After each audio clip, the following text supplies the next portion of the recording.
Hello, good afternoon, Tribuners. Welcome back with me, Kusnul Asyaifah, in Indonesian News of Tribun Lampung.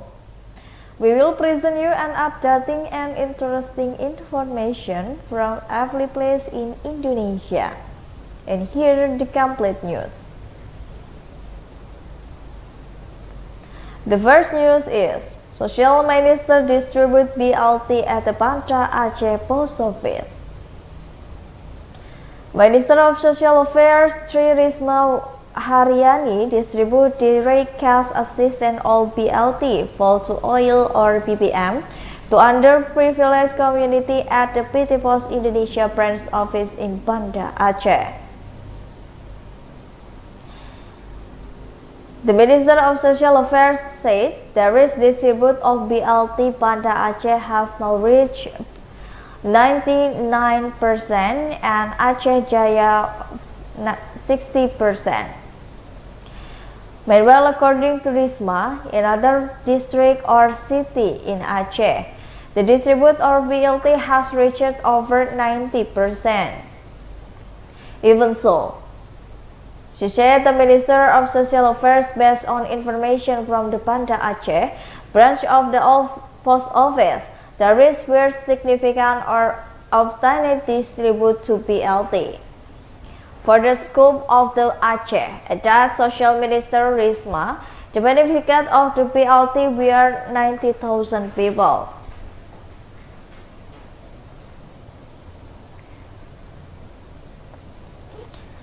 She also realized that the assistance can be used by the community to buy basic daily needs. For distribute of BLT, Risma said there is so far problem have been found. The Minister of Social Affairs target the distribute at the pilot of BLT BBM for the Aceh be complete this week.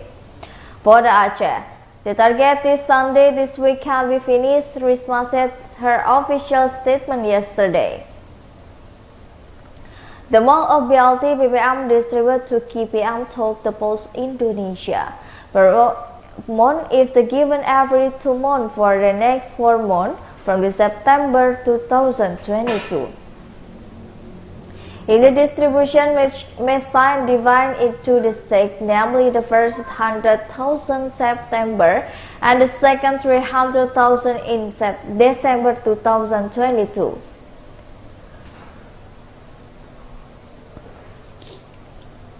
It is so that total assistance relieved by the Aceh KPM and is 6,000, so the relieved average 500,000 in December.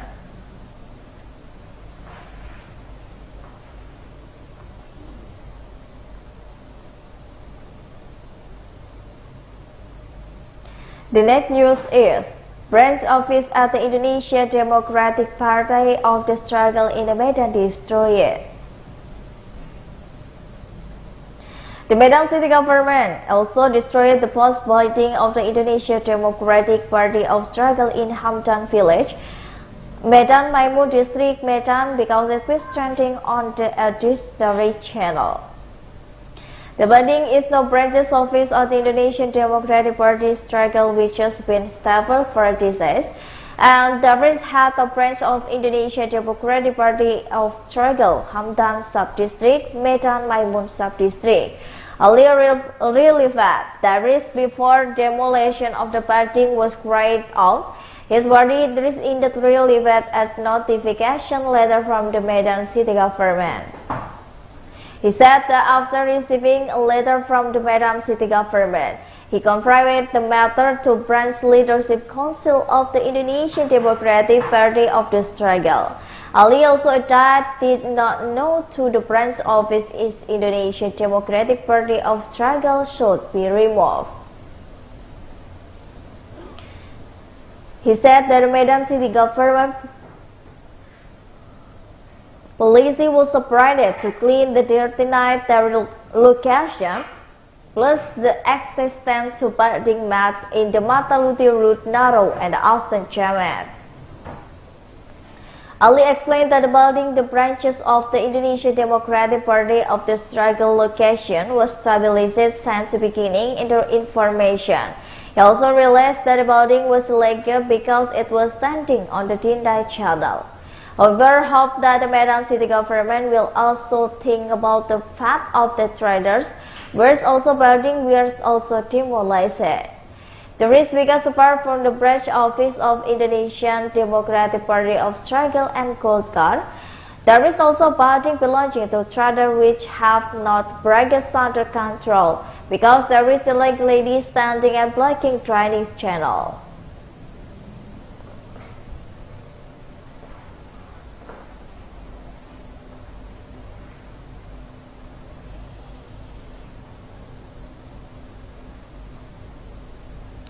The next news is, Layar Tancap is still serving in the Serpong Daring TV show. His name is Jamburi. People are more familiar with calling him Bang Aji or Pong LSF. When they meet the Tribune Tangerang.com on the Thursday,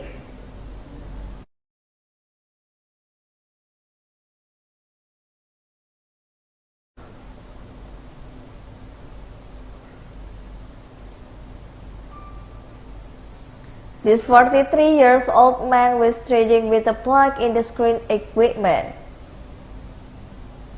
The sharp screen equipment warehouse is a Maruga Chia Tersut, so Tangerang City in warehouse in the area of plug with screen equipment ranging from the sound system, projector, license, catalyst, and other.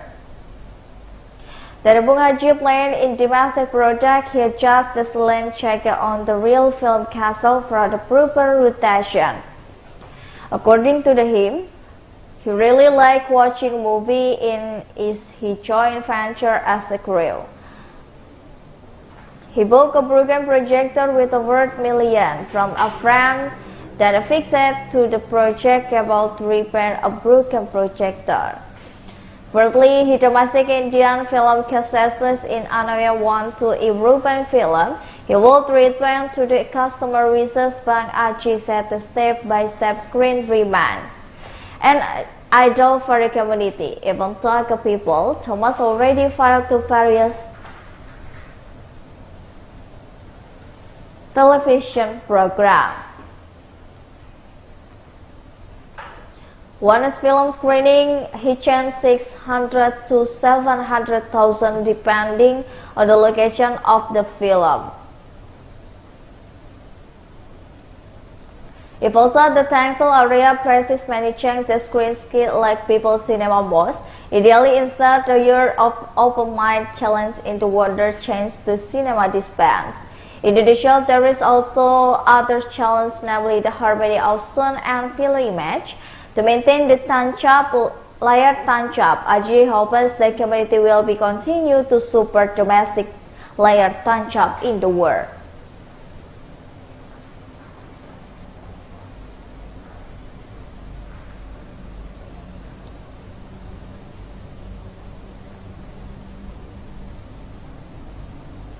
The next news is, the Environment Service of the Lampung Province monitor in the beach pollution by the oil well.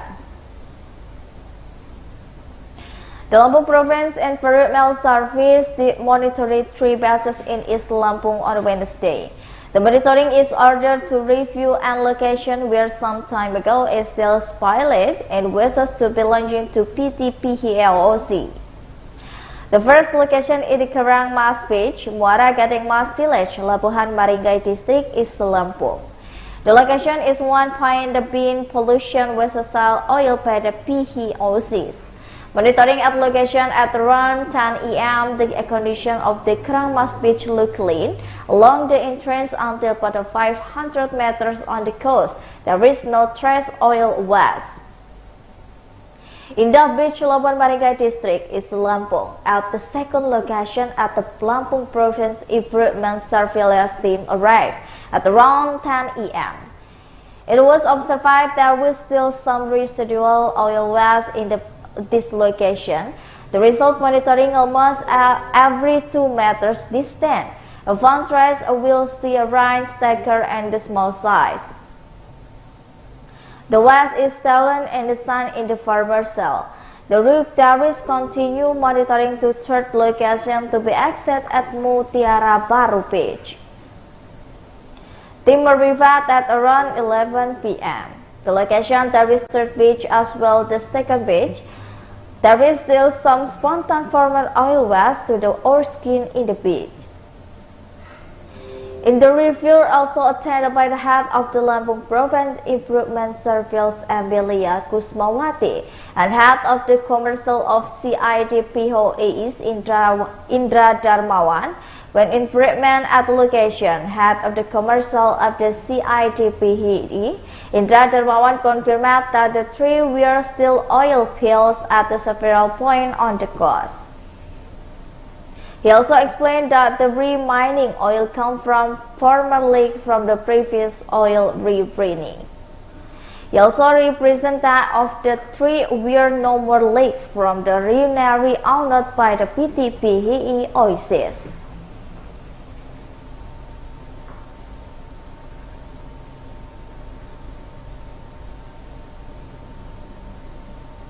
The next news is National Shop House in Muntok is burned. A Volks National Shop House on the Mayor Street, Syafrin Rahmat, Muntok District, West Bangka Regency caught fire on Wednesday. Smoke below of the shop causing smoke and the electric to be damaged by the red rooster. The fire can be switched from the pile of wires is thought to have been caused by electrical short inside the shop. Alfian, 32 years old, the owner of the National Store, he said that fire occurred at around 5 a.m. when the smoke came out from the shop. The fire came from the electric terminal emitting smoke and 3 were sparked. Seeing the spark with along with the families and local community igniting the fire using makeshift equipment. The fire did not go to he badly contained the local department. He has made that the result the incident and family survived at the 90 million. It is because some electronic goods were burned. Meanwhile, head of the fire department and the West Bangka Fire Department, Zulkarnain, said the cause of the wind suspend electrical short circuit. He said the party receiving a report around in the afternoon and immediately dispatched a fire engine to the scan. Not longer after, a fire engine was deployed to igniting the fire to Toko National. In the less in the 5 minutes, the fire was timed by the officer. Luckily, there is no casualty in the incident. And however, there is a time to the no consumed by the fire will immediately remove only a few items, such as fans, arms, cables, and several others time covered the fire.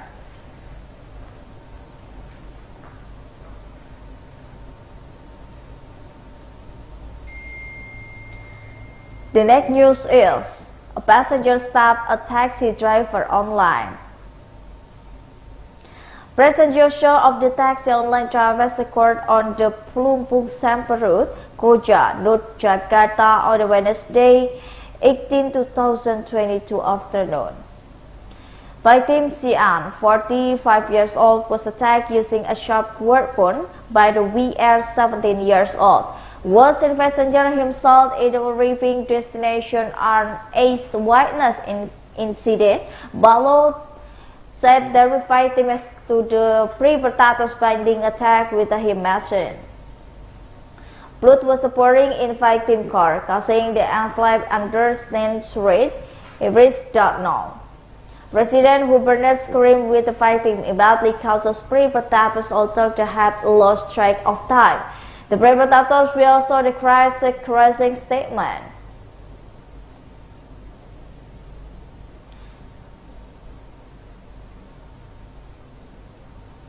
The chronology began with the victim relief and online taxi order from the direction of Cinere Depok to Tanjung Priok station. Arriving to destination, the perpetrators was regulated to the gate off, asked the victim to change this destination to the Plumpang Samper Koja route. Because they did not have the money for the fare, the perpetrators finally attacked the victim with the intention escaping without paying.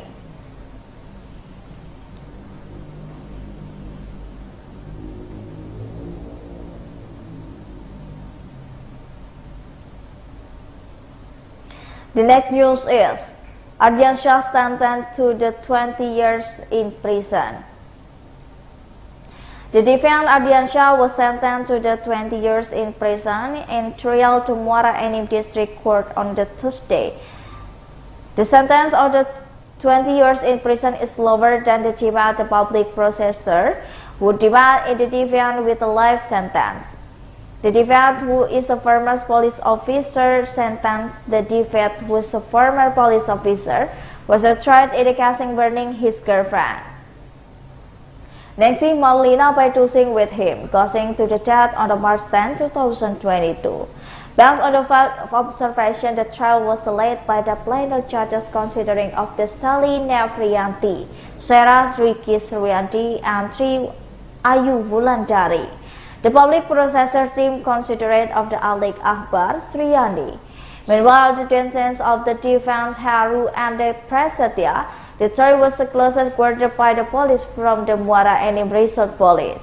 The team read for the panel judges based on the judges' consideration with was aggrieving. The development was a string action being considerably planned. From the fact of the trial, defendant legally considering commit a crime as regulation and article in the criminal code, the sentence in defendant 20 years in prison. Having the federal, the prison Ardiansyah would debre online trial in Muara Enim prison without hardly ability to clear appeal.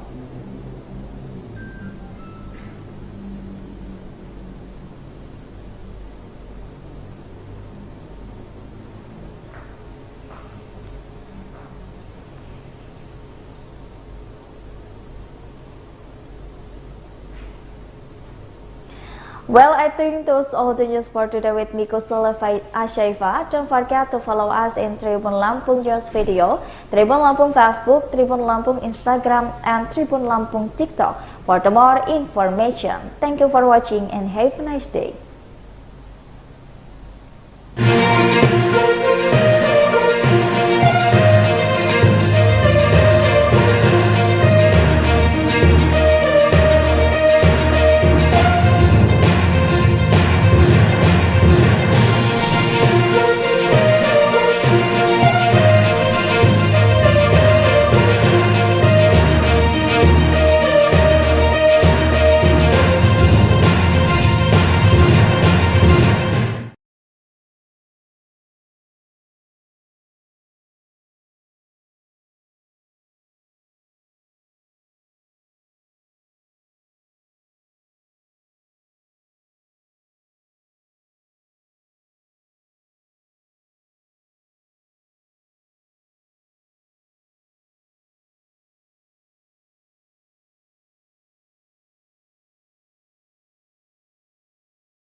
Sawan Darat. Begitu teriakan dokumentator wisata kami, Putu, saat speedboat tiba di Pulau Sawan Darat, Raja Ampat, Papua Barat, Minggu 3 Juli 2022. Tanpa turun ke daratan, kami langsung bersiap dari dalam kapal untuk melakukan snorkeling. Bahkan seorang wisatawan bernama Edward sepertinya sudah tak tahan ingin melihat indahnya dalam laut. Dia pun langsung melompat. Sang pemandu menyiapkan peralatan snorkeling seperti jaket, masker, dan kacamata snorkeling.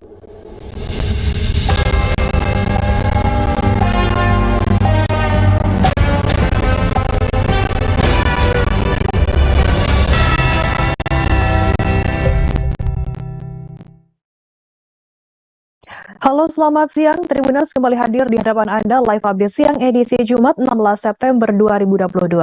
Siang ini kami akan menyajikan informasi teraktual dan terpercaya dari berbagai daerah di Indonesia yang akan dilaporkan secara langsung oleh reporter kami di lapangan. Bersama saya Firda Ananda dan inilah live update selengkapnya.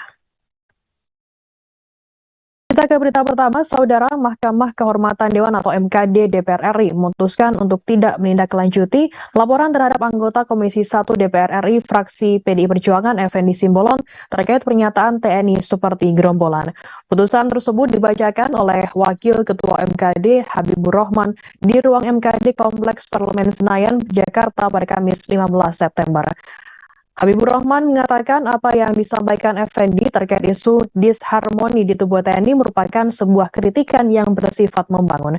Informasi lebih lengkapnya akan disampaikan oleh rekan jurnalis kami dari tribunnews.com. Ada Reza Deni yang akan melaporkannya. Silakan rekan Reza. Baik, selamat siang Firda dan Tribuners. Benar bahwa pada Kamis 15 September 2022 kemarin, Mahkamah Kehormatan Dewan DPR RI memutuskan untuk tidak menindaklanjuti laporan terhadap Effendi Simbolon, anggota Komisi 1 DPR RI, fraksi PDI Perjuangan. Adapun laporan tersebut, yakni ada 3 laporan yang dari 3 lembaga swadaya masyarakat atau organisasi masyarakat dan 1 laporan atas nama perseorangan.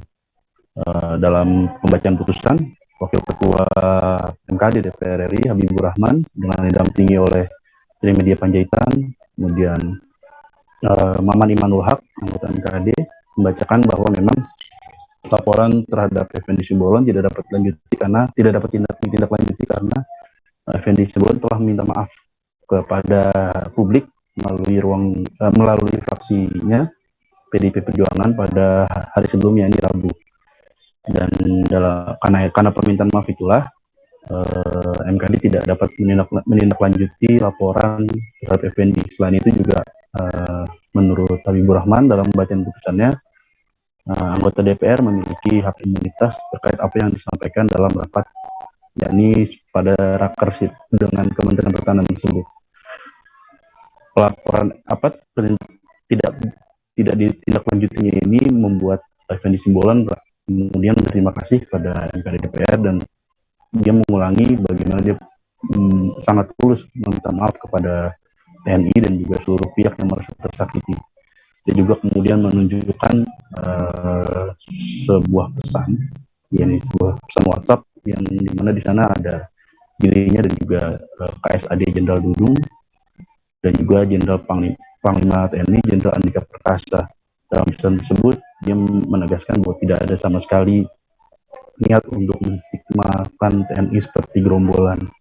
Dia hanya membuat kritikan bahwa prajurit TNI yang tidak patuh terhadap atasannya itu memang diibaratkan seperti gerombolan dan tidak ada niatan untuk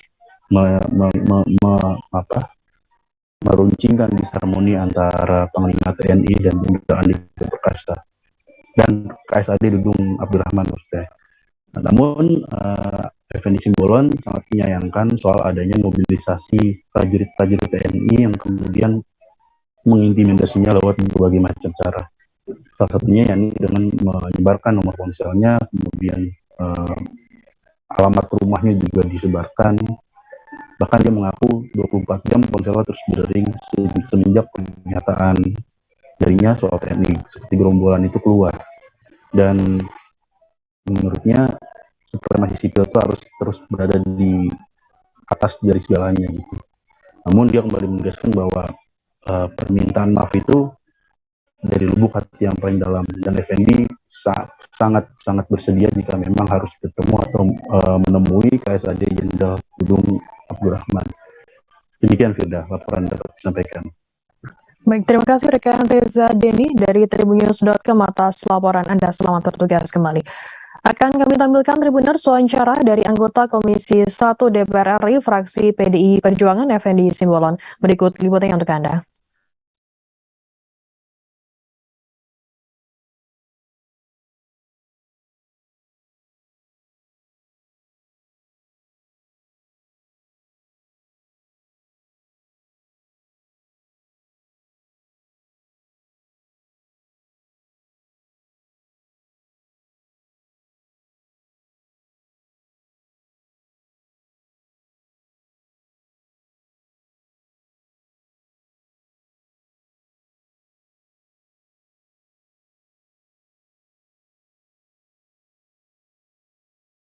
Kecelakaan tunggal terjadi di Jalan Ahmad Yani, kilometer 36, Kota Banjarbaru, tepatnya di depan Hotel Rodita. Insiden yang melibatkan satu truk bernomor polisi DA 8189CO tersebut sempat mengakibatkan arus lalu lintas terganggu. Dari informasi yang dihimpun, truk tersebut melintas dengan kecepatan sedang, melintas dari arah Minggu Raya menuju Bundaran Kota Banjarbaru. Namun tiba-tiba saja ban bagian belakang sisi sebelah kiri truk tersebut meledak.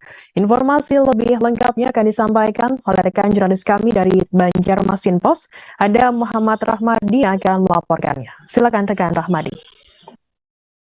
Oke, baik. Selamat siang, Dea dan juga Tribuners.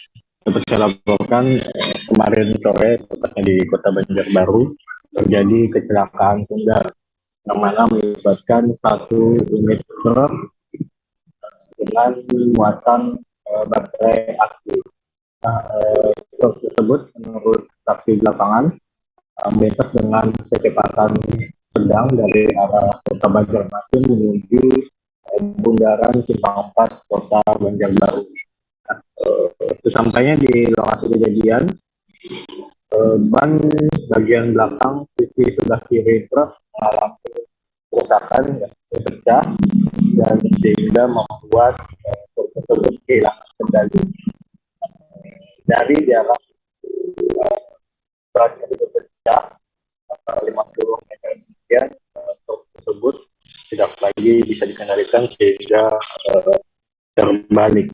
Nah, beruntungnya insiden kecelakaan tunggal ini tidak sempat menimbulkan korban jiwa. Hal itu pun dikonfirmasi oleh Kasat Lantas Polres Kota Banjarbaru, yakni AKP Angga. Dia memastikan bahwa tidak ada korban jiwa pada kecelakaan tunggal tersebut. Sampai sesaat setelah kejadian, arus lalu lintas masih terpantau lancar, tidak ada tempat menimbulkan macet yang begitu panjang. Nah, sementara sisi muatan api pun masih berada di sisi-sisi baru jalan, sampai beberapa saat kemudian dirapikan oleh relawan dan juga para penumpang maupun supir dari truk tersebut. Mungkin seperti itu laporan dari Baik, terima kasih rekan Rahmadi dari Banjarmasin Pos atas laporan Anda. Selamat bertugas kembali. Kita beralih ke informasi lainnya, Saudara.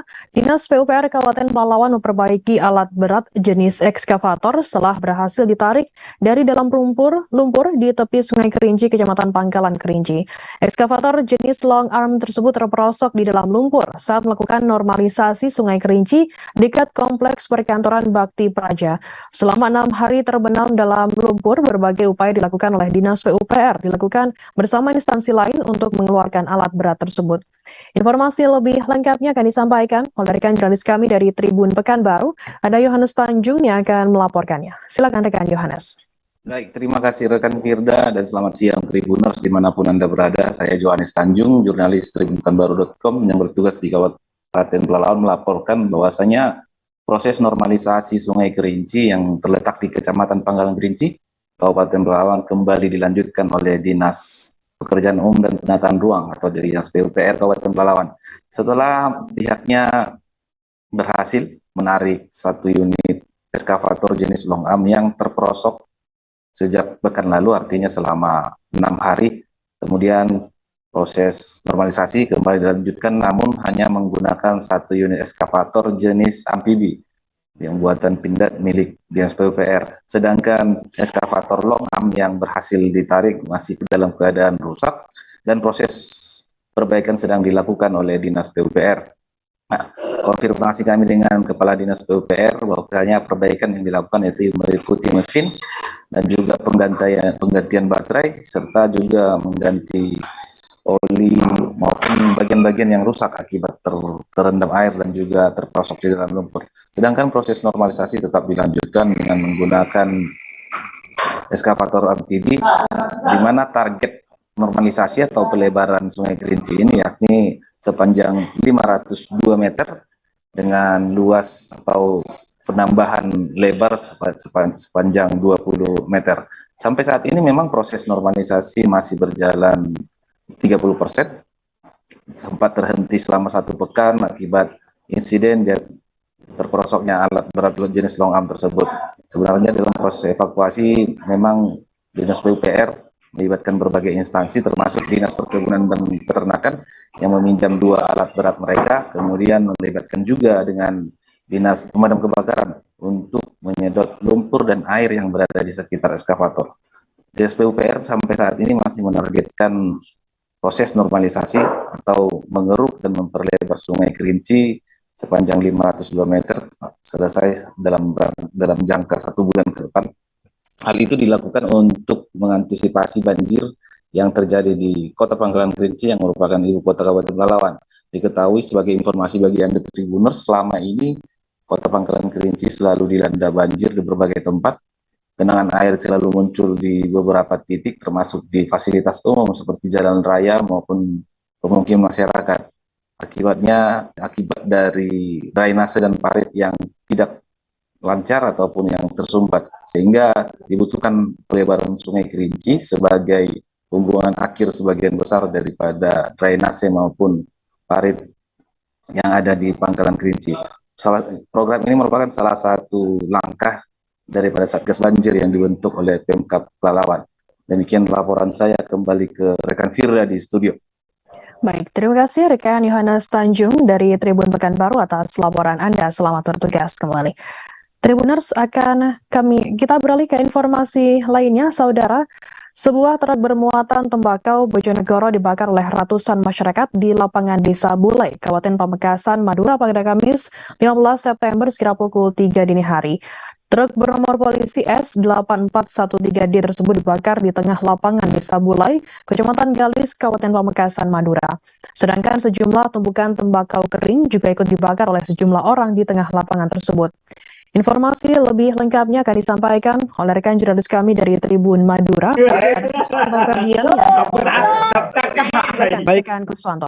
Baik, terima kasih rekan Firda. Selamat siang seluruh penonton Tribuners yang ada di seluruh Indonesia. Kemarin petang terjadi sebuah insiden pembakaran sebuah truk Jawa yang mengangkat sejumlah ton tembakau asal Bojonegoro yang dibakar oleh sejumlah masyarakat Pamekasan. Berdasarkan keterangan yang saya himpun dari Kasubag Humas Polres Pamekasan, sementara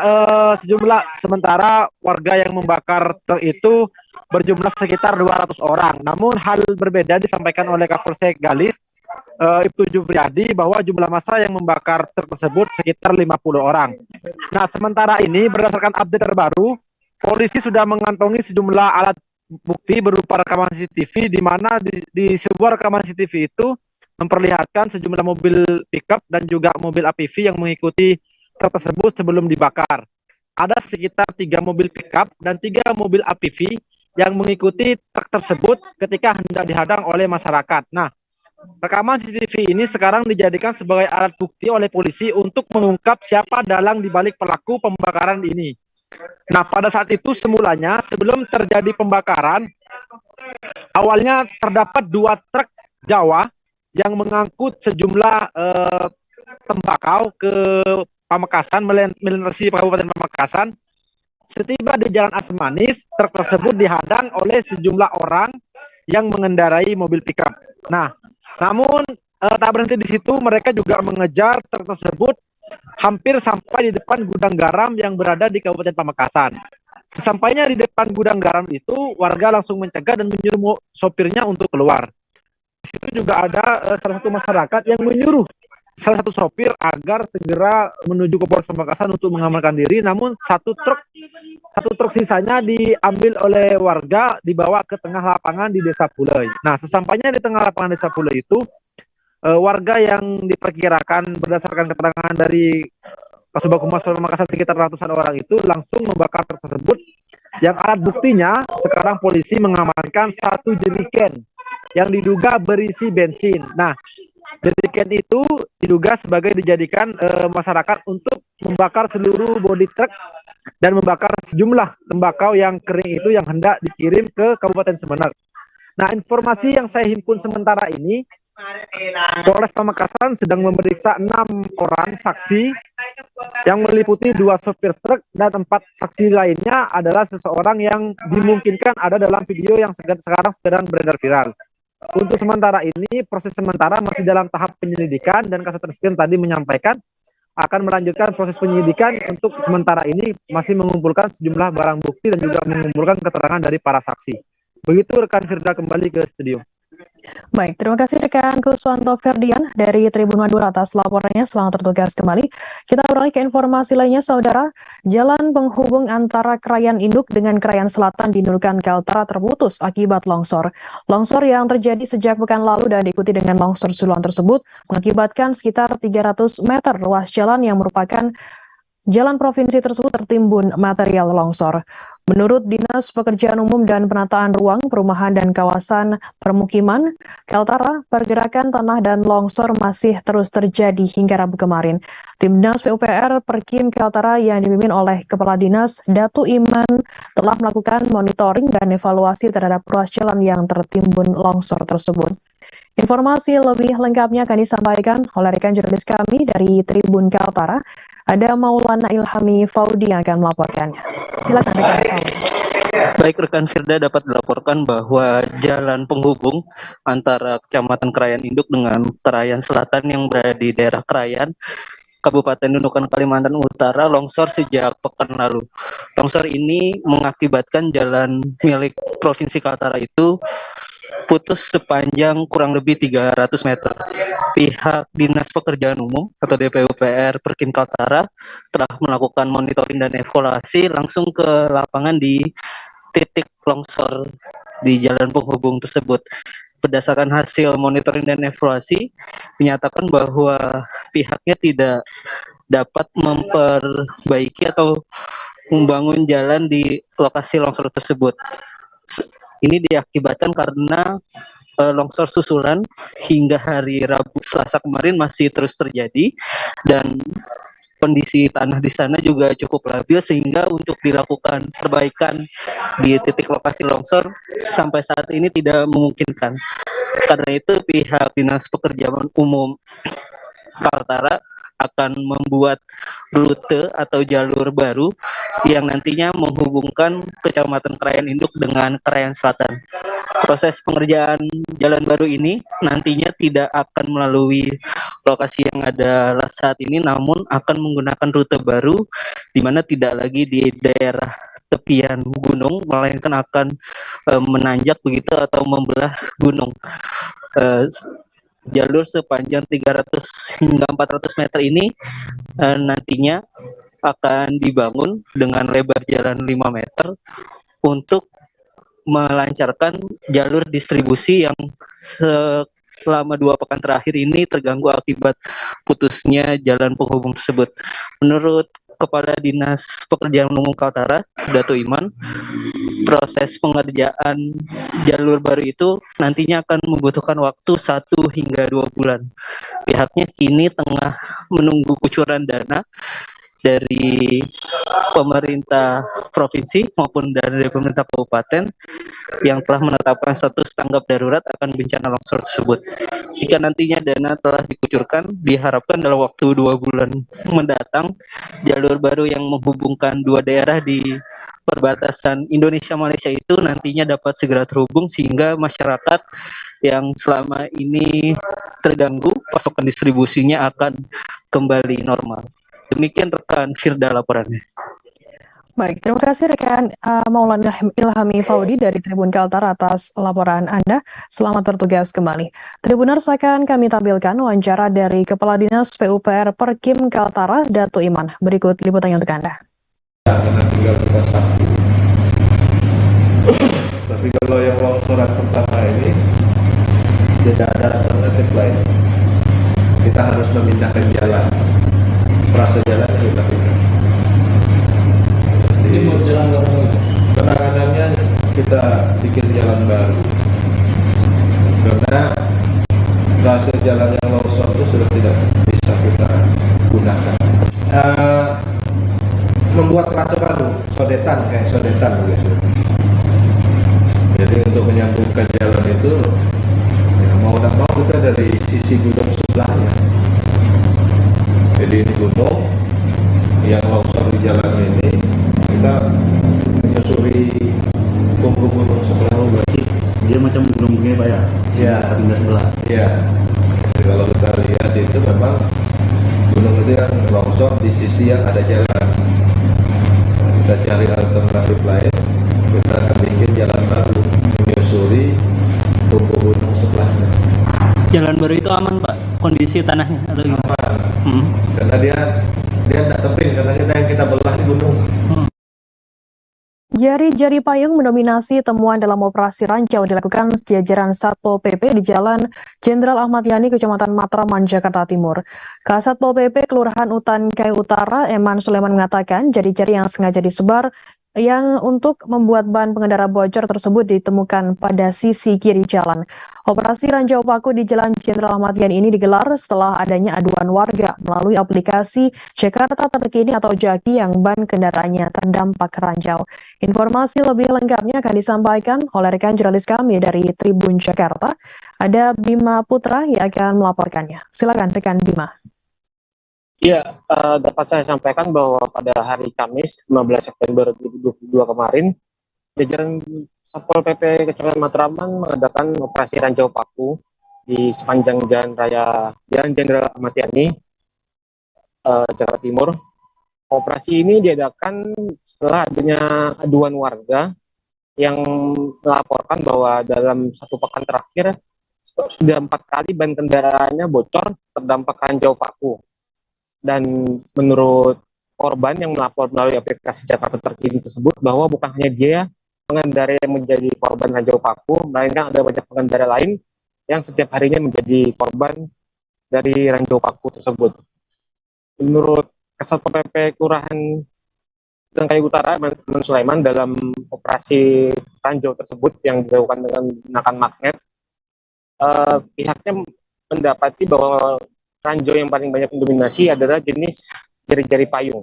Ranjau ini berbahaya karena untuk ban kendaraan yang berjenis tubeless pun akan dapat bocor atau rusak bila terdampak jari-jari payung ini tersebut. Sementara untuk ranjau jenis lainnya ditemukan diantara seperti paku-paku dan atau plat besi lain yang berbahaya bagi ban kendaraan.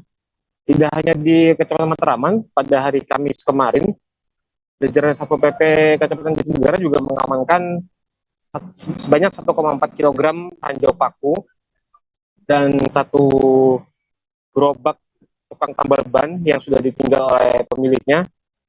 Berdasarkan keterangan Satpol PP Jakarta Timur, Budi Novian, bahwa rencananya kegiatan ini akan digelar secara serentak di 10 kecamatan Jakarta Timur sebanyak dalam satu pekan satu kali, agar tidak ada pengendara yang terdampak. Sementara untuk oknum yang mendapat keuntungan dari penyebaran ranjau paku ini, kasusnya diserahkan kepada pihak kepolisian. Demikian yang bisa saya laporkan. Baik, terima kasih rekan Bima Putra dari Tribun Jakarta atas laporan Anda. Selamat bertugas kembali. Kita beralih ke informasi selanjutnya, Saudara. Sebanyak 22 rumah dan 5 fasilitas umum di Desa Sejahtera dan Desa Sejahtera Baru, Kecamatan Babul Makmur, Kabupaten Aceh Tenggara rusak akibat diterjang angin puting beliung pada Kamis 15 September. Galaksa Badan Penanggulangan Bencana Daerah Kabupaten Aceh Tenggara melalui petugas Pusdalops Rizky Pratama mengatakan akibat angin puting beliung tersebut sebanyak 17 rumah rusak di Desa Sejahtera Baru, 5 rumah di Desa Sejahtera dan 5 fasilitas umum seperti rumah ibadah non-muslim, kemudian TK, SD, dan kilang padi. Informasi lebih lengkapnya akan disampaikan oleh rekan jurnalis kami dari Serambi News Indonesia. Ada Asnawi Lu yang akan melaporkannya. Silakan rekan Asnawi. Baik, terima kasih rekan saya Firda. Saya Asnawi Lui, wartawan Serambi Indonesia dari Kabupaten Aceh Tenggara, melaporkan bahwa sebanyak 22 rumah dan 5 fasilitas umum di Desa Sejahtera dan Desa Sejahtera Baru, Kecamatan Babul Makmur, Kabupaten Aceh Tenggara, Kamis 15 September 2022 sekira pukul 17.00 WIB diterjang angin puting beliung. Musibah angin puting beliung ini juga memporak-porandakan bagian atap rumah penduduk dan fasilitas umum, diantaranya adalah termasuk rumah ibadah non-muslim, kilang padi, sekolah TK, SD, dan fasilitas lainnya. Di sini juga Tribunnews dapat kami laporkan bahwa berdasarkan data yang kami himpun dari Badan Penanggulangan Bencana Kabupaten Aceh Tenggara, yaitu Kalaksa Nazmi didampingi anggota Pusdalops Rizky Pratama mengatakan bahwa dari 22 rumah yang diterpa angin puting beliung di Desa Sejahtera dan Sejahtera Baru ini, 9 mengalami rusak berat, sementara 18 mengalami rusak ringan. Nah, dari 2 desa ini, 17 rumah berada di Desa Sejahtera Baru dan 5 di Desa Sejahtera. Dan di sini juga dapat kami laporkan bahwa hingga saat ini pihak Badan Penanggulangan Bencana dan Dinas Sosial Kabupaten Aceh Tenggara berdasarkan perintah Bupati Aceh Tenggara Dr. Andus Raidin Pinem telah menyalurkan bantuan masa panik kepada korban angin puting beliung yang dibagikan kepada 23 kepala keluarga di Desa Sejahtera Baru dan Desa Sejahtera. Hingga saat ini kita juga dapat melaporkan tidak ada korban jiwa dan juga tidak ada korban yang mengungsi. Namun pihak Dinas Sosial dan Badan Penanggulangan Bencana telah membangun dan telah mendirikan posko untuk para korban angin puting beliung. Demikian, Firda. Ya, baik, terima kasih rekan Asnawi Lui dari Serambi News Indonesia atas laporan Anda. Selamat bertugas kembali. Kita beralih ke informasi lainnya, Saudara. Korban penculikan bayi di Dusun Sinam, Erwin mendatangi Mapolres Sambas untuk mengetahui sejauh apa perkembangan kasus penculikan bayinya yang berusia 40 hari, Kamis 15 September. Erwin tiba didampingi kerabatnya bernama Heri yang juga warga Dusun Sinam, Desa Pemangkat Kota, Kecamatan Pemangkat, Kabupaten Sambas. Ia mengatakan dari hasil pertemuan dengan Satreskrim Sambas bahwa berkas kasus tersebut akan segera dilimpahkan kepada Kejaksaan Negeri Sambas. Informasi lebih lengkapnya akan disampaikan oleh rekan jurnalis kami dari Tribun Pontianak. Ada Imam Maksum yang akan melaporkannya. Silakan rekan Imam. Baik, terima kasih Firda dan rekan di studio Tribunars dari Kabupaten Sambas. Saya Imam Maksum ingin melaporkan update kasus penculikan yang menimpa Erwin, warga Dusun Sinam, Desa Pemangkat Kota, Kecamatan Pemangkat, Kabupaten Sambas, pada Kamis 25 September 2022 kemarin mendatangi Mapolsek Sambas beserta rekannya. Kedatangan Erwin yang merupakan korban dari penculikan bayi pada 25 Agustus 2022 yang lalu ingin mengetahui sejauh mana penanganan kasus penculikan bayi yang menimpanya itu. Dari hasil pertemuan dengan Satreskrim Polres Sambas, Erwin mengatakan kepada wartawan bahwa dari pihak Satreskrim sudah melakukan penyelidikan kepada 2 tersangka yang sudah diamankan, yaitu berinisial O dan Y, dan Satreskrim Polres Sambas telah mengumpulkan berkas-berkas dan bersiap untuk segera dilimpahkan kepada Kejaksaan Negeri Sambas.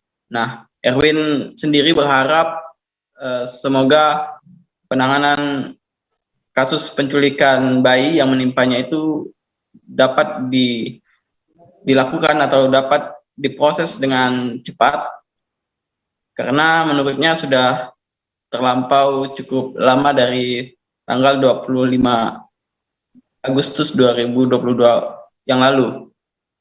Erwin datang bersama kerabatnya dari Dusun Sinam, Kecamatan Pemangkat Kota. Dia juga sempat menceritakan bahwa saat itu dirinya masih sedikit shock atau trauma akibat kasus penculikan yang menimpa dirinya. Selain itu juga akibat dari kasus penculikan tersebut yang terjadi di dusunnya, dia mengaku bahwa warga di kampungnya itu trauma dan sampai melakukan pengetatan supaya tidak terjadi kasus serupa atau tidak terjadi korban penculikan yang meresahkan dusunnya tersebut. Dia pun berharap dan meminta pada pihak berwajib untuk segera menangani kasus tersebut dengan transparan. Terlebih menurutnya bahwa diduga kuat ada sebanyak atau lebih dari 5 terduga pelaku yang ikut dalam kasus penculikan tersebut. Kemudian dia juga mengatakan bahwa memang otak dari pelaku penculikan belum ditangkap sampai sekarang, dan dia berharap pihak kepolisian cepat menangkap seluruh pelaku yang terlibat dari kasus tersebut. Sekian, Firda. Ya, baik. Terima kasih rekan Imam Maksum dari Tribun Pontianak atas laporan Anda. Selamat bertugas kembali. Akan kami tampilkan Tribuners wawancara dari keluarga korban penculikan bayi 40 hari, yakni Erwin, dan kemudian ibu bayi korban bernama Fitri. Berikut liputannya untuk Anda. Proses buat RT baru mengundang dia kejadian kehilangan bayi. Perjalanan dia, alhamdulillah dari kami lapor, waktu lapor kita sekitar jam 2, lapor semuanya dapat diantarkan lagi oleh kepolisian. Jam 5-nya bayi udah dapat di Sungai Bulan, keterangan di Sungai Bulan. Pelaku udah pertama yang dapat, dia bukan semuanya dapat, nah dia menyerahkan diri. Dia timbul ketakutan karena di media pun tempat bukan tempat kami sampai saya karena udah tahu dengan indikasi siapa yang melakukan. Jadi jam 5 bayi dapat, dan jam tidak jauh dari dia menjelang maghrib si pelaku. Hari pertama hari Selasa dia datang, maka bentar macam tergesa-gesa lah dia. Habis dia numpang kencing, pergi langsung ambil makanan, langsung balik. Habis dia hari kedua dia datang jam 1-an lah, dia datang berdua dia datang pergi makan. Habis dia numpang kencing dalam satu kali makan dia macam 2 kali kencing dan numpang. Habis dia numpang kencing, katanya suami saya tidur, katanya nyebut kawannya.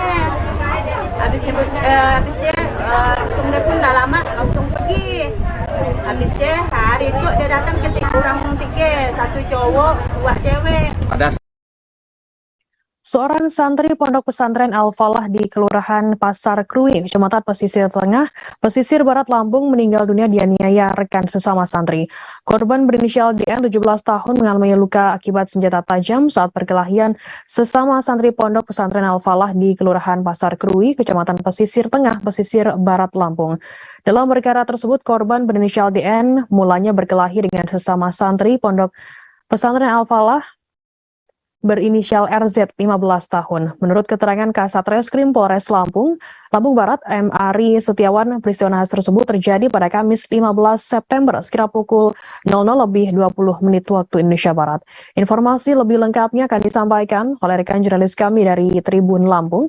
Ada Saidal Arif yang akan melaporkannya. Silakan rekan Saidal Arif. Baik, rekan Tirta, terima kasih. Jadi selamat siang, Tribuner dimanapun Anda berada. Jadi kami laporkan di pesisir Barat Lampung kemarin pada Kamis malam sempat terjadi sebuah peristiwa yang cukup menggemparkan warga Kabupaten Pesisir Barat Lampung ya. Seorang santri meninggal dunia akibat terlibat perkelahian antara sesama santri. Menurut keterangan Kasat Reskrim Polres Lampung Barat, Ari Setiawan, peristiwa nahas tersebut terjadi pada Kamis malam kira pukul 00:20 waktu Indonesia bagian Barat. Kemudian kejadian ini sendiri dipicu oleh kesalahpahaman dari kedua santri tersebut, di mana salah satu santri ataupun korban sendiri merupakan seorang santri yang sudah dipercaya oleh pengasuh pondok pesantren untuk ikut mengajar di pondok tersebut. Kemudian tersangka sendiri masih berstatus sebagai santrinya. Kemudian tersangka sendiri itu ketika itu terlambat datang untuk mengikuti pengajian, kemudian korban menegur tersangka ini agar tidak lagi terlambat ya. Mungkin dikarenakan ketersinggungan tersebut, kemudian tersangka sendiri langsung berganti pakaian dengan pakaian biasa, kemudian mengambil sebuah pisau yang ada di dapur di pondok pesantren tersebut. Kemudian pada tengah malamnya tersangka mengajak korban untuk berkelahi, untuk berduel ya, di tempat yang sepi dan agak jauh dari pantauan dari pengurus pondok pesantren. Lokasi sendiri berada di belakang masjid pondok pesantren Al-Falah Krui ini. Kemudian ketika terjadi perkelahian tersebut, kemudian tersangka langsung menusuk korban hingga korban sendiri merenggang nyawa.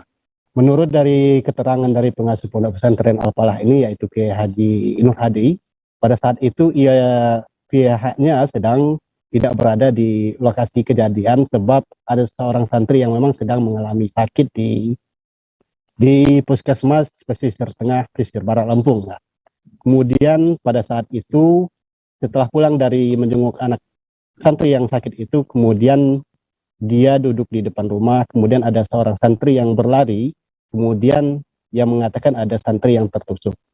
Kemudian setelah diketahui peristiwa tersebut, pihak pondok pesantren pun langsung membawa korban sendiri ke puskesmas yang ada di Pesisir Barat ya.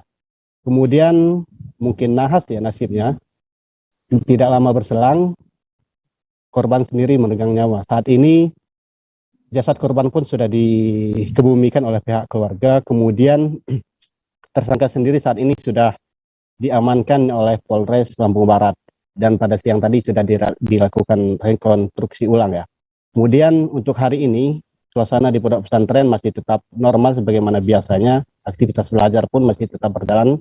Kemudian pihak pesantren juga berjanji akan meningkatkan kewaspadaan, kemudian akan mengetatkan aturan-aturan yang ada di pondok pesantren, karena memang pada setiap malam di pondok pesantren ini dilakukan sebuah ronda ataupun apa namanya itu ya, sebuah ronda lah di pondok ini. Mungkin pada saat kejadian pihak pondok pesantren pun sudah mengontrol kondisi pondok pesantren ini, karena sesuai aturan yang ada di pondok pesantren ini pada jam 10 malam seluruh santri itu harus tidur ya, harus tidur, kemudian bangun pada jam 4 subuh. Jadi mungkin karena memang sudah dikontrol tersebut dan merasa aman, pihak pondok pesantren pun langsung menuju ke puskesmas Kemudian terjadi kejadian ini pun juga memang tidak terduga. Harapan kita juga kejadian ini tidak akan terulang lagi, khususnya di Kabupaten Pesisir Barat yang notabene-nya bergelar Bumi Para Saibatin dan Ulama ya, yang memang selalu menjunjung nilai-nilai keislaman. Ini memang sangat disayangkan. Demikian rekan Firda yang dapat saya laporkan. Baik, terima kasih rekan Saidel Arif dari Tribun Lampung atas laporan Anda. Selamat bertugas kembali. Akan kami tampilkan Tribuners wawancara dari pengasuh Pondok Pesantren Al-Falah Krui, Kiai Haji Nur Hadi. Dan berikut liputannya untuk Anda.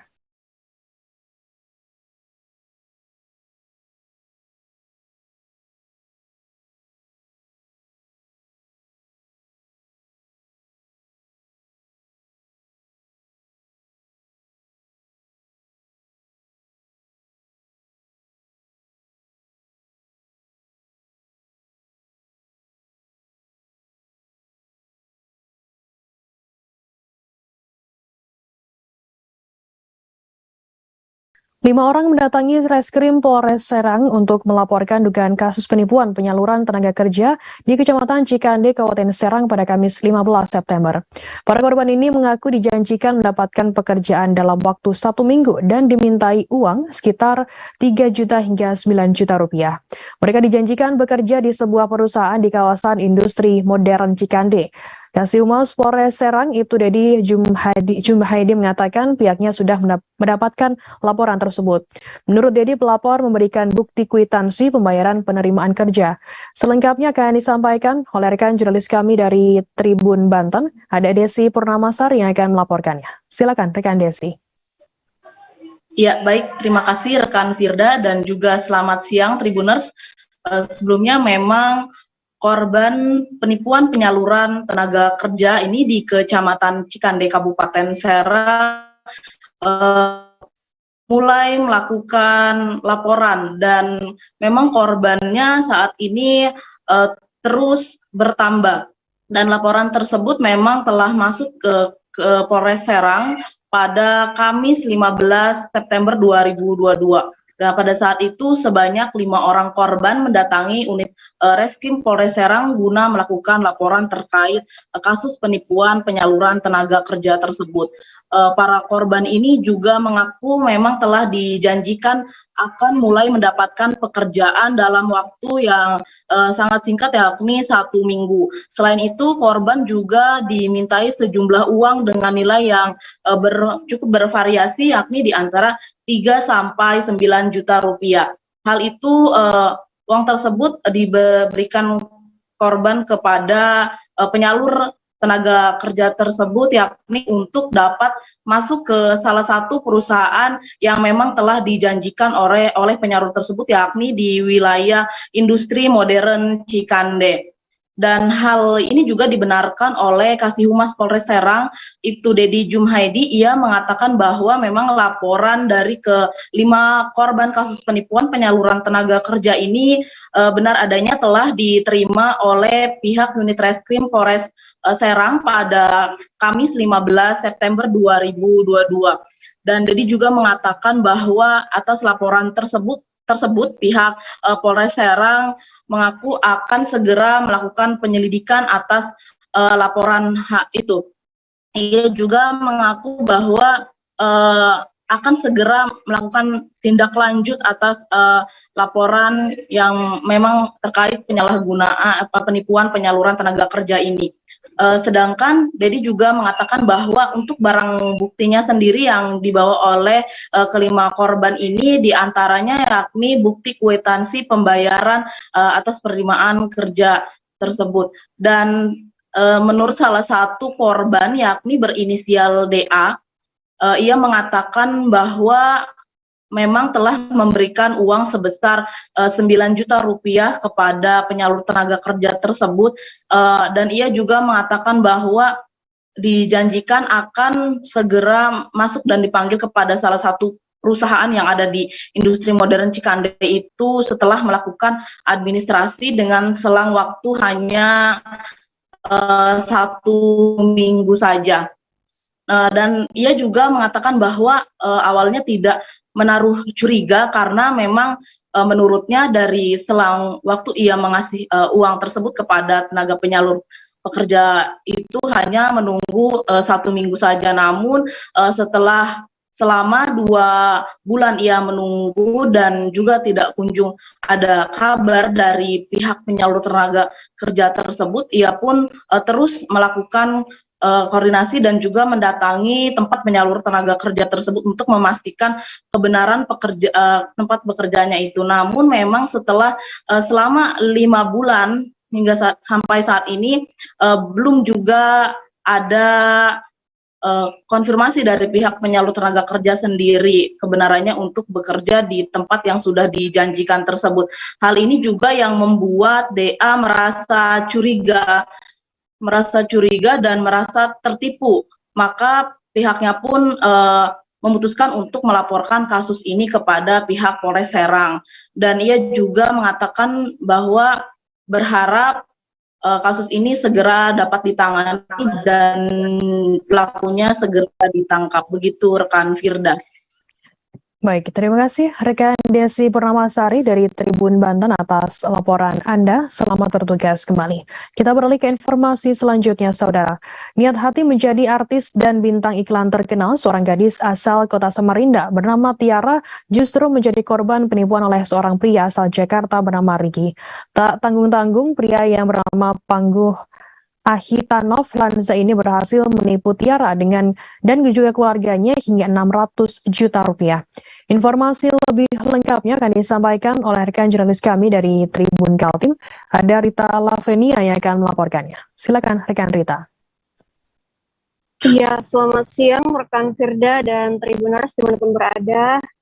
Jadi kasus ini berawal pada 2021 lalu saat Riki bertemu korban atas nama Rita Fitriwati bersama anaknya Tiara yang kala itu tengah mengisi sebuah acara di Monas Gedung Kementerian Jakarta.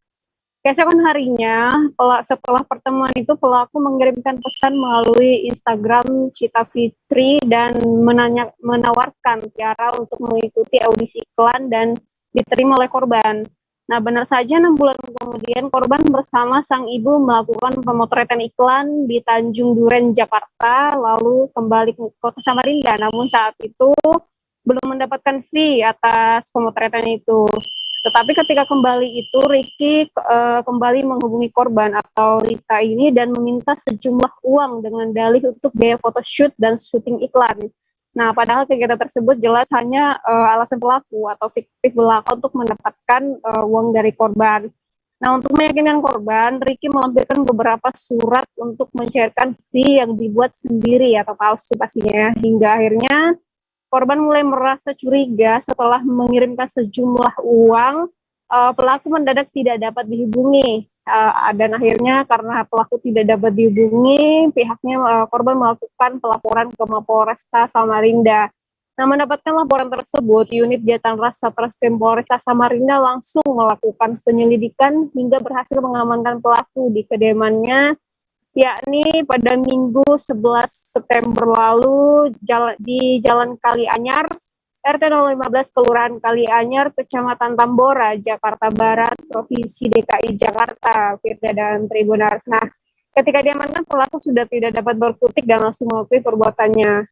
Dari tangan Riki sendiri, petugas berhasil mengamankan barang bukti berupa 1 unit ponsel Android, 1 sound system, 2 buah gitar listrik, 1 gitar bass, 1 mixer, 1 komputer game, 1 kulkas, sepeda motor Kawasaki Ninja 250cc hijau, dan PS2. Nah, semua barang ini dibeli dari hasil menipu korban hingga 600 juta rupiah tersebut ya, Firda dan Tribuners. Nah, ditambahkannya pula pelaku mengaku pernah memasuki agensi model dan juri sehingga mengetahui seluk-beluk dunia entertainment. Nah, pelaku juga mengaku bekerja sendiri dan sasarannya memang adalah orang-orang yang berpunya atau berkecukupan.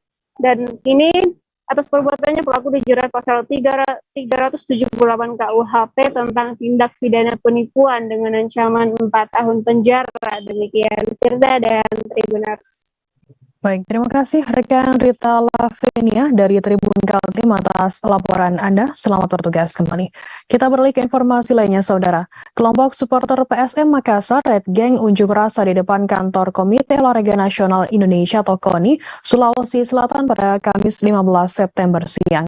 Mereka berunjuk rasa dengan menutup Jalan Sultan Hasanuddin, Kecamatan Ujung Pandang, Kota Makassar selama 34 menit. Masa aksi yang berjumlah sekitar 30 orang ini membentangkan spanduk bertuliskan PSSI sumber masalah. Selain itu, ada tulisan PSSI Mafia, PSM versus Federasi, Save 80 dan Kick Off Larut sama dengan musibah malam. Informasi lebih lengkapnya akan disampaikan oleh rekan jurnalis kami dari Tribun Timur. Ada Kaswadi Anwar yang akan melaporkannya. Silakan rekan Kaswadi.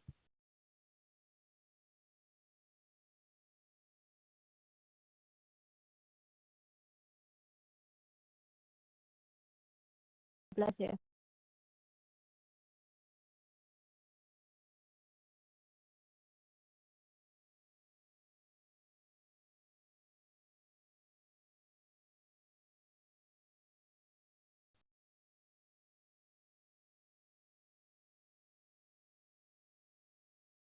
Supir angkot yang tergabung dalam Organda Kota Tidore melakukan aksi mogok menuntut ketersediaan Pertalite di SPBU. Pasalnya sejauh ini di SPBU Kota Tidore BBM jenis Pertalite sering kali terjadi kelangkaan. Aksi mogok massal ini terpusat di depan SPBU Kelurahan Tugu Aji, Kompleks Tugu Lufa, Kota Tidore pada Rabu 14 September. Selain di Kompleks Tugu Lufa ada juga di Terminal Pasar Sari Malaha dan di Tanjung Soasio. Informasi lebih lengkapnya akan disampaikan oleh rekan jurnalis kami dari Tribun Ternate. Ada Faisal Amin yang akan melaporkannya. Silakan rekan Faisal. Ya, Firda, di Kota Tidore tepatnya pada hari Rabu kemarin terdapat aksi mogok yang dilakukan oleh para supir yang tergabung dalam organisasi angkutan darat Kota Tidore Kepulauan. Aksi ini berpusat di depan salah satu SPBU di Kota Tidore Kepulauan yaitu Tugu Aji Kompleks. Para supir angkut ini menuntut agar ketersediaan bahan bakar jenis Pertalite agar selalu tersedia. Pasalnya pada supir angkut ataupun angkutan umum yang berada di Kota BBM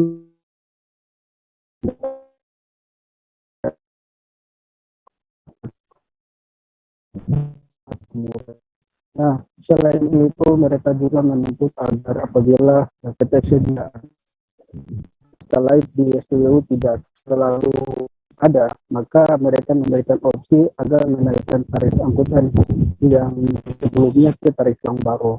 Nah, tidak hanya pada hari Rabu, aksi tersebut berlanjut hingga pada hari Kamis kemarin.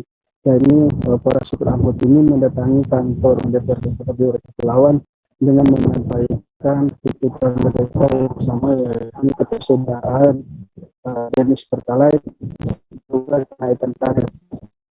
Tidak hanya di kantor DPRD Kepulauan, para supir angkut ini juga mendatangi kantor Kota Tidore Kepulauan. Kantor Kota Tidore Kepulauan ini bersama oleh Wali Kota Tidore Kepulauan dan mereka mengatakan yang menjadi tujuan kedatangan mereka yakni memberikan aspirasi terkait ketersediaan BBM dan juga kenaikan tarif. Apa yang disampaikan itu direspon dan pada hari ini diinformasikan pada hari ini ada juga supir angkut dan dinas terkait, khususnya dinas perhubungan akan bertemu atau melakukan pertemuan dan membahas terkait tarif angkut yang nantinya disepakati apakah dinaikkan atau tidak dinaikkan. Demikian pun dengan ketersediaan Pertalite di Kota Tidore Kepulauan. Tentunya juga para pemerintah Kota Tidore Kepulauan akan menyikapi hal-hal yang disampaikan oleh para yang menjadi tuntutan para supir angkut ini. Demikian sudah yang dapat kami laporkan dari Kota Tidore. Kembali ke studio. Terima kasih rekan Faisal Amin dari Tribun Ternate atas laporan Anda. Selamat bertugas kembali. Kita beralih ke informasi lainnya, Saudara. Kelompok supporter PSM Makassar Red Gang unjuk rasa di depan kantor Komite Olahraga Nasional Indonesia atau KONI, Sulawesi Selatan pada Kamis 15 September siang. Mereka berunjuk rasa dengan menutup Jalan Sultan Hasanuddin, Kecamatan Ujung Pandang, Kota Makassar selama 34 menit. Masa aksi yang berjumlah sekitar 30 orang ini membentangkan spanduk bertuliskan PSSI sumber masalah. Informasi lebih lengkapnya akan disampaikan oleh rekan jurnalis kami dari Tribun Timur. Ada Kaswadi Anwar yang akan melaporkannya. Silakan rekan Kaswadi. Ya, terima kasih Firda. Ya, bisa saya laporkan bahwa kemarin kelompok supporter dari PSM Makassar Red Gang melakukan aksi unjuk rasa di depan kantor KONI Sulawesi Selatan di Jalan Sultan Hasanuddin, Kecamatan Ujung Pandang, Kota Makassar pada Kamis 15 September 2022. Pada aksi kemarin mereka menuntut KONI Sulawesi Selatan menjembatani mereka untuk kepada KONI Pusat untuk melakukan evaluasi terhadap kinerja PSSI Pusat, di mana kita ketahui mereka menuntut imbas dari hasil pertandingan PSM melawan Persik, di mana pada saat itu PSM dirugikan dengan sanksi 5 pertandingan kepada sang kapten Willem Jampin serta denda 120 juta rupiah kepada PSM.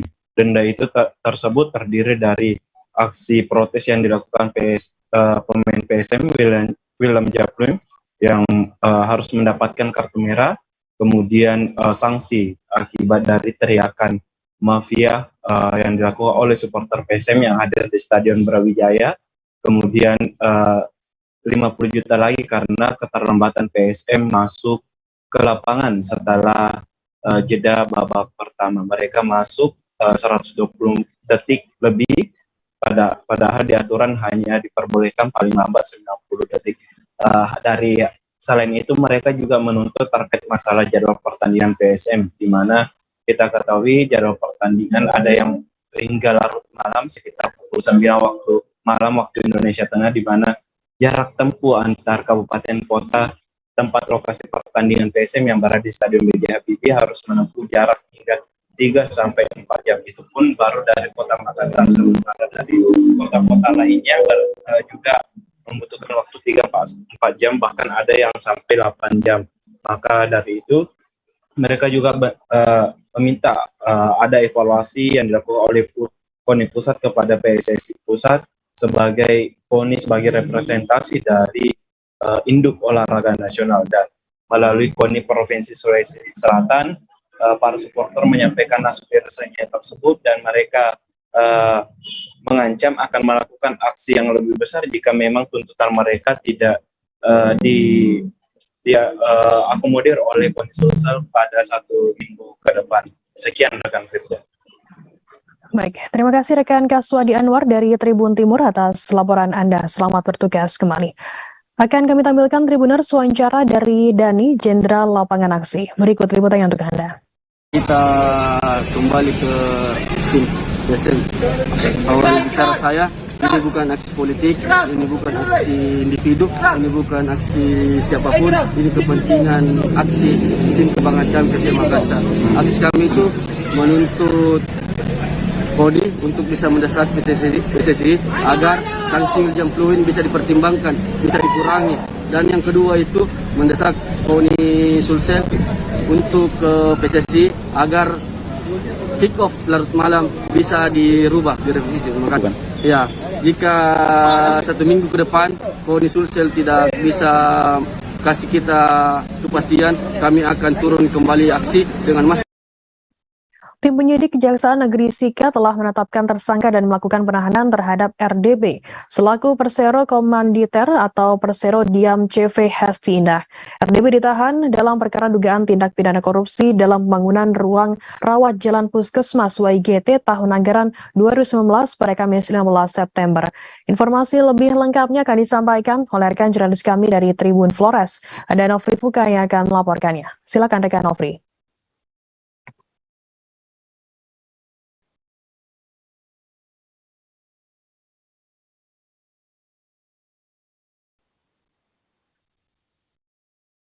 Halo rekan Nofri. Rekan Nofri bisa mendengar kami dari studio?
KPK kembali memeriksa 8 saksi atau pegawai terkait tindak pidana korupsi di Mapolda Lampung.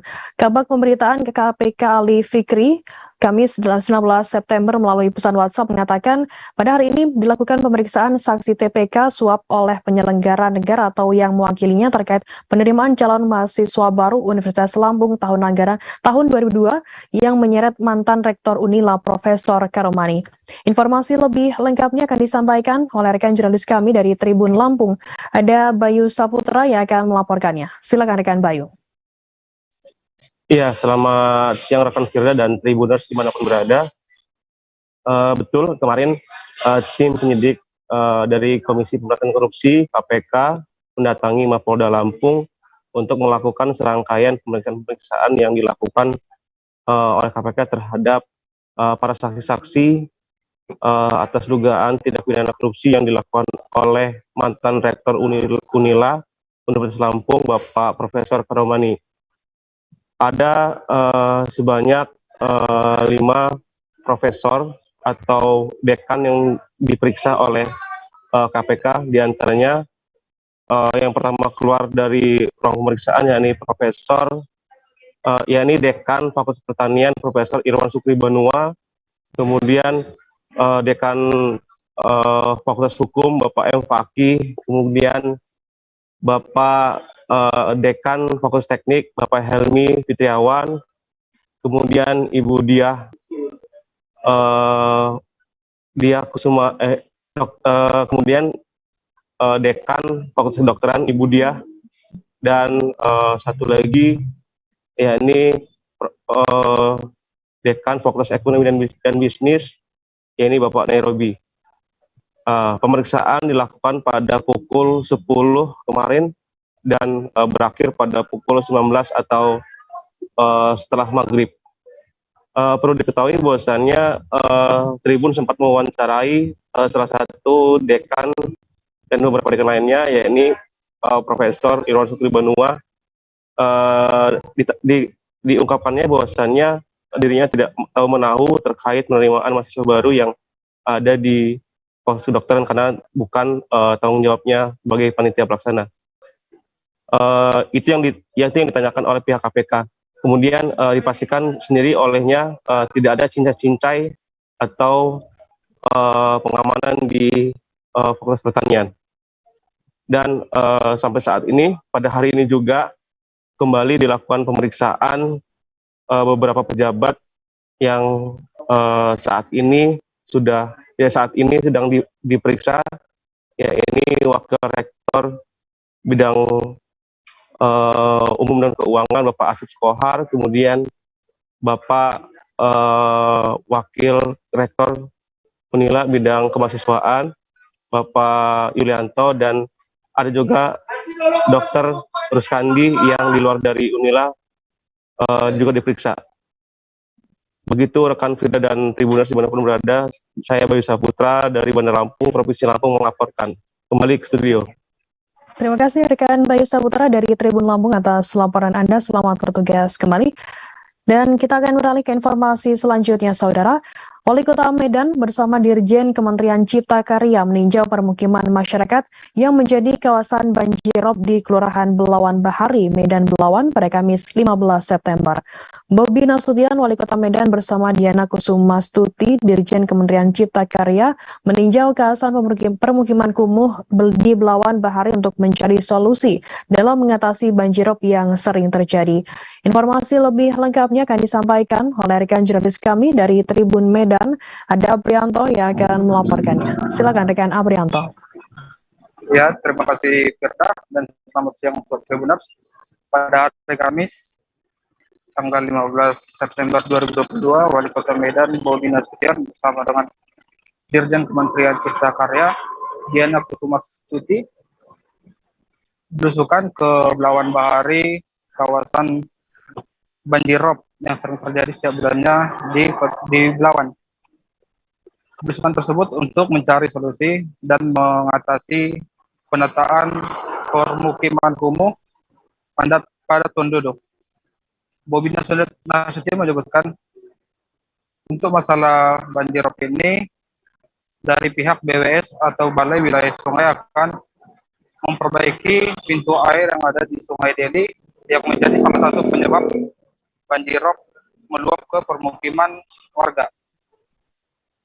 Dan dia juga menyebutkan untuk penataan permukiman kumuh nantinya akan dilaksanakan oleh dari pihak Cipta Karya dan dari PUPR akan membangun rumah susun untuk tempat tinggal warga yang selayaknya.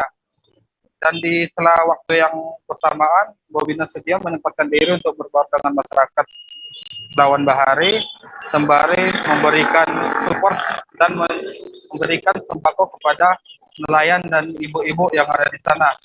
Begitu, Firda. Ya, baik. Terima kasih rekan jurnalis dari Tribun Medan atas laporan Anda. Selamat bertugas kembali. Akan kami tampilkan Tribuners wawancara dari Bobi Nasution, Wali Kota Medan. Dan berikut liputannya untuk Anda.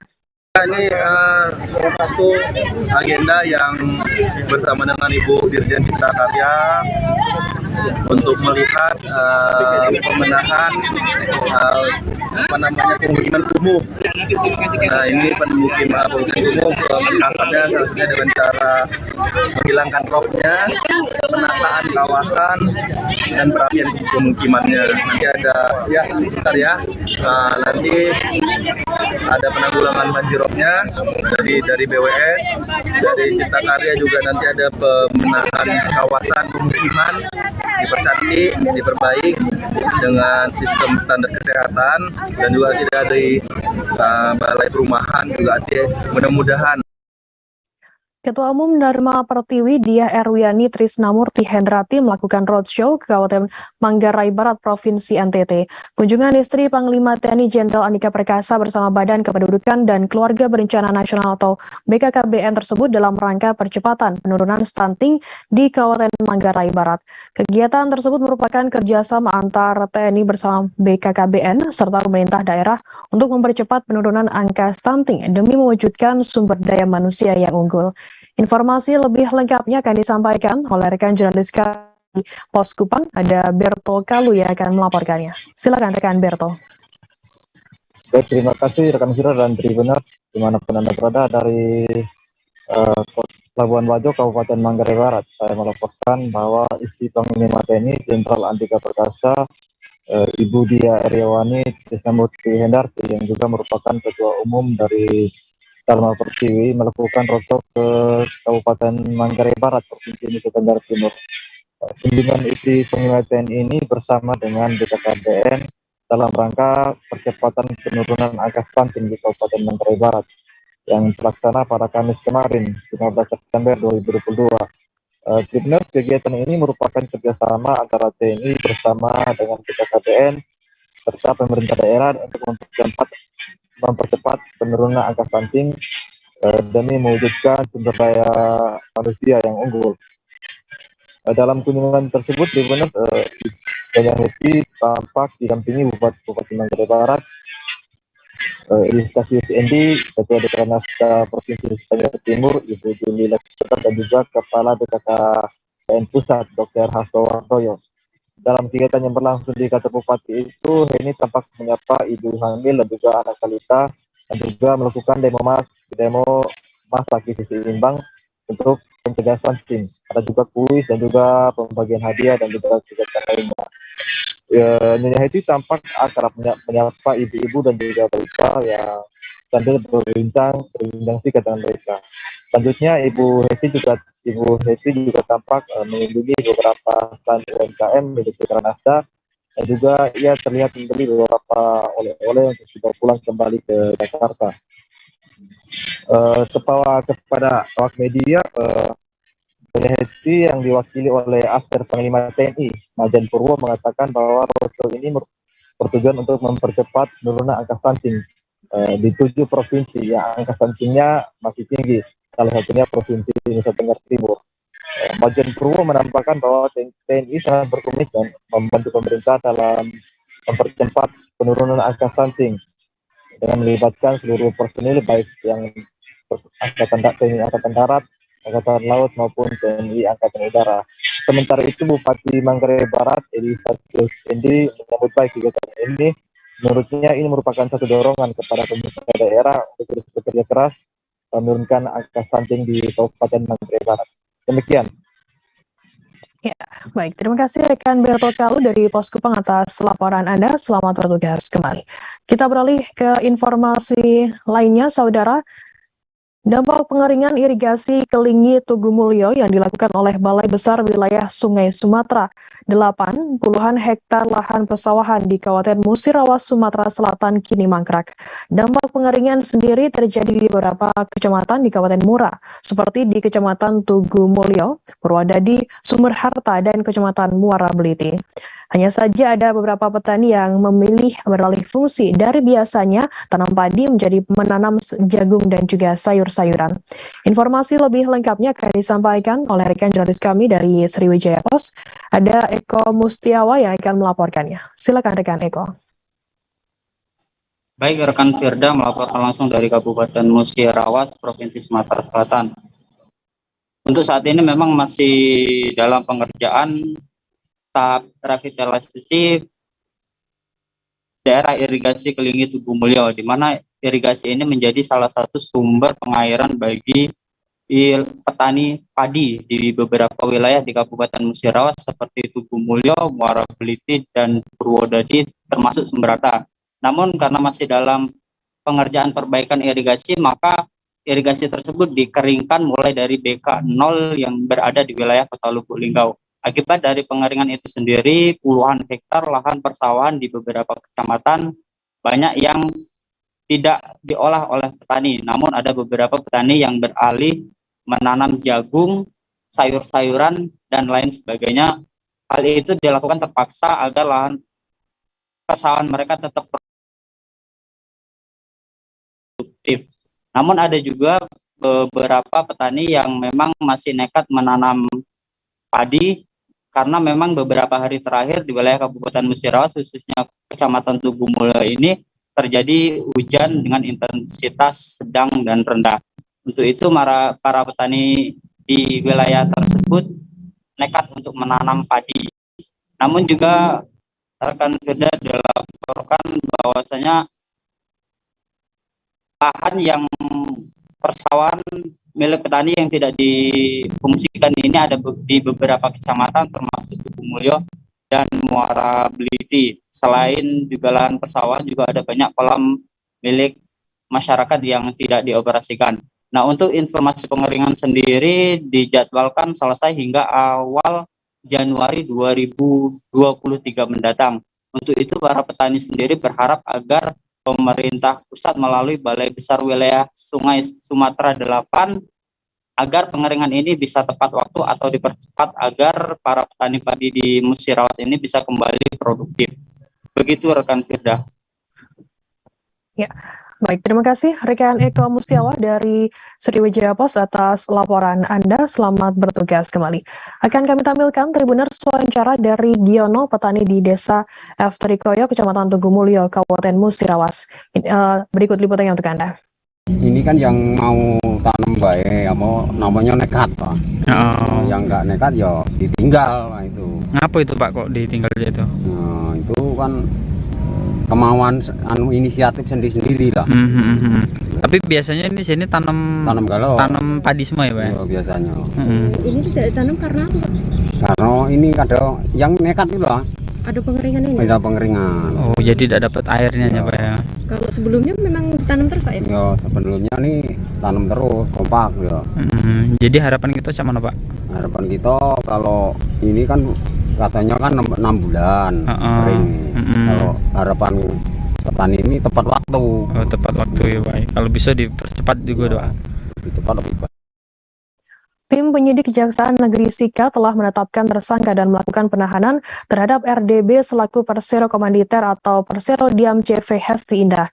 RDB ditahan dalam perkara dugaan tindak pidana korupsi dalam pembangunan ruang rawat jalan Puskesmas WIGT tahun anggaran 2019 pada Kamis 15 September 2022. Informasi lebih lengkapnya akan disampaikan oleh rekan jurnalis kami dari Tribun Flores. Ada Nofri Fuka yang akan melaporkannya. Silakan rekan Nofri. Baik, selamat siang rekan Firda dan sahabat Tribuners. Sebelumnya mohon maaf karena ada kesalahan teknis tadi. Dapat kami laporkan bahwa kemarin tim penyidik Kejaksaan Negeri Sika telah menahan salah seorang yang berprofesi sebagai kontraktor dan pada tahun 2019 menangani proyek pembangunan ruang rawat jalan Puskesmas WIGT. Adapun saat ini tersangka tersebut telah ditahan di rumah tahanan Polres Sika dengan masa waktu penahanan 20 hari terhitung dari kemarin dan ke depan. Dan sahabat Tribuner semuanya perlu diketahui bahwa pada tahun 2019 silam dari Dinas PUPR sempat mengeluarkan sebuah proyek yang ditangani oleh YMH selaku direktur dan tersangka yang ditahan ini selaku kontraktor atau pelaksana RDP inisialnya. Adapun dalam perjalanan waktu diketahui bahwa terdapat pekerjaan yang belum diselesaikan sehingga ditambah tenggat waktu penyelesaiannya, dan ada 2 kali penambahan, adendum 1 dan 2. Dan selain itu pula saat tim inspektorat turun mengaudit proyek pembangunan ruang rawat jalan Puskesmas WIGT tersebut, ditemukan beberapa hal yang notabene tidak sesuai dengan rancangan yang sebelumnya dimasukkan, bahwasanya pekerjaan yang sementara dilakukan berbanding terbalik dengan rancangan yang sebelumnya diberikan oleh pihak dari RDB. Dan selain itu pula berdasarkan pada hal itu pihak Kejaksaan Negeri Sika melakukan penyelidikan, dan alhasil kemarin mereka menahan RDB dengan tujuan untuk dilakukan penyelidikan lanjutan. Dan bahwasanya saat ini pihak Kejaksaan Negeri Sika juga menyita 2 barang bukti. Dan sebelumnya diketahui bahwa RDB ini selaku kontraktor pelaksana dan ia mengambil uang dan untuk YMH sendiri itu selaku direktur, namun dalam konteks perkara pembangunan ruang rawat jalan Puskesmas WIGT ini YMH diketahui tidak terlibat dalam hal itu, dan lebih banyak atau dalam artian bahwa RDB yang menjadi aktor utamanya. Dan saat ini juga seperti yang saya katakan tadi bahwa RDB sudah ditahan di Polres Sika dan dalam proses penyelidikan lanjutan.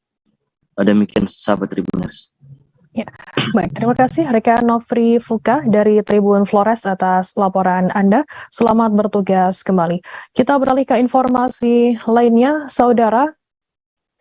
Sejumlah kendaraan berplat merah terjaring operasi patuh pajak di kawasan pusat pemerintahan Provinsi Banten atau KP3B Kota Serang pada Kamis 15 September sore.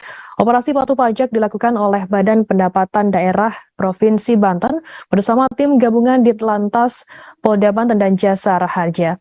Informasi lebih lengkapnya akan disampaikan oleh rekan jurnalis kami dari Tribun Banten. Ada Ahmad Tajudin yang akan melaporkannya. Silakan rekan Tajudin.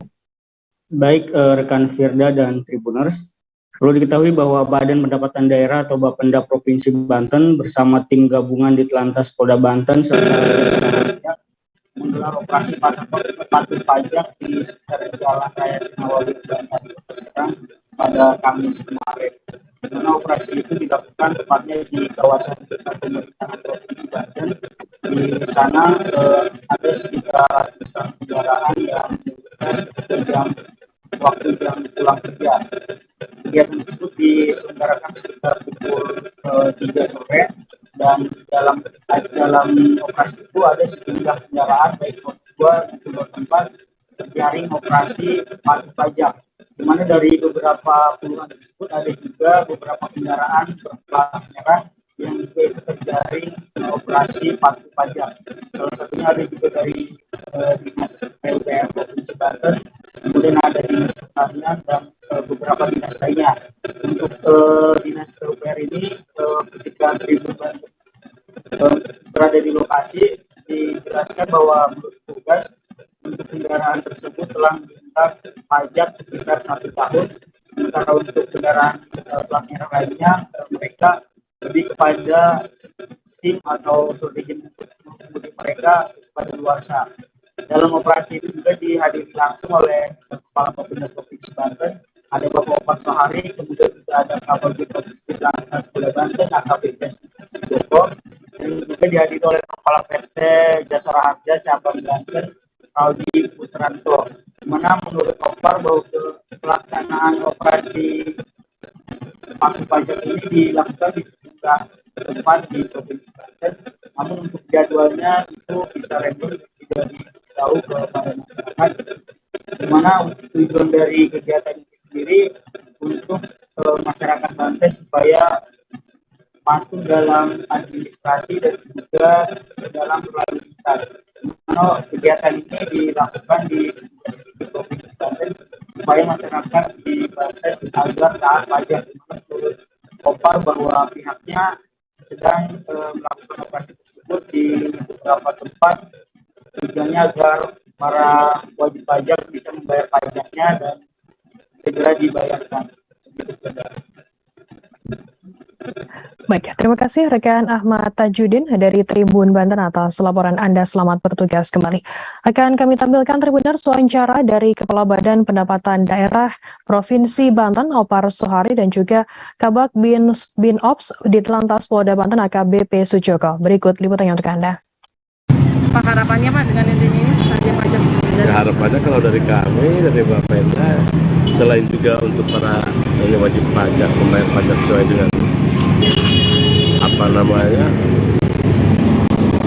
kewajiban dia, juga dari kepolisian, ada dari Jasara Harja. Ada target khusus Pak? Kalau Bapenda jelas target, karena tiap tahun itu targetnya jelas, ya kan? Dari PKB itu 3,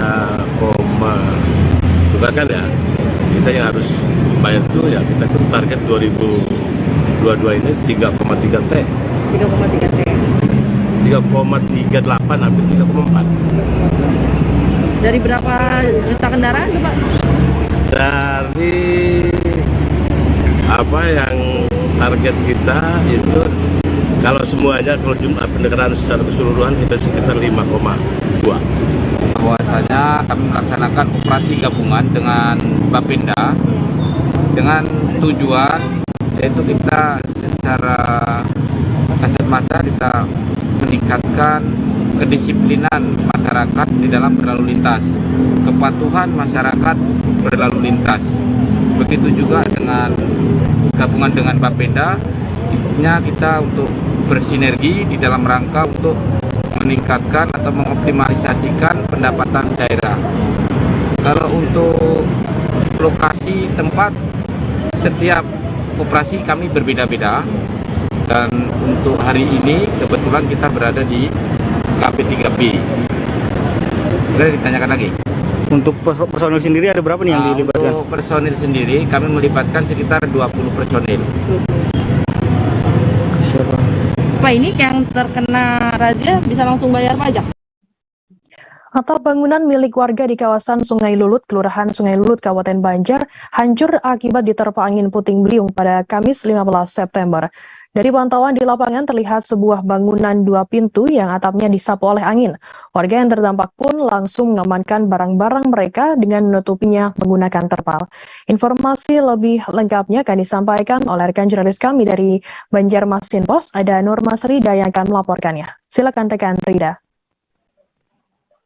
Iya, baik rekan Firda yang ada di studio dan rekan Tribunnews sekalian, bahwa dapat kami informasikan pada Kamis kemarin tanggal 15 September 2022 terjadi angin puting beliung di Desa Sungai Lulut, Kelurahan Sungai Lulut, RT 16, Kabupaten Banjar. Akibatnya satu buah bangunan dengan 2 pintu atapnya terbang dan terhempas ke jalan raya.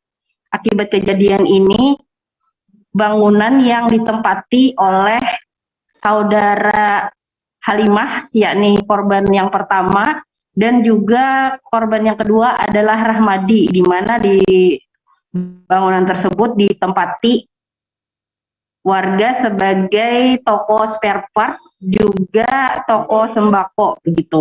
Kejadian sendiri terjadi pada Kamis siang yang mana terjadi angin cukup kencang sehingga membuat warga sekitar sempat kaget mendengar adanya suara benturan keras. Ternyata atap dari bangunan milik yang ditempati oleh saudara Halimah dan juga Rahmadi ini terbang, terhempas mengenai bangunan yang ada di seberangnya, dan setelah terbentur ke bangunan yang di seberangnya itu lalu terhempas ke aspal hingga membuat beberapa saat jalanan yang ada di sana sempat macet begitu ya lalu lintasnya. Kejadian ini sendiri diperkirakan menyebabkan kerugian di atas dari 5 juta rupiah seperti yang berhasil kami himpun data di lapangan sendiri. Nah, PLT Kepala Pelaksana BPBD Kabupaten Banjar yang kami konfirmasi melalui telepon begitu, Bapak Ahmad Nur Sailah menyampaikan bahwa kejadian kemarin yakni angin puting beliung tidak hanya terjadi di kawasan Desa Sungai Lulut itu saja, namun juga terjadi di kawasan Cintapuri di Darussalam di Martapura. Jadi akibat kejadian yang sama di waktu yang mungkin tidak terlalu jauh dari kejadian di Sungai Lulut ini mengakibatkan satu bangunan atapnya sempat terbang juga sama kejadiannya dengan yang di Sungai Lulut ini.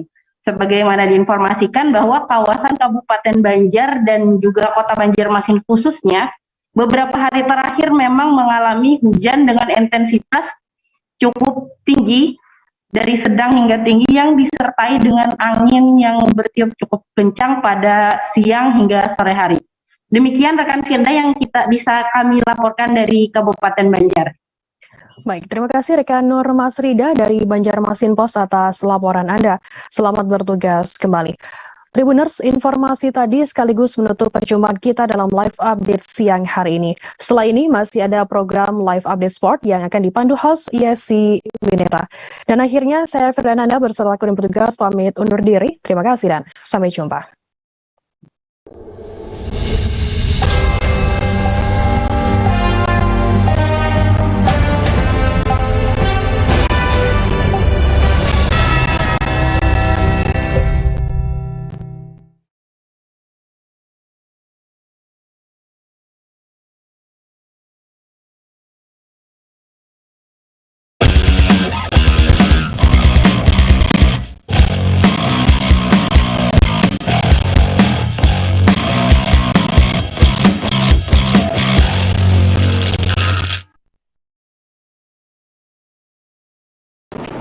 Hai Tribuners, live update sport kembali hadir menjumpai Anda pada siang hari ini, Jumat 16 September 2022. Ada sejumlah berita olahraga terkini yang akan kami sampaikan untuk Anda dalam beberapa waktu ke depan. Bersama saya Yesi Winata, kita jelang live update sport selengkapnya. Pelatih Rahmat Darmawan RD sempat dibuat sedikit marah saat Rans Nusantara FC memetik kemenangan 2-1 atas Persebaya Surabaya. Tepatnya pada babak pertama karena anak asuhnya tersebut melakukan tindakan kurang bijak dalam hal menguasai bola. Duel terjadi pada pekan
Halo Tribuners, jumpa lagi bersama dengan saya Kusnul Asyaifah dalam tayangan berita selebritis.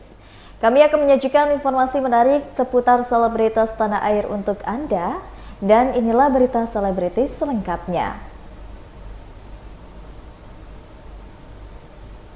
Berita pertama datang dari Marshanda. Demi film gendut Siapa Takut, Marshanda sengaja membuat berat badannya naik drastis hingga 20 kg. Marshanda konsisten menanggakan pandangan positif terhadap tubuh. Hingga akhirnya ia menerima untuk menjadi pemeran utama dalam film layar lebar yang berjudul Gendut Siapa Takut. Marshanda tak perlu berpikir ulang dengan tawaran main di film arahan Prita Gita Arniagra. Apalagi Marshanda nyaris 5 tahun absen dari layar lebar.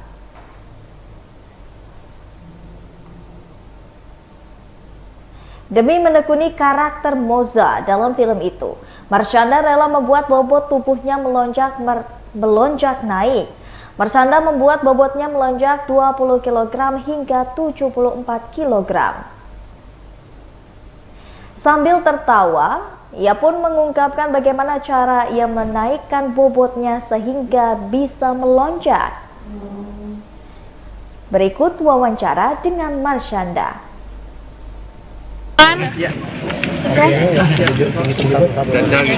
Siapa ya tingginya? Orang baru, sorry. Bang Lukman, suara aman. Iya, aman. Oke, Cak, congratulations buat film barunya nih. Gimana nih perjuangannya akhirnya kamu bisa merilis film baru yang judulnya Berbadan Gemuk gitu. Seperti apa sih? Senang banget perasaanku diajak Mbak Prita dan pihak dari Spektrum untuk bermain film Gendut Siapa Takut, karena apapun yang aku lakukan dalam hidup aku, at the end acting adalah sesuatu yang nggak akan pernah aku tinggalkan, karena itu passion aku selalu di situ.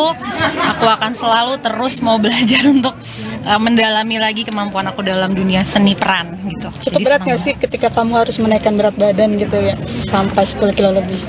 Berat, tapi aku menemukan banyak hal-hal ya yang menarik gitu, terutama merasakan gimana sih jadi orang gendut yang mengalami yaitu dia body shaming, bullying. Kayak misalnya gini, yang aku temukan salah satunya adalah ternyata orang-orang yang paling banyak ngebully orang yang gendut itu adalah orang-orang yang, aku nggak tahu nih Mbak Prita setuju apa nggak, mereka adalah orang-orang yang paling mengkritik dirinya sendiri kalau mereka sendiri gendut tapi mereka nggak menghukum dirinya. Bener nggak? Iya kan? Jadi kalau mereka ngerasa ada orang lain, kok lo gendut tapi lo nyaman sama diri lo sih? Nah itu tuh, aku nemuin itu pas aku kemarin di syuting ini. Gitu aja sih. Gimana tuh, bener nggak? Setuju nggak? Untuk menaikkan berat badan sendiri itu ada mungkin keharusan dari sutradara juga atau pure ide kamu sendiri? Enggak lah, itu memang dari ceritanya dan dari permintaan sutradara juga. Ceritanya sendiri seperti apa? Cak, kamu lebih banyak makan? Banyak makan, terus makannya juga makan malam sebelum tidur, terus ya gitu banyak sih ya, macam-macam ya, pokoknya makan dessert, makan pasta, makan yang banyak karbo gitu. Dan untungnya aku tuh cepat gemuk, cepat kurus. Jadi memang untuk adaptasi ke peran ini nggak butuh waktu lama untuk aku gendut gitu. Nah, ini kan comeback kamu sendiri, terakhir kamu main film tuh kapan sih, tahun berapa kalau boleh? 2018 tuh sinetron Orang Ketiga. Kalau film layar lebar juga 2000. Susternya South Urban Legend waktu itu. Mbak Fitra, kenapa sih memilih Marshanda untuk mengisi karakter ini? Alasannya boleh di-share? Alasannya benar-benar cuman karena aku kangen sama Marshanda. Karena Marshanda waktu itu sedang mengkampanyekan body positivity juga. Film ini atau oke gue mau gitu? Oke, gue mau sih, karena itu dia, aku kayak pas ngebaca skenario tuh lebih dari membayangkan gimana nih gue meranin karakter ini, tapi kadang-kadang ada hal-hal yang kita tuh mengutamakan chemistry, dan chemistry ini adalah karya, chemistry kepada tulisan cerita gitu. Jadi aku ngerasa wah ini satu nih sama aku, jadi kayak itu udah lebih menjelaskan dan udah lebih cukup daripada menganalisa lebih jauh gitu loh. Caca pakai sebagai antagonis nih. Sekarang ya biasa kan main sebagai antagonis, protagonis. Sekarang lebih komedi. Lebih komedi gitu. Jadi mungkin lebih fresh kali ya. Mungkin lebih fresh, terus Ya untungnya aku banyak belajar dari tim dan teman-teman yang ada di lokasi sih. Mbak Prita banyak banget ngebantu aku juga, jadi nggak ngerasa kagok gitu untuk memerankan karakter di sebuah film komedi gitu. Tapi kamu share ke Sienna nggak sih apa yang kamu perankan, hari apa jadi dan seperti apa Sienna menanggapinya?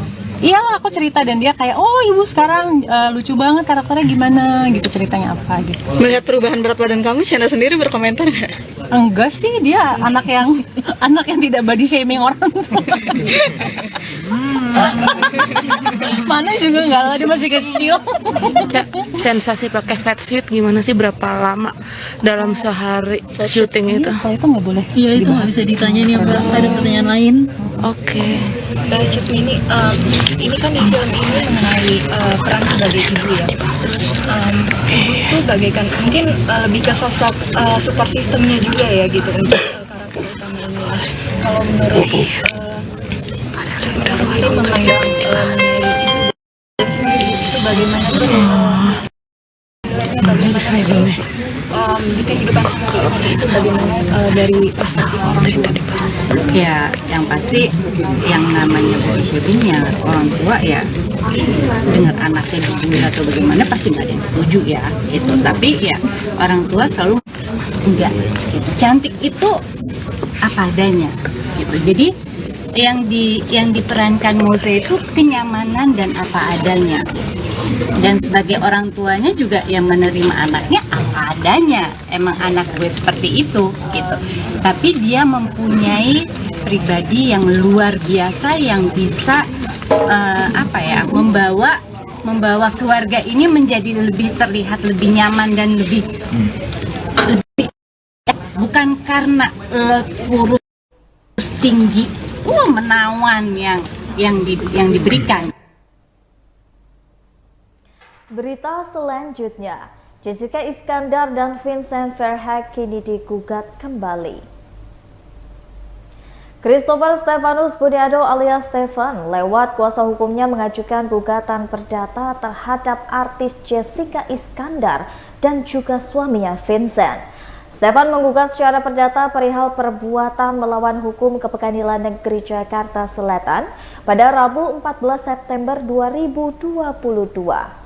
Menurut Darius, konferensi pers yang dilakukan oleh Jessica Iskandar dan juga Vincent ini sangat vulgar.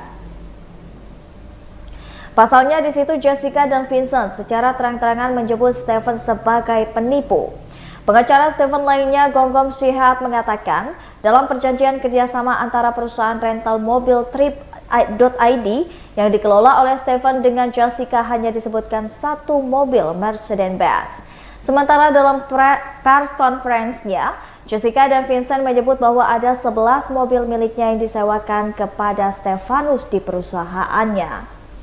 Oleh karena itu, Gonggong mempertanyakan apakah 11 mobil yang dimaksud Jessica ada perjanjiannya atau tidak. Darius meminta Jessica maupun Vincent membuktikan di pengadilan terkait yang dituduhkan pada kliennya.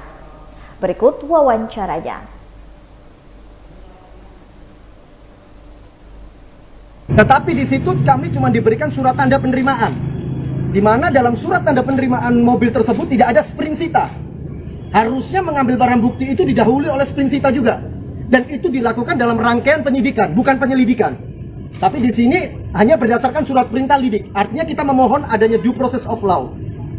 Penegakan hukum itu harus adil dan tidak memihak. Oleh karenanya kami pun sempat menyurati Polda Bali pada saat itu.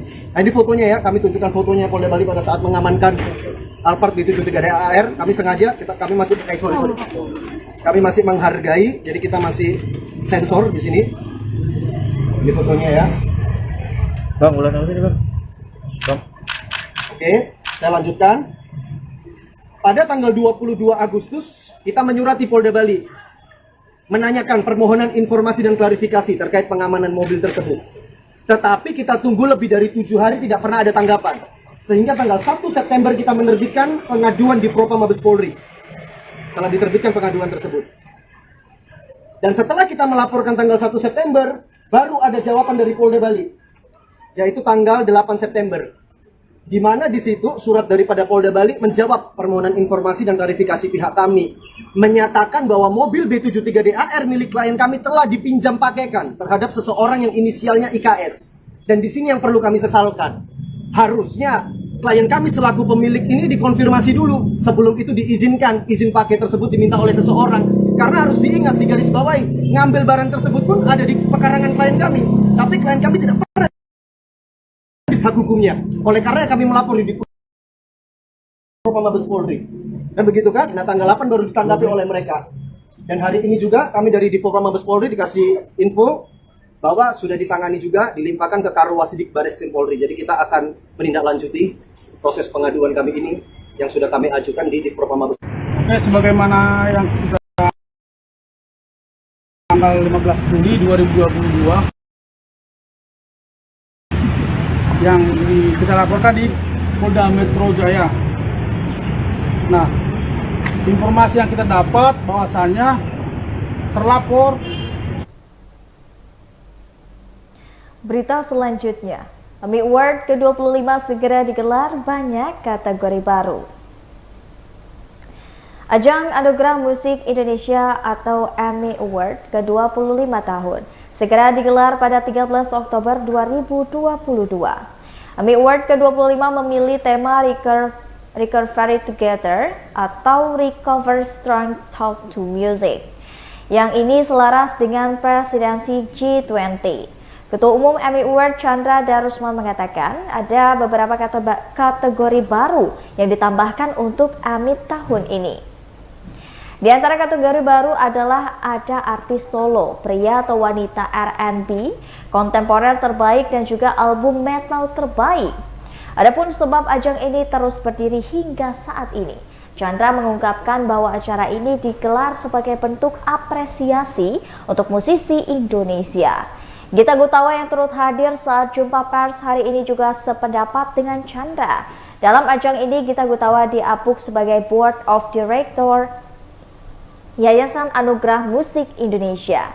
Dari 57 kategori yang ada, kategori yang paling ditunggu-tunggu yaitu artis solo wanita pop terbaik, Liatra Pesan Terakhir, Mahalini Sisa Rasa, Raisa Cinta Sederhana, Rosa Terlalu Berharap, Yura Yunita Tutur Batin, dan Ziva Peri Cintaku. Lebih lanjut untuk detail kategori apa saja yang ditampilkan dapat dilihat di Instagram resmi di AMI Award. Berikut wawancaranya. Kami musisi baik itu penyanyi, artis, band itu nggak selalu harus dihargai materi, tapi juga dengan apresiasi. Ya. Bahkan kadang-kadang apresiasi itu nilainya lebih dari materi. Benar-benar ya. Setuju ya? Nah, apalagi penghargaan seperti ini. Kami sampai sekarang berhasil, menurut saya masih bisa mempertahankan independensinya, agar supaya penghargaannya kita berikan kepada para musisi itu betul-betul pantas untuk diberikan dan tentunya support dari masyarakat ya. Terus semua selalu menyambut acara ini ya setiap tahunnya. Ya. Nah, mungkin dari BOD sendiri bisa diwakili di sini juga ada Mas Dwiki, mungkin bisa nambahin harapannya untuk AMI tahun ini nih gimana nih? Wow, karena kan biasanya setiap tahun harus ada sesuatu yang beda kan? Apalagi nih harapannya nih kira-kira buat mewakili seluruh BOD. Ada yang mau menambahkan juga boleh? Ya, harapannya kita untuk tahun ini AMI itu memang selalu menampilkan suatu kebaruan. Itu dia, yang ditunggu-tunggu.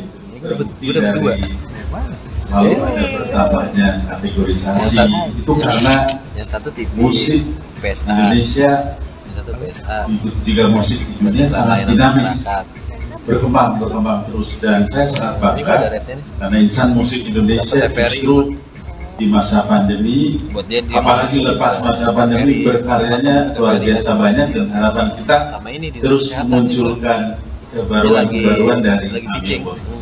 Keren ya, kita tunggu ya nanti ya. Ini juga di sini ada Gita Gutawa juga yang punya pengalaman dan kenangan yang indah dengan AMI Awards ya. Ya kan, yang pasti juga bisa memberikan semangat juga buat semuanya, teman-teman penyanyi dan juga musisi. Mungkin bisa menambahkan kira-kira harapannya Gita Gutawa sendiri gimana nih?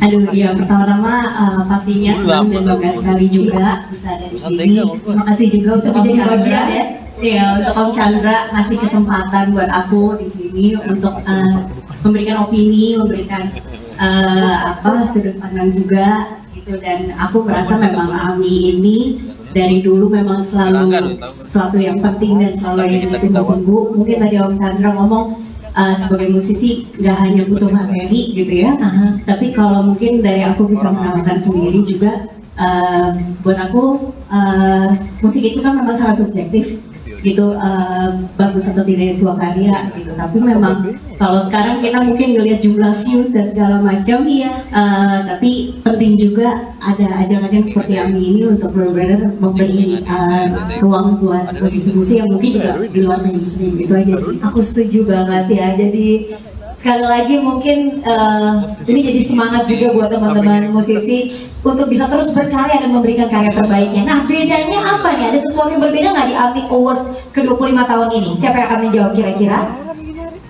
Pak Chandra, boleh menjawab mewakili? Yang berbeda, betul, tadi Mas Widi sudah sampaikan, ada beberapa pengembangan kategori, ya, selain tambahan kategorinya sudah kita umumkan ya kemarin ya. betul, Keren-keren banget. dan hip hop kontemporer ya. Nah, itu dia. Tapi juga kita di luar AMI-nya yang merupakan maksudnya AMI Award ya, yayasannya, itu juga akan memberikan perhatian kepada musisi-musisi tradisi Indonesia, karena selama ini kan AMI lebih cenderung ke industri ya. Dan kita ingin mendekatkan musik industri dan musik non industri supaya tidak ada jarak lagi.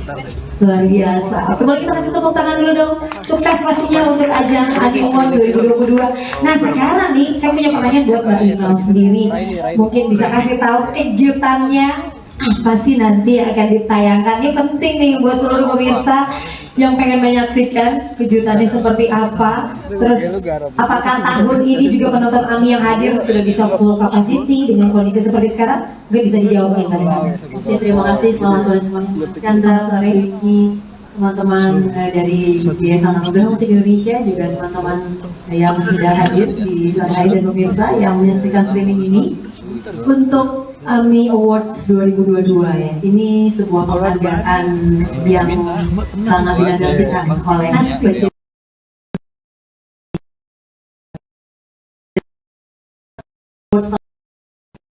beda, ada kejutannya. Yang pasti di AMI itu selalu ada kejutan. Tapi kalau disampaikan sini namanya bukan kejutan. Aduh, jadi nggak dikasih tahu dong nih kejutannya. Nantikan saja nonton ya. Betul. Tapi yang pasti yang menarik dari AMI itu adalah selalu ada kolaborasi spesial. Yang beda ya. Betul. Seperti yang disampaikan. Biasanya kayak yang baru pertama kali tuh kolaborasi, benar ya? Ya, apalagi tadi Mas Diki juga sampaikan ada kebaruan-kebaruan, itu nanti kita akan saksikan di malam puncak AMI Awards. Wow, tanggalnya sendiri untuk tanggal berapa sih untuk malam puncak AMI Awards tahun ini? Tanggal 13 Oktober 2022. Dicatat ya, 13 Oktober 2022. Ya. Standby buat nonton bareng-bareng. Dan untuk kira-kira penyelenggaraan malam puncak AMI Awards ke-25 ini, apakah akan full capacity? Ya. Iya. Berita selanjutnya, ada konferensi pers dari Dara Arafah yang brankas berisi uang 789 juta dicuri oleh ART-nya. Brankas milik selebgram Dara Arafah dicuri oleh asisten rumah tangga yang bernama Mursida. Akibat pencurian ini, uang tunai yang ada di dalam brankas Dara Arafah sebesar 789 juta rupiah raib. Terkait hari ini, polisi sudah mengamankan tersangka ART Mursidah dalam aksinya. Dalam aksinya, Mursidah dibantu oleh kekasihnya yaitu Sarpul alias Anwar. Kabid Humas Polda Metro Jaya, Kombes Pol Endra Zulpan mengatakan, kedua tersangka sebelumnya juga sempat dilaporkan oleh artis Jennifer Dunn. Tetapi laporan tersebut dibatalkan oleh Jennifer Dunn sebab berakhir perdamaian. Untuk diketahui, kejadian pencurian terjadi pada 4 September saat kejadian Dara Arafah ini memang sedang tidak berada di rumah. Dara Arafah pun mengetahui jika brankasnya hilang pada 2 hari kemudian pada 6 September. Dan ia langsung melaporkan ke Polres Jakarta Utara malam harinya. Atas kejadian ini, penyidik sudah melakukan pemeriksaan secara intensif dan juga menetapkan mereka sebagai tersangka dengan pasal 363 KUHP JU 55 KUHP dengan pidana maksimal 7 tahun penjara. Berikut wawancara dengan Dara Arafah.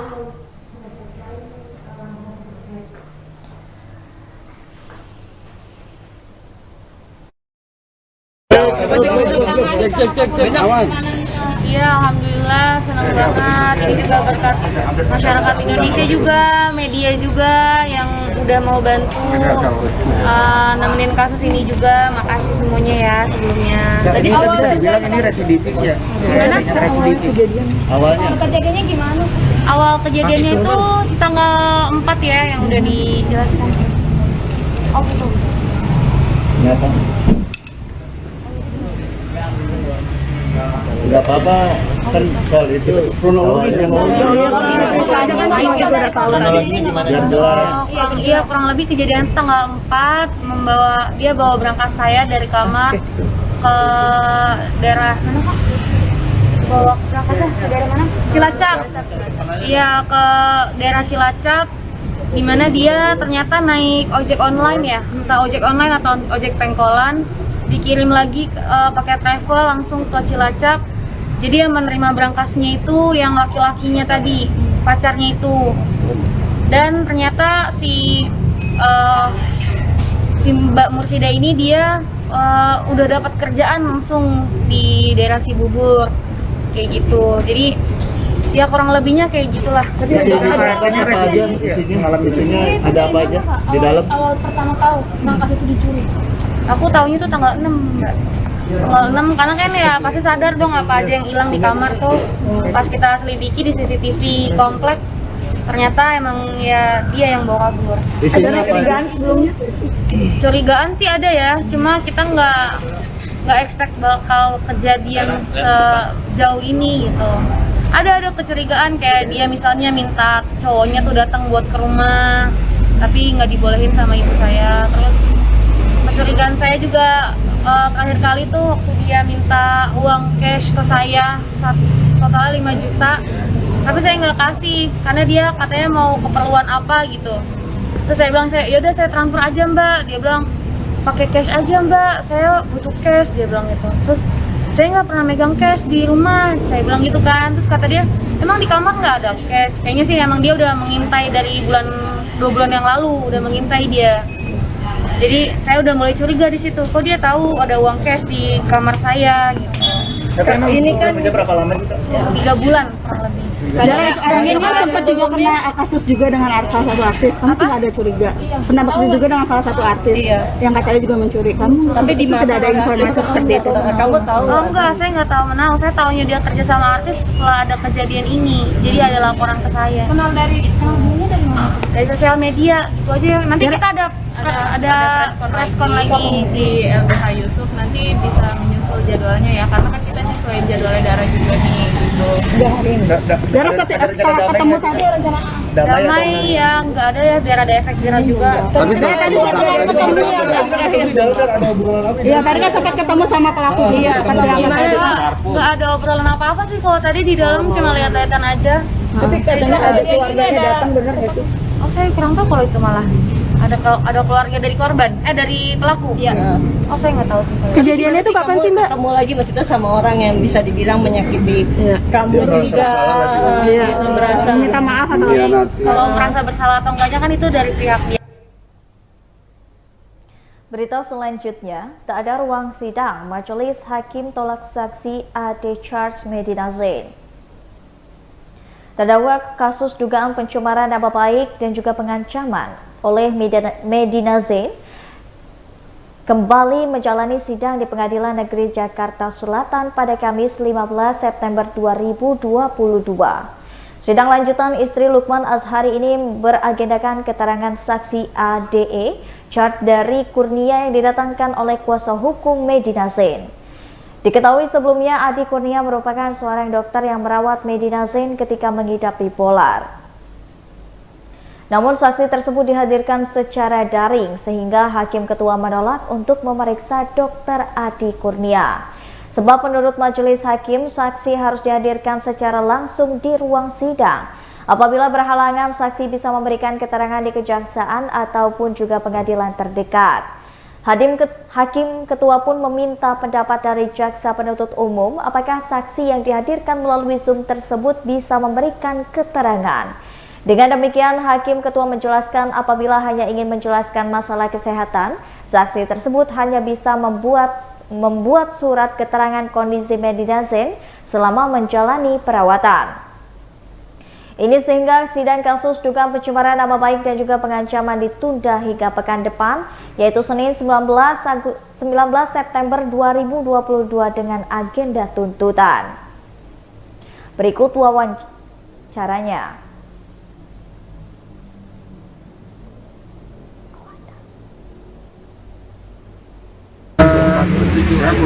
Ini semua kembali kepada hakim, cuman menurut hakim ini ya seperti itu ya. Mudah-mudahan insya Allah, tapi semua kembali kepada hakim.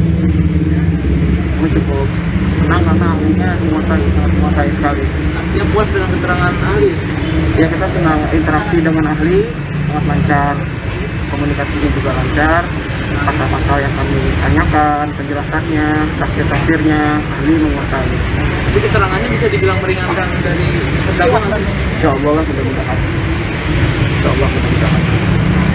Sejauh ini hubungan sama Mbak Uci bagaimana? Katanya sering bertemu juga. Kalau saya kemarin beberapa waktu lalu ya suka komunikasi, mas belakangan saya lagi jarang ya, karena saya itu karena fokusnya saya ada anak, ada urus Medina dan juga harus mencari kegiatan lain, jadi komunikasi agak berkurang. Mbak Ika saya memang kurang kenal sama Mbak Ika, saya kurang kenal, kurang betul. Nah kalau Mbak Ika saya kenal, berarti untuk proses menempuh juga beberapa sudah seperti apa? Mudah-mudahan kita berdoa aja, Allah yang menikmati ya. Kita nggak pernah tahu hari esok itu kan kita hanya disuruh berdoa aja. Tadi itu Mbak Ika bilang kalau lagi kangen sama anak jarang ketemu. Ya tadi sedih di belakang, dia kangen sama anak. Jadi mungkin saya mengerti ya, momen-momen dengan anak, pertumbuhan anak dari anak umur 3 tahun itu kan memang sedang lucu-lucunya ya, momen-momen emas, momen-momen golden time. Mungkin Medina akan sedikit kehilangan masalah tentang itu. Mudah-mudahan buat pertumbuhan anak step by stepnya dari umur 3 tahun ya, dia akan banyak miss. Baiklah Tribuners, itulah tadi berita selebritis bersama dengan saya Kusnul Syaifa. Jangan lupa untuk terus saksikan YouTube Tribun Lampung News Video, Facebook Tribun Lampung, Instagram @tribunlampung, dan juga TikTok @tribun Lampung untuk mendapatkan informasi ter-up-to-date lainnya. Selamat siang dan sampai jumpa.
Selamat sore Tribuners, hari ini Ariska kembali hadir menemani Anda dalam live update travel edisi Jumat 16 September 2022. Seperti biasa, Ariska akan memberikan informasi terkait sejumlah wisata dan kuliner untuk Anda.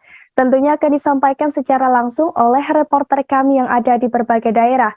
Inilah live update travel selengkapnya. Tribuners, baru-baru ini Menparekraf Sandiaga Salahuddin Uno melakukan kunjungan ke Sumatera Selatan. Selama berada di Sumatera Selatan, Sandiaga Uno mengunjungi sejumlah tempat, termasuk ke agrowisata Tanjung Sakti yang berlokasi di Lahat, Palembang, Sumatera Selatan, Tribuners. Dalam kunjungan itu, Sandiaga Uno mengapresiasi pengembangan agrowisata Tanjung Sakti. Sebab agrowisata Tanjung Sakti mampu menarik kunjungan hingga 10.000 wisatawan per hari, Tribuners. Jumlah kunjungan tersebut dinilai hampir sama dengan jumlah kunjungan wisatawan di Bali. Dilansir dari tribuntravel.com, agrowisata Tanjung Sakti ini merupakan destinasi yang menawarkan aktivitas wisata edukasi dan alam di tengah lahan area perkebunan. Menariknya, tempat wisata ini dikelola secara mandiri oleh Wali Kota Palembang Harnojoyo, Tribuners. Agrowisata ini dibangun sejak tahun 2018 dan diresmikan oleh Gubernur Sumatera Selatan pada tahun 2020. Awalnya, ide untuk menciptakan agrowisata Tanjung Sakti ini berangkat dari Harnojoyo selaku tokoh masyarakat, di mana ia memiliki keinginan untuk meningkatkan wisata lokal dan juga perekonomian warga setempat. Sebab dulunya tempat ini merupakan daerah perlintasan yang sangat sepi. Sementara itu, saat kunjungan di agrowisata Tanjung Sakti, Sandiaga Uno juga turut mendorong agar kualitas kawasan tersebut bisa ditingkatkan. Salah satunya dengan penambahan atraksi wisata agar daya tarik wisatawan semakin besar sehingga berdampak pada kebangkitan ekonomi.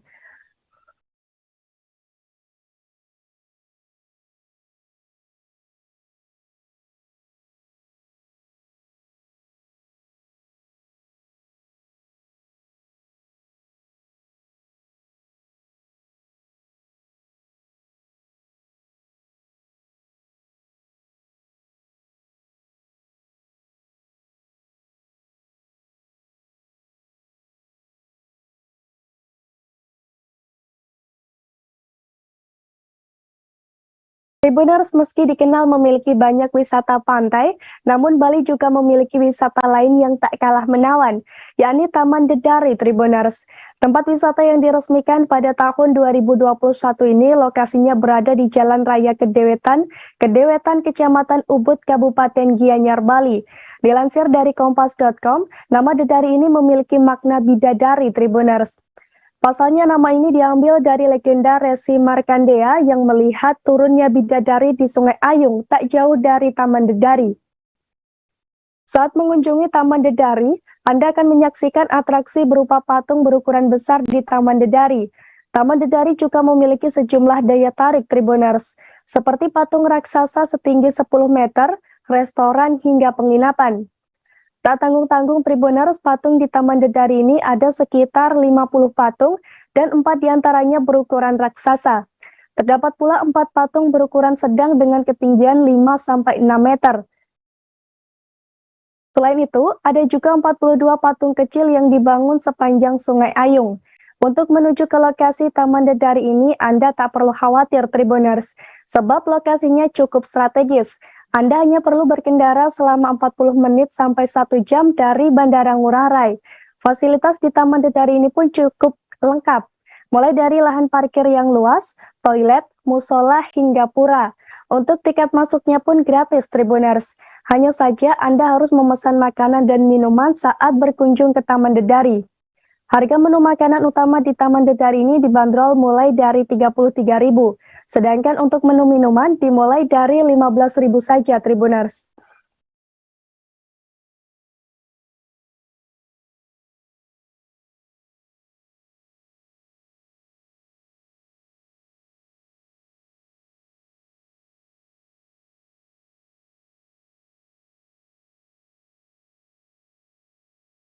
Kita beralih ke Bogor, Tribuners. Bogor ini memang dikenal sebagai kawasan yang memiliki banyak destinasi wisata. Namun jika Anda mencari wisata sekaligus penginapan di Bogor, Villa Kayangan bisa menjadi pilihan yang tepat. Villa yang satu ini juga sudah populer dengan nuansanya yang instagramable, Tribuners. Kepopuleran Villa Kayangan ini tak lepas dari konsep wisata dan penginapan yang ditawarkan. Namun selain wisatanya, fasilitas penginapan dan wahana di Villa Kayangan juga menjadi daya tarik tersendiri bagi para pengunjung, seperti wahana keranjang layang, becak mini, bioskop 3D, taman kelinci, becak air, Flying Fox hingga virtual reality. Untuk masuk ke Villa Kayangan, Anda tak perlu merogoh kocek dalam-dalam, sebab Villa Kayangan hanya menarik tiket masuk sebesar Rp40.000 saat weekend dan Rp35.000 saja saat weekday. Namun jika Anda ingin camping di Villa Kayangan, Anda harus membayar biaya tambah dengan biaya Rp80.000. Selain itu, Anda juga harus mematuhi sejumlah ketentuan yang ditetapkan oleh pihak Villa Kayangan. Di antaranya, anak umur 3 tahun ke atas sudah dikenakan tiket masuk secara utuh. Lalu penyandang disabilitas dan orang tua umur 65 tahun ke atas dibebaskan dari tiket dengan syarat menunjukkan KTP. Ketentuan selanjutnya, tiket yang sudah dibeli tidak bisa dikembalikan kecuali bagi yang menginap. Tiket masuk yang Anda beli ini sudah termasuk kunjungan untuk berenang, spot selfie, dan ikan terapi Tribuners. Sementara tiket untuk weekday sudah termasuk dengan nonton bioskop 3D. Dan harga tiket yang Anda beli ini sudah termasuk dengan pajak serta asuransi lokal Tribuners.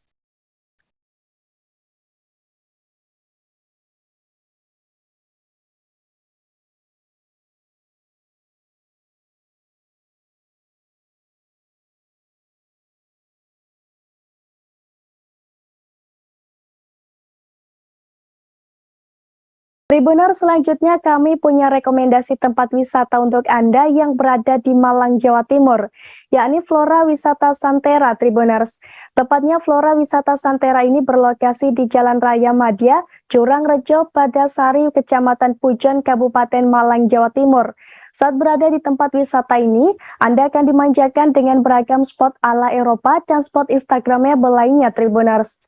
Mulai dari kawasan Rainbow Wistaria, Green Bay Garden, Coffee Garden Santera, dan spot ciamik lainnya. Tempat wisata yang dibuka sejak tahun 2019 ini terletak di ketinggian 1.200 mdpl. Sehingga selain spot Instagramable, Flora Wisata Santera juga memiliki udara yang sejuk dan pesona alam khas pegunungan. Flora Wisata Santera juga dilengkapi dengan sejumlah fasilitas yang memadai, seperti tempat parkir luas, wahana, toilet, musola, restoran, hiburan musik, dan masih banyak lagi. Untuk masuk wisata ini pun terbilang cukup terjangkau Tribuners. Saat weekday, Flora Wisata Santera menetapkan tiket masuk seharga Rp25.000 saja per orang. Sementara saat weekend dibanderol dengan harga Rp30.000 saja. Dengan membeli tiket masuk tersebut, Anda sudah bisa berfoto sepuasnya di Flora Wisata Santera Malang Tribuners. Tempat wisata ini bisa Anda kunjungi kapan saja, sebab Flora Wisata Santera buka setiap hari dengan jam operasional mulai pukul 8 hingga 17 waktu Indonesia Barat. Namun jika Tribuners ingin puas jalan-jalan di Flora Wisata Santera, disarankan untuk datang saat pagi hari.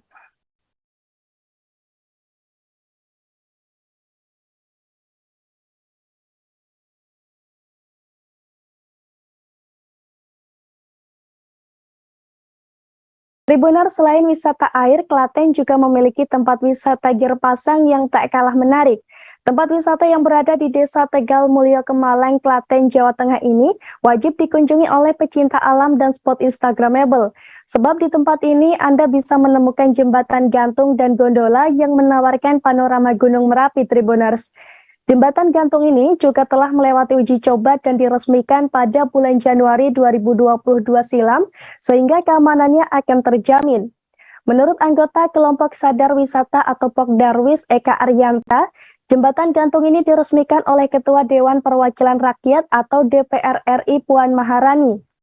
Untuk masuk ke wisata ini, Anda tak perlu merogoh kocek dalam-dalam. Lantaran Girpasang hanya mematok biaya masuk wisatawan mulai dari Rp2.000 saja per orang. Dan menariknya, selama berada di kawasan ini, Anda bisa melewati jembatan gantung tanpa dipungut biaya sepeser pun. Selain jembatan gantung, di Girpasang juga ada wahana gondola yang bisa Anda coba. Gondola sepanjang 130 meter di tempat wisata ini menghubungkan antara Girpasang dengan dukuh seberangnya Tribuners. Keseruan naik gondola ini yang banyak menyita perhatian, sebab dengan naik gondola, Anda akan merasakan serunya menyeberang di ketinggian 150 meter dari dasar jurang. Dan untuk bisa merasakan keseruan naik gondola tersebut, pengunjung dikenakan biaya mulai dari Rp60.000 per 4 orang.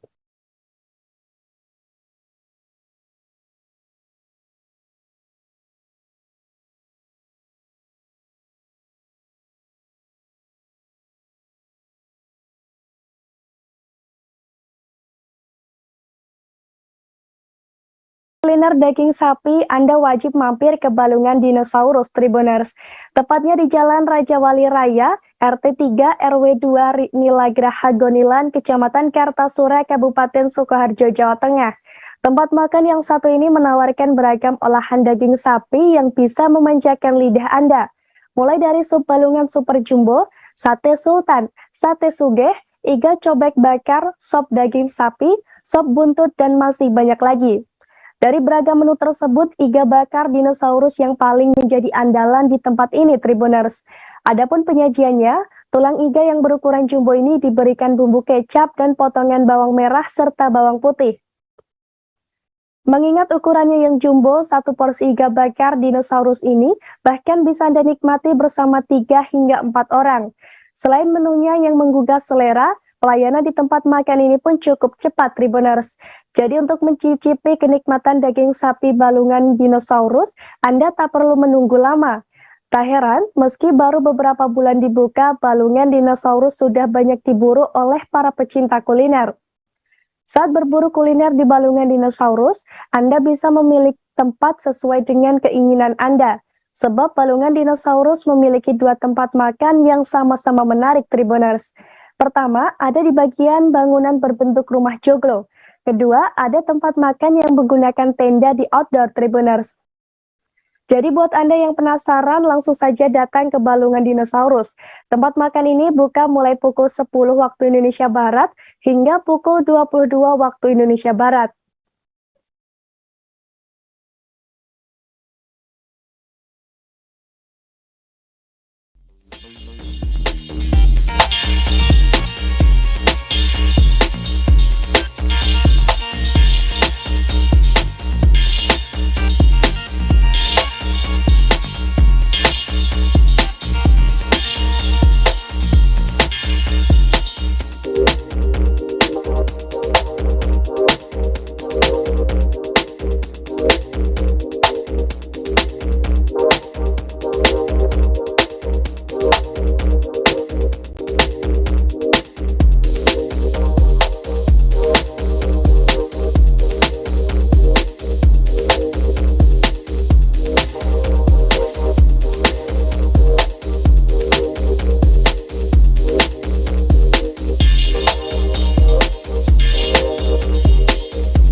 Selanjutnya kami punya rekomendasi tempat wisata yang cocok untuk menghilangkan penat saat akhir pekan nanti, yakni wisata alam di Taman Hutan Raya atau Tahura Sultan Taha Saifuddin Jambi, Tribuners. Di tempat ini, Anda bisa mendapatkan udara segar dan suasana alam yang tenang jauh dari hiruk-pikuk perkotaan. Selain itu, Anda juga bisa menemukan tumbuhan endemik kayu bulian di Tahura ini, Tribuners. Dan bagaimana keseruan berlibur di sana akan disampaikan oleh rekan Musawira dari Tribun Jambi. Silahkan rekan Musa. Ya, baik rekan Ariska, dapat saya sampaikan dari Provinsi Jambi, tepatnya di Kabupaten Batanghari, memang banyak hal-hal yang menarik yang perlu dikunjungi oleh Tribuners. Dan ini satu di antaranya yaitu Taman Hutan Raya Tahura Sultan Saifuddin Jambi yang terletak di Kabupaten Batanghari. Nah, bagi Tribuners yang ingin mengunjungi lokasi ini, berada di 3 kecamatan, yaitu Kecamatan Morobulian, Kecamatan Batin 24, dan Kecamatan Morotumbesi. Jadi dari pusat kota Morobulian, jika Tribuners ingin mengunjungi Tahura, ini sejauh 17 km. Dan ketika Tribuners sudah berada di sana, di lokasi sana sangat asri karena masih ditemukan pohon-pohon yang rindang. Dan kemudian apalagi di pusat di zona pelindung, Tribuners masih ditemukan tumbuhan endemik yaitu kayu bulian yang saat ini masih dilestarikan oleh masyarakat dan pemerintah daerah. Adapun untuk akses untuk menjangkau Tahura Sultan Saifuddin Jambi ini, atau sebutnya dulu hutan tsunami, Tribuners bisa menggunakan kendaraan roda 2 dan kendaraan roda 4. Dan kemudian dari pusat kota Morobulian 17 km tadi jika waktu tempuhnya selama 60 menit. Untuk kendaraan umum dari pusat kota Morobulian ke Tahura itu belum ada. Sebaiknya Tribuners menggunakan kendaraan pribadi. Dan saat ini diketahui bahwa pemerintah daerah Kabupaten Batanghari sedang melaksanakan pembangunan glamor camping atau glamping di Tahura Sultan Saifuddin Jambi. Hal ini pula diinformasikan oleh Kepala Dinas Lingkungan Hidup, yaitu Zamzami, bahwa pembangunan glamping ini bekerjasama dengan investor yang menelan anggaran 1,2 miliar. Dan tahun ini direncanakan ada 5 glamping yang akan dibangun di dalam blok pemanfaatan Tahura sesuai dengan instruksi Bupati Batanghari. Dan kemudian blok pemanfaatan ini diketahui Tribuners seluas 824 hektar. Dan nantinya di dalam blok pemanfaatan ini ada 5 glamping yang akan dibangun oleh pemerintah daerah Kabupaten Batanghari dengan bekerjasama bersama investor. Begitu rekan Ariska. Baik, terima kasih rekan Musawira dari Tribun Jambi. Dan Tribuners, ada pula wawancara dengan PLT Kepala Dinas Lingkungan Hidup Zamzami. Berikut liputannya untuk Anda. 2 hari. Tahap pertama. Nanti kita cari lagi ada investor. Kita usahakan tidak mengganggu APBD. Kita akan minta kerjasama dengan pihak ketiga. Artinya ini akan membuat ekowisata ya, ekowisata. Bang. Nah, kemudian apa yang menjadi penunjang dari ekowisata itu sendiri? Itu tahun ini sebenarnya rencananya jalan dari Seridadi ke Jangga itu kan sebenarnya mau dibangun. Tapi terkendala ada perizinan. Kemarin kami sudah memproses izinnya. Jalan dari Seridadi sampai Jangga Baru itu insya Allah tahun 2023 ini sudah dibangun. Jadi masyarakat kita untuk mencari tempat rekreasi, kita menyadari di daerah Kabupaten Batanghari dan Jambi pada umumnya objek wisata itu sangat minim. Nah, ini akan kami ciptakan. Jadi Tahura ini jadi multifungsi. Ada tempat objek wisatanya, ada tempat penelitiannya, ada tempat penanaman. Jadi semuanya kita akan padukan. Tidak semata-mata. Jadi kami mau memaksimalkan selama ini banyak. Tribuners, di Jakarta Pusat ada kawasan yang sangat unik, yakni Kampung Starling Tribuners. Kampung Starling ini ditempati oleh para pedagang kopi keliling. Saat masuk ke kawasan ini, Anda akan melihat sepeda para pedagang kopi tersebut berjejer. Sepeda-sepeda itu pun dilengkapi dengan berbagai renceng kopi dan minuman lainnya yang tergantung rapi Tribuners. Dan bagaimana suasana di sana, kita sudah terhubung dengan rekan Yolanda Putri dari Warta Kota. Silahkan rekan Yolanda. Ya baik Ariska, terima kasih dan selamat sore Tribuners. Memang terdapat salah satu daerah yang unik yang dimana dinamakan Kampung Starling yang berlokasi di Jalan Perapatan Baru, RT 01 RW 05, Kelurahan Senen, Kecamatan Senen, Jakarta Pusat. Saat itu terlihat asap mengepul dari kompor pedagang air panas di kawasan tersebut. Botol-botol maupun termos air milik para pedagang kopi keliling atau yang biasa dikenal oleh para pembeli di ibu kota khususnya yakni pedagang Starling nampak mengantre di depan salah satu rumah untuk diisikan air. Para pedagang kopi Starling terlihat tengah sibuk menyiapkan barang dagangan mereka, mulai dari mencucuk es batu di atas sepeda dengan tusukan besi hingga menata beberapa mie instan kemasan cup, kacang, dan juga teh celup di sepedanya. Dan saat itu pun terdengar sayup-sayup suara kring-kring dari sepeda para pedagang Starling.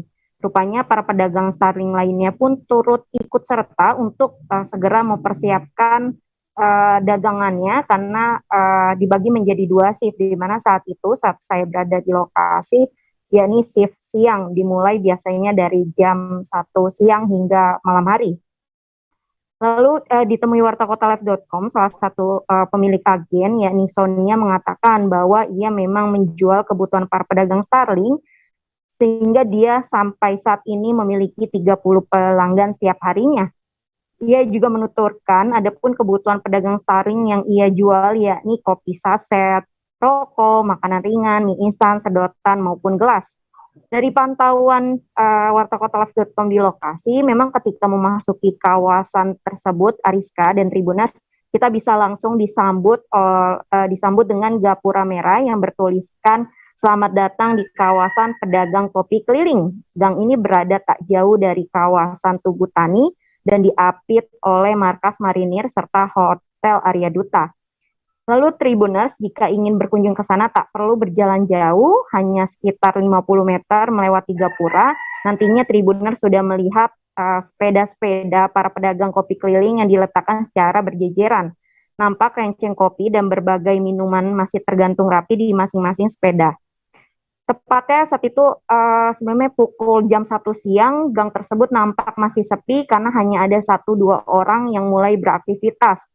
Gang ini juga hanya berukuran satu badan mobil saja. Sisi kanannya berdiri pemukiman warga padat penduduk dan sebelah kirinya terdapat aliran Kali Ciliwung. Begitu Ariska.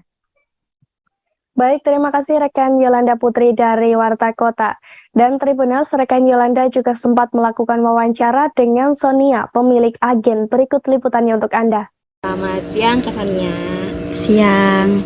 Kak, izin tanya, ini kan kakak salah satu pedagang yang mendistribusikan para pedagang kopi keliling atau Starling nih ya, Kak? Ya. Ini tuh kakak dari kapan bukanya di sini? Sejak tahun berapa? Sejak tahun 2007. 2007. Oh, emang udah lama ya, Kak? Iya. Semenjak almarhum bapak saya masih ada, saya nurusin gitu. Itu kakak emang udah jualan buat yang Starling dari awal? Emang berarti Starling tuh udah lama ya, Kak? Udah lama. Cuma belum menjamur kayak sekarang ya, maksudnya pedagangnya belum banyak kayak sekarang. Iya, benar. Kalau kakak sendiri langganan pedagang kopi keliling sekitar ada berapa kasarannya, Kak? Yang berlangganan paling 30-an lah. 30-an ya. Ya. Selebihnya paling kalau ini aja ya, silih berganti aja gitu. Oke. Kak, kalau kakak sendiri menyediakannya apa aja nih? Kopi gitu? Kopi, terus kayak rokok gitu, kayak jajanan juga gitu. Kopi gitu ya? Kopi. Tribuners, Bali memang identik dengan kuliner babi gulingnya. Namun selain babi guling, Bali juga memiliki kuliner malam yang banyak diminati, yakni nasi gandul Tribuners. Nasi gandul sendiri berupa kuliner asli Bali, namun berasal dari Pati, Jawa Tengah Tribuners. Dan seperti apa nasi gandul ini akan disampaikan oleh rekan Arini Valentia Kusni dari Tribun Bali. Silahkan rekan Arini. Halo, selamat sore rekan Ariska dan Tribunars. Jadi nasi gandul ini sebenarnya bukan kuliner khas Bali, namun sebenarnya nasi gandul ini berasal dari Pati, Jawa Tengah. Nah, biasanya kuliner Bali kan identik dengan babi guling. Nah, kali ini di Bali terdapat salah satu kuliner malam yang bisa Tribuners cicipi, yaitu nasi gandul yang merupakan nasi putih yang diberi lauk empal atau daging sapi dengan bumbu kuning. Ini bisa menjadi salah satu kuliner wajib Tribuners jika sedang berkunjung ke Bali. Nah, jadi konon dahulu nasi gandul ini di Pati menjajakan dagangannya dengan cara dipikul sehingga membuat namanya menjadi nasi gandul. Tetapi sekarang kalau di Bali nasi gandul ini sudah dimodernisasi dengan dihadirkan di beberapa angkringan. Salah satunya Tribuners bisa kunjungi di warung nasi gandul Hero di Jalan Tekumar Barat, nomor 19 dan Pasar Barat. Nah, harga seporsi nasi gandul itu dibanderol 16.000.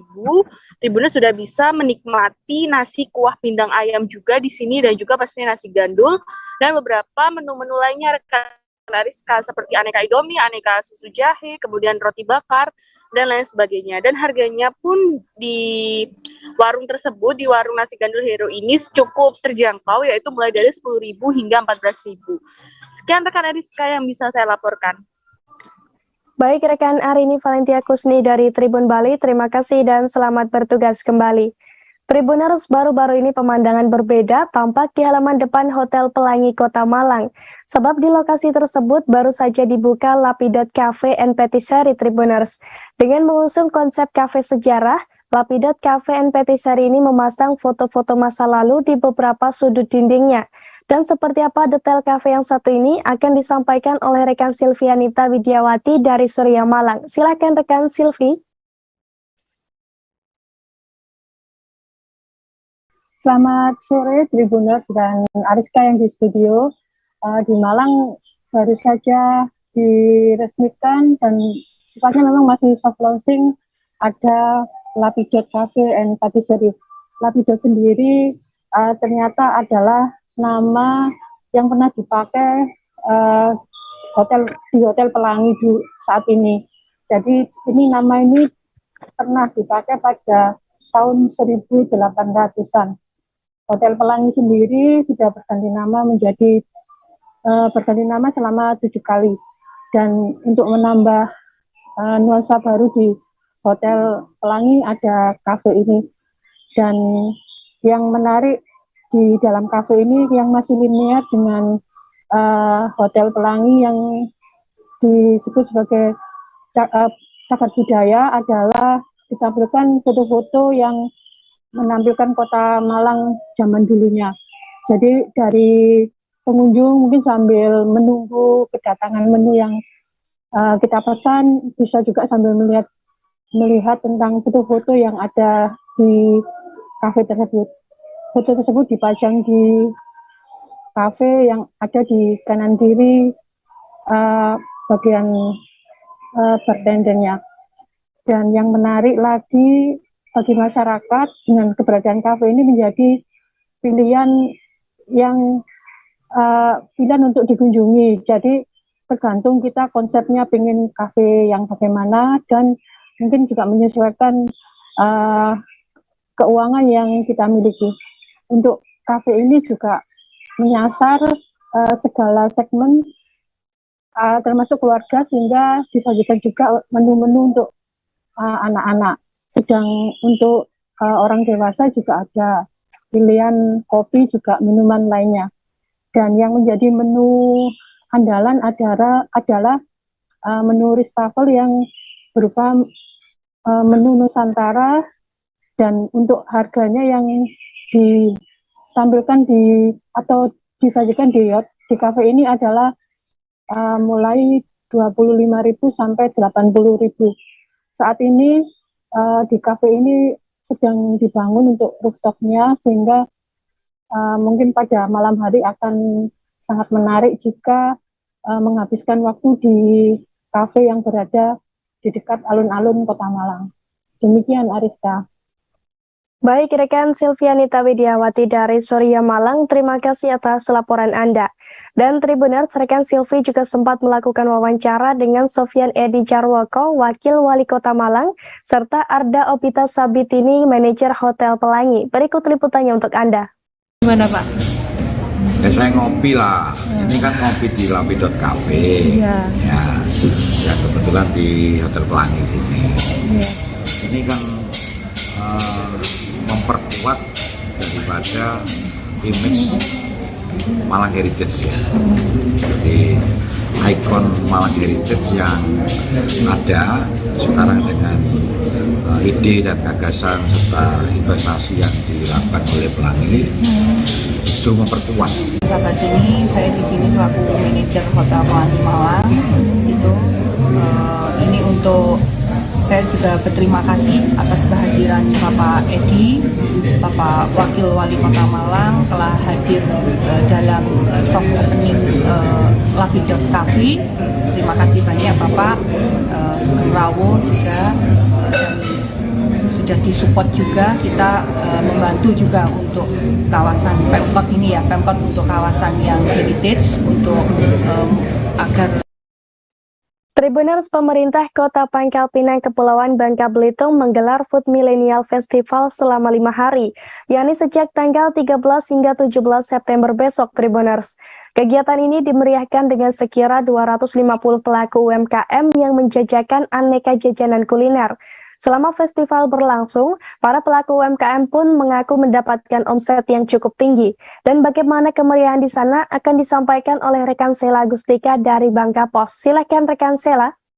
Baik, terima kasih Ariska dan selamat sore Tribuners. Memang saat ini pemerintah Kota Pangkal Pinang sedang menggelar event Food Millennial Festival atau yang biasa dikenal FMF. Mana event ini merupakan salah satu upaya dalam menggerakkan perekonomian masyarakat khususnya para pelaku UMKM. Nah, pada kesempatan ini, pada event FMF kali ini diikuti sebanyak 250 pelaku UMKM yang mana pada UMKM ini sendiri terdiri berbagai aneka macam kuliner mulai dari jajanan otak-otak, jajanan pentol, jajanan makanan, hingga menu makanan Korea juga tersedia di sini dan juga berbagai aneka minuman yang bisa menjadi pilihan para masyarakat yang berkunjung pada kegiatan FMF yang digelar tepat di alun-alun Taman Merdeka Kota Pangkal Pinang serta di depan rumah Wali Kota Pangkal Pinang dan Taman Wilhelmina Park. Nah, di mana untuk antusias para pelaku UMKM sendiri dalam mengikuti event FMF kali ini begitu sangat meriah, bahkan masyarakat yang berkunjung pun dapat kita lihat sendiri berdasarkan pantauan dari Bangka Pos, hampir kegiatan ini berlangsung selama kurang lebih 3 hari ini, ratusan masyarakat ini setiap harinya berkunjung dalam event FMF yang digelar pemerintah Kota Pangkal Pinang sendiri. Dan kegiatan ini sendiri sangat disambut antusias oleh para pelaku UMKM, di mana pihak UMKM sendiri seharinya bisa meraup omset hingga jutaan rupiah. Salah satunya ada kuliner nasi biryani, di mana nasi biryani ini merupakan salah satu jajanan kuliner yang ikut memeriahkan event FMF di Kota Pangkal Pinang ini sangat menyambut baik kegiatan FMF yang digelar pemerintah Kota Pangkal Pinang. Nah, dalam satu hari, owner si biryani ini bisa meraup omset kisaran 7 juta per harinya. Nah, hal senada juga dialami oleh pelaku UMKM lainnya, salah satunya penjual teh yang juga merasakan imbas positif dari kegiatan FMF yang digelar, di mana para pelaku UMKM ini berharap dengan adanya pelaksanaan event FMF kali ini bisa mendongkrak kembali semangat UMKM para pelaku usaha dan berharap kegiatan FMF kali ini bisa selanjutnya digelar oleh pemerintah Kota Pangkal Pinang. Nah, sebagai informasi sendiri, event FMF kali ini digelar selama 5 hari, yang mana untuk malam puncaknya sendiri ada pada malam Sabtu nanti, malam Minggu nanti atau Sabtu malam, di mana pada malam ini juga ikut langsung dimeriahkan oleh artis Budi Doremi, yang akan ditutup oleh artis Budi Doremi. Nah, sekian informasi dari kita, Ariska. Terima kasih. Baik, rekan Sela Gustika dari Bangka Pos, terima kasih atas informasi Anda dan selamat bertugas kembali. Tribuner, selanjutnya kita akan menuju ke Lampung Tengah. Di sana ada UMKM Coffee for Daily atau CFD yang menyajikan produk olahan kopi, Tribuners. Meski sempat terkena dampak pandemi COVID-19, namun kedai ini bisa bangkit dan bahkan masih eksis hingga saat ini. Kedai yang menyediakan 17 menu minuman olahan kopi ini memiliki menu andalan es kopi Senger, Tribuners. Dan untuk mengetahui proses pembuatan es kopi ini, kita sudah terhubung dengan rekan Fajar Ihwani Sidik dari Tribun Lampung. Silahkan rekan Fajar. Terima kasih Rizka. Selamat sore Tribuners. Coffee for Daily, Kota Gajah di Lampung Tengah, salah satu UMKM yang menyajikan produk olahan kopi. Kedai CFD di Kota Gajah di Lampung Tengah ini dirintis oleh Tria Abi Wicaksono pada tahun 2017. Lalu pada sayangnya sempat terkena dampak pandemi COVID-19. Kini kedai CFD yang ada di Kota Gajah bisa bangkit dan masih eksis dengan sajian belasan minuman produk olahan kopi. Salah satunya adalah Sanger Kopi yang menjadi signature CFD kopi tersebut. Tria saat merintis CFD terinspirasi dari hobi dan kebiasaan nongkrongnya bersama komunitas cangkir jalanan. Di tongkrongan tersebut, Tria mulai belajar dan hobi untuk membuat kopi. Ketika itulah Tria belajar membuat kopi secara otodidak di tongkrongan dan di kedai tempat ia bekerja. Dari hasil pekerjaan yang ia lakukan tersebut, ia belajar kopi secara otodidak dan kembali ke Lampung lalu merealisasikan kedai CFD tahun 2017. Tria mengatakan kedai CFD saat awal berdiri hingga saat ini konsisten dari pukul 10.30 hingga 23.30 waktu Indonesia Barat. Pada saat Tribun Lampung berkunjung ke kedai CFD Kopi, kebetulan sang pemilik Tria sedang membuat kopi andalannya yaitu Sanger Kopi. Tria mengatakan untuk proses pembuatannya menggunakan kopi produk olahannya sendiri yang ia tanam di rumah sebanyak 7 pohon, kemudian diolah menggunakan mesin manual brew dan dicampur dengan susu. Sanger Kopi adalah salah satu signature produk CFD Kopi Kota Gajah. Selain Sanger Kopi, ada juga CFD Kopi yang merupakan salah satu signaturenya. Untuk Sanger Kopi sendiri dapat disajikan dalam bentuk ice dan hot coffee. Demikian Arista, dan perlu diketahui juga CFD Kopi tidak hanya melayani untuk minum di tempat saja, tapi CFD juga melayani untuk pesanan di luar kedai yang dapat diantarkan oleh kru atau pegawai CFD Kopi tersebut. Demikian Ariska. Baik, rekan Fajar Ihwani Sidik dari Tribun Lampung, terima kasih atas laporan Anda. Kita beralih ke Kota Metro, Tribuners. Di sana ada satu UMKM viral yang menjual salad buah dengan topping yang sangat banyak. Namanya salad buah Java Juice, Tribuners. Menariknya, dalam waktu sehari UMKM ini mampu menjual salad buah sebanyak 400 kotak. Dan bagaimana informasi lengkapnya akan disampaikan oleh rekan Muhammad Humam Gifari dari Tribun Lampung. Silahkan rekan Humam.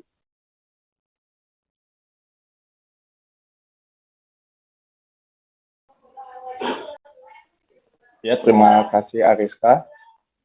Tribuners, ini salah satu salad buah viral yang ada di Kota Metro Lampung, yaitu salad buah Java Juice. Salad buah Java Juice ini terletak di Jalan Jenderal Sudirman, Kota Metro Lampung, yang buka dari pukul 4 sore sampai pukul 8 malam. Dalam waktu 4 jam tersebut, salad buah Java Juice ini bisa menghabiskan 400 kotak atau 400 pieces salad yang bisa dijual kepada masyarakat di Metro maupun di luar Kota Metro. Selain itu juga, salad buah Java Juice ini memiliki salah satu kriteria yang khusus, yaitu yang istimewa dibandingkan dengan salad buah lainnya, yaitu memiliki topping keju yang banyak dan juga memiliki buah-buahan yang segar. Dan itu juga, salat buah Java Jus ini dijual dengan harga Rp18.000 sehingga dapat dibeli oleh masyarakat dari golongan mahasiswa maupun masyarakat umum. Sekian Ariska. Baik rekan Muhammad Humam Gifari dari Tribun Lampung, terima kasih dan selamat bertugas kembali. Selanjutnya kita akan ajak Anda untuk kulineran ke Kabupaten Sanggau, Tribuners. Di sana ada satu warung bakso yang kerap diburu pembeli, yakni warung bakso ikan Afong, Tribuners.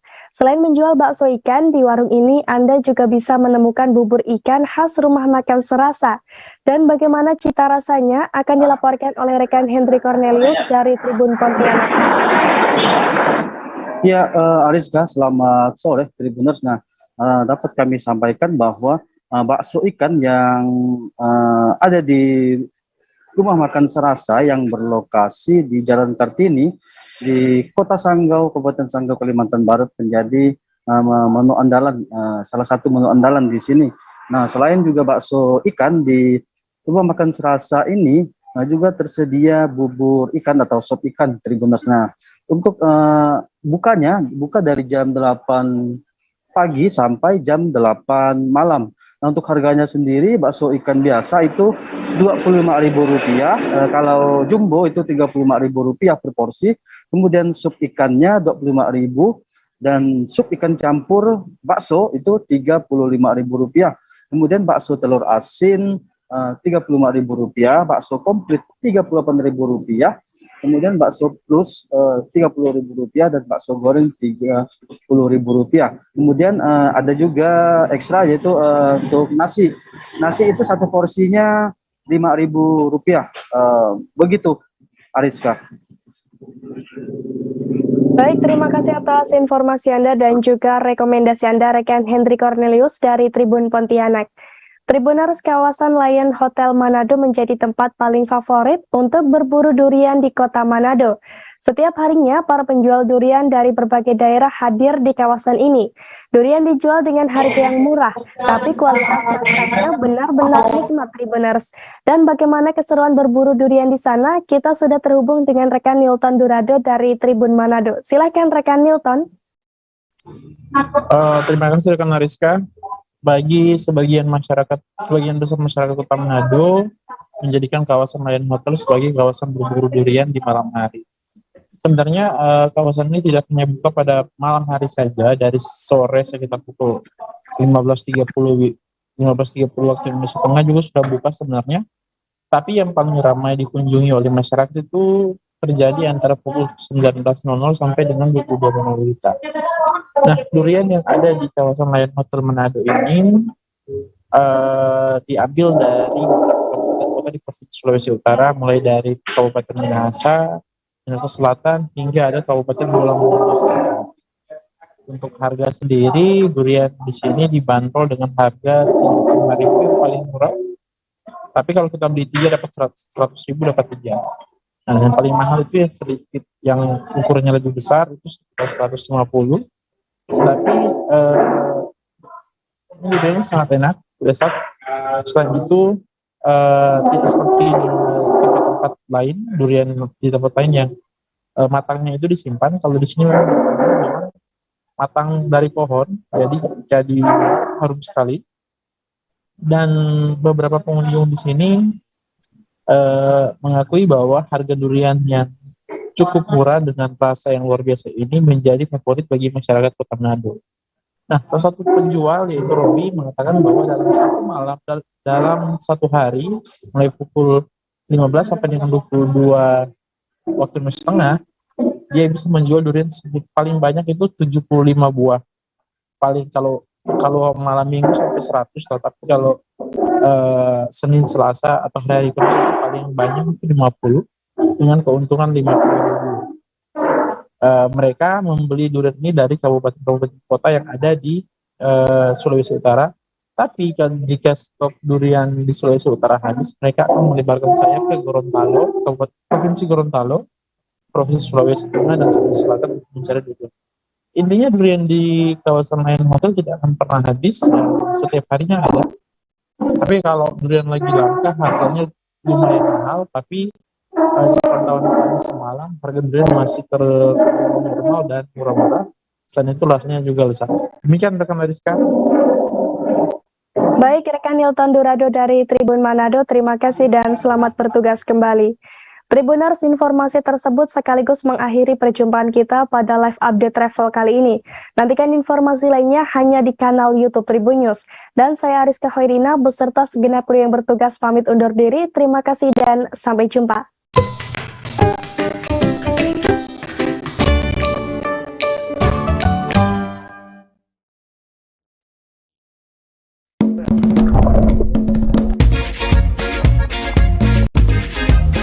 Selamat datang di Akuarium Raja Ampat, Pulau Sawandarek. Begitu teriakan dokumentator wisata kami, Putu, saat speedboat tiba di Pulau Sawandarek, Raja Ampat, Papua Barat, Minggu 3 Juli 2022. Tanpa turun ke daratan, kami langsung bersiap dari dalam kapal untuk melakukan snorkeling. Bahkan seorang wisatawan bernama Edward sepertinya sudah tak tahan ingin melihat indahnya dalam laut. Dia pun langsung melompat. Sang pemandu menyiapkan peralatan snorkeling seperti jaket, masker, dan kacamata snorkeling. Sungguh indah melihat dalam laut pesisir Pulau Sawandarek. Yap, benar, seperti melihat akuarium. Air yang jernih membuat mata kita bahkan tanpa kacamata snorkeling bisa melihat jelas keindahan dalam laut Raja Ampat. Warna-warni ikan dengan beragam jenis, batu karang bermacam bentuk dan unik, dan berbagai biota laut lain yang sangat memanjakan mata. Tak hanya snorkeling, sejumlah wisatawan juga melakukan diving hingga ke dasar laut. Pulau Sawandarek merupakan satu dari sejumlah tempat terbaik untuk snorkeling dan diving di Raja Ampat. Keindahan Raja Ampat yang berlokasi di ujung barat Papua ini dikenal hingga berbagai pelosok dunia. Untuk bisa mencapai pulau ini, Anda harus menggunakan transportasi laut yang ditawarkan oleh sejumlah travel perjalanan wisata Raja Ampat di Kota Sorong. Jadi, bagi Anda yang ingin berwisata, cukup di Indonesia aja.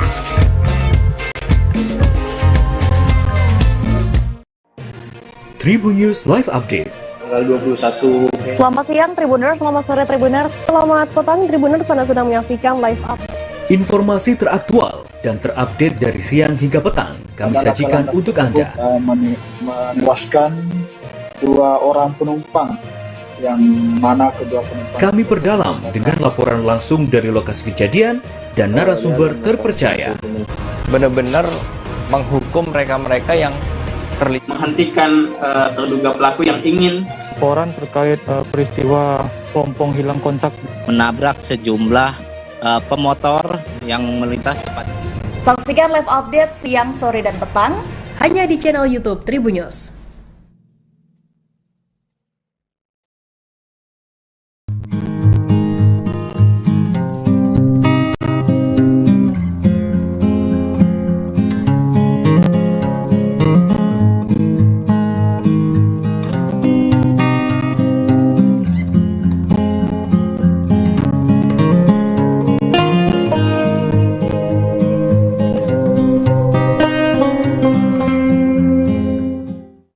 Padang memiliki destinasi wisata yang menarik untuk dijelajahi, dari wisata alam, budaya, hingga kuliner.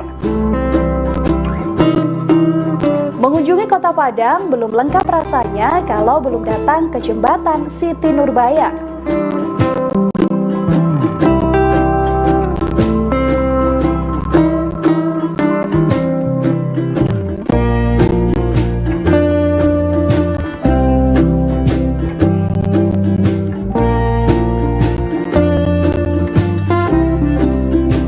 Jembatan Siti Nurbaya terletak di kawasan Padang Selatan, Kota Padang, Sumatera Barat. Menghubungkan antara Gunung Padang dan kawasan Kota Tua. Jembatan Siti Nurbaya, salah satu ikon wisata Kota Padang.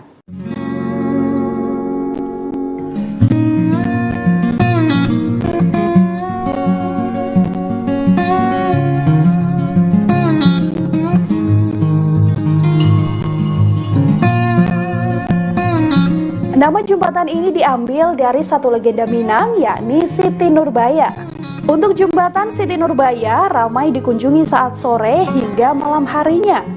Di sisi kiri dan kanan jembatan Siti Nurbaya ada penjual jagung bakar dan pisang bakar. Dari jembatan Siti Nurbaya, pengunjung dapat melihat pemandangan ke arah Muara Padang dan kapal-kapal nelayan yang berada di Batang Arau.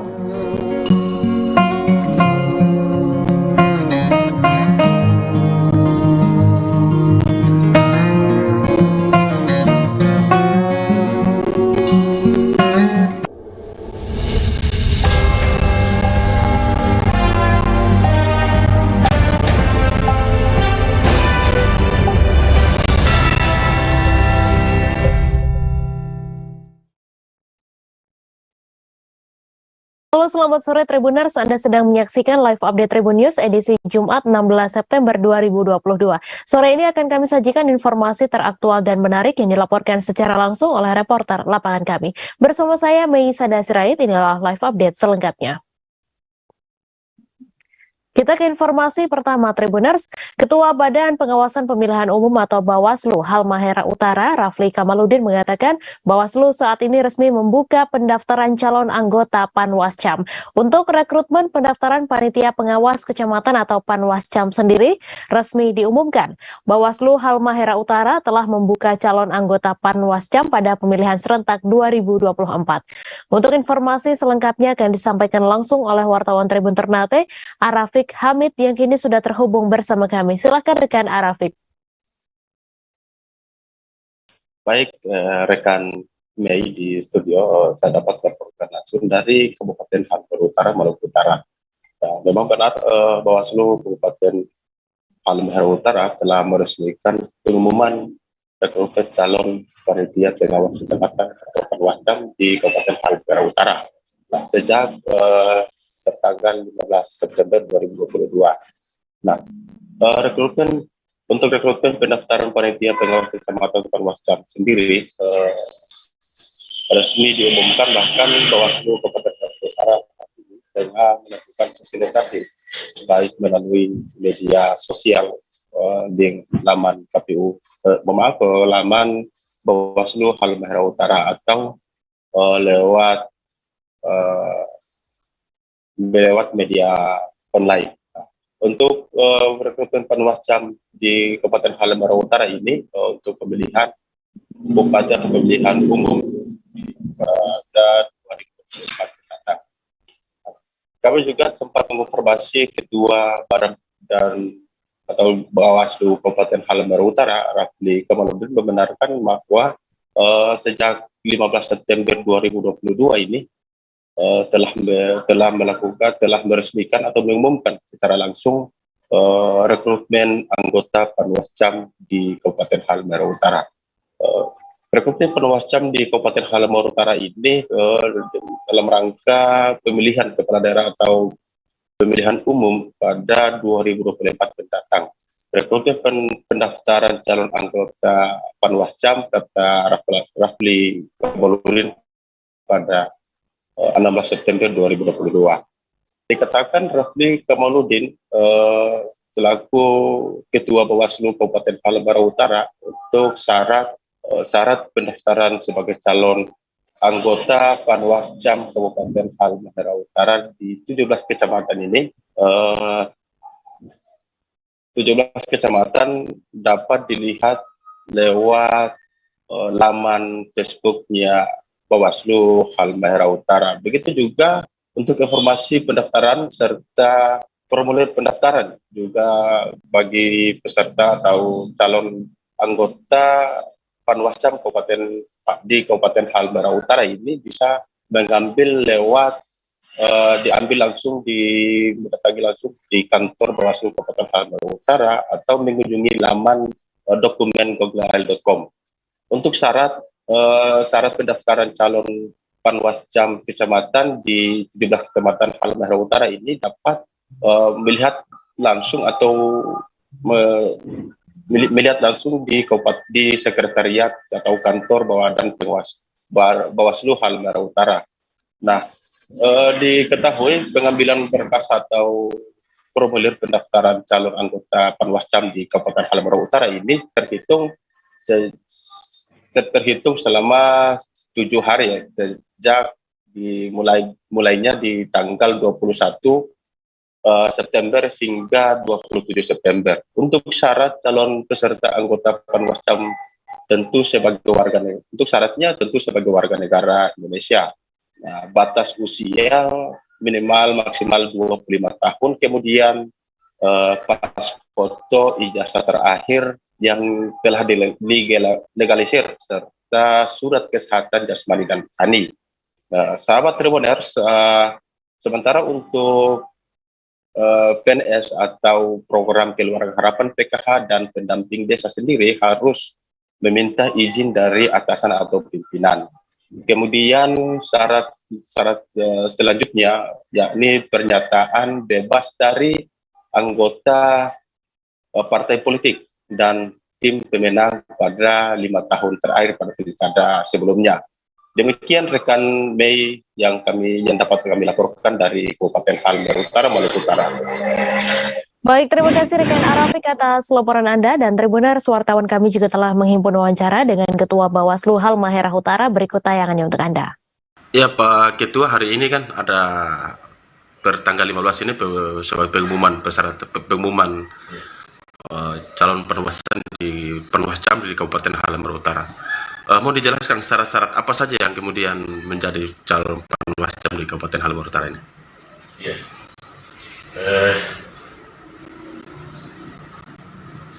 Pengumuman ini sekitar 21 ya, dan 21 sampai 27 itu adalah memasukkan berkas pendaftaran.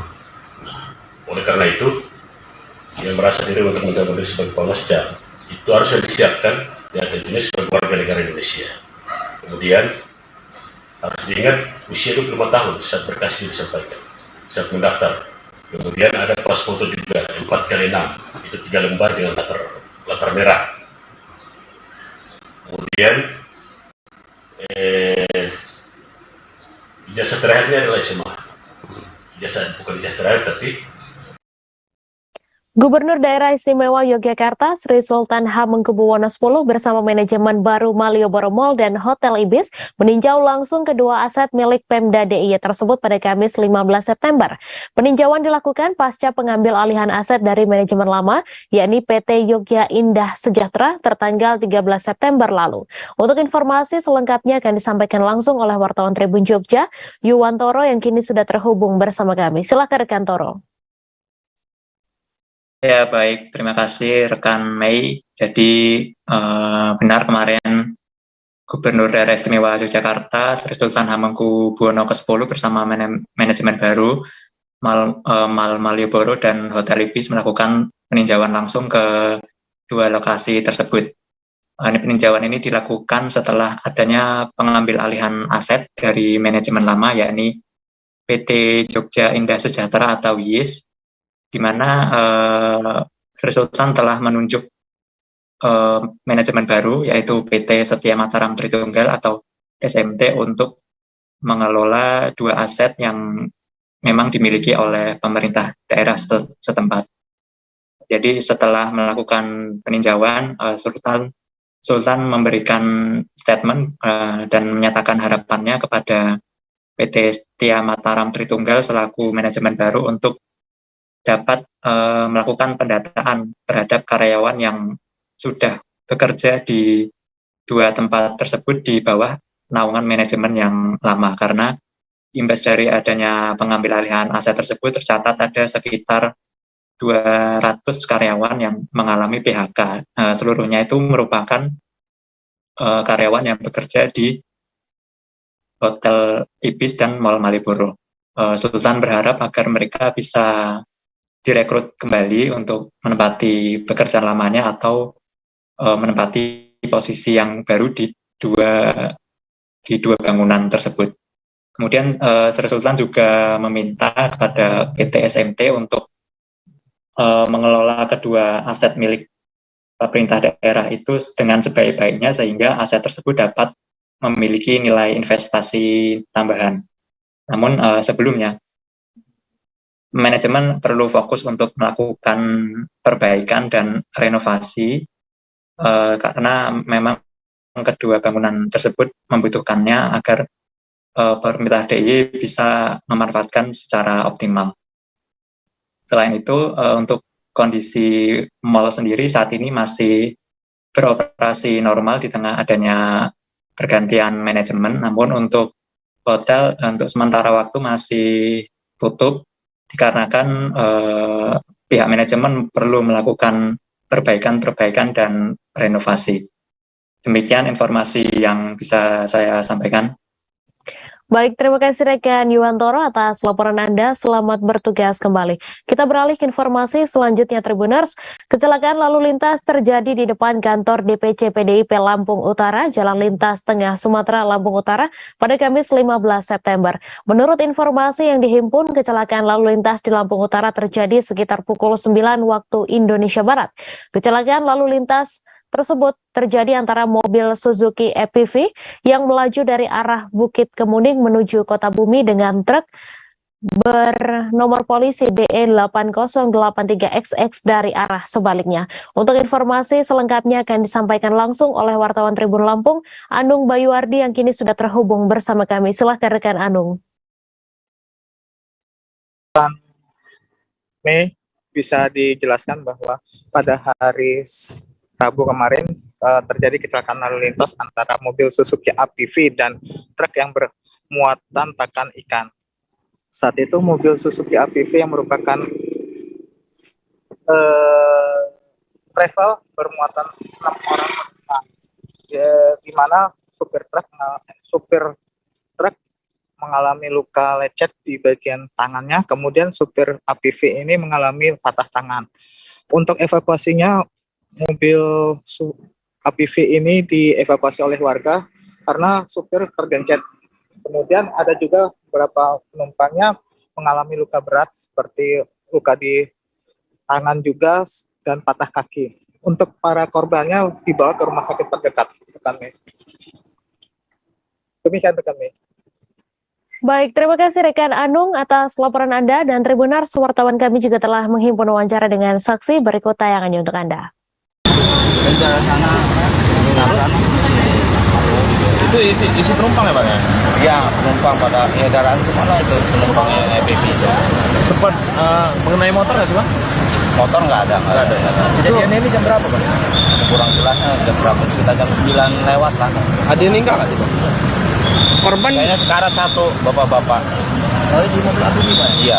Dari mobil APV berapa orang? Dari mobil sedan? Anak kecil 2, orang tua penumpangnya itu 2, sama supir 1, jadinya 5. Mobil travel Pak ya? Travel ya. Travel ya? Sekarang supirnya Bang? Ya? Sekarang supir? Penumpang, supirnya patah kaki. Itu nama kita Bang? Ya? Nama kita siapa? Jahar. Jahar. Iya, Jahar. Supir truk ini mobil apa, muatan apa Bang? Kurang tahu muatan. Dinas Perindustrian, Perdagangan, dan Koperasi Kabupaten Tanah Tidung mengakui kenaikan bahan bakar minyak berdampak ke harga komoditas. Kepala Disperindak Hardani Yusri mengatakan kenaikan BBM subsidi dan non-subsidi ini tentu berimbas pada kenaikan harga komoditas di pasaran. Ia menyampaikan ada sejumlah bahan pokok di Kabupaten Tanah Tidung yang mengalami kenaikan harga pasca naiknya harga BBM. Untuk informasi selengkapnya akan disampaikan langsung oleh wartawan Tribun Kaltara, Risnawati yang kini sudah terhubung bersama kami. Silakan rekan Risna. Ya, benar sekali Mei bahwa memang ada beberapa bahan pokok di Kabupaten Tanah Tidung yang mengalami kenaikan pasca naiknya harga BBM. Salah satunya seperti beras, yang mana beras di Kabupaten Tanah Tidung ini mengalami kenaikan hampir 10% pasca naiknya harga BBM di Tanah Tidung. Kemudian juga ada telur yang saat ini dijual dengan harga 68.000 per piring, dan juga harga cabai rawit yang alami kenaikan signifikan. Kemudian juga terkait sejumlah bahan pokok di Kabupaten Tanah Tidung, Disperindak akan berupaya mencari solusi yang terbaik. Hanya itu, Disperindak Tanah Tidung juga akan rutin mengecek harga dan stok barang di pasaran Kabupaten Tanah Tidung. Perlu saya sampaikan juga, Mei, bahwa di Kabupaten Tanah Tidung sendiri terkait dengan BBM, salah satunya itu solar, kerap mengalami kelangkaan di Kabupaten Tanah Tidung. Hal tersebut juga dikarenakan kuota solar di Kabupaten Tanah Tidung ini hanya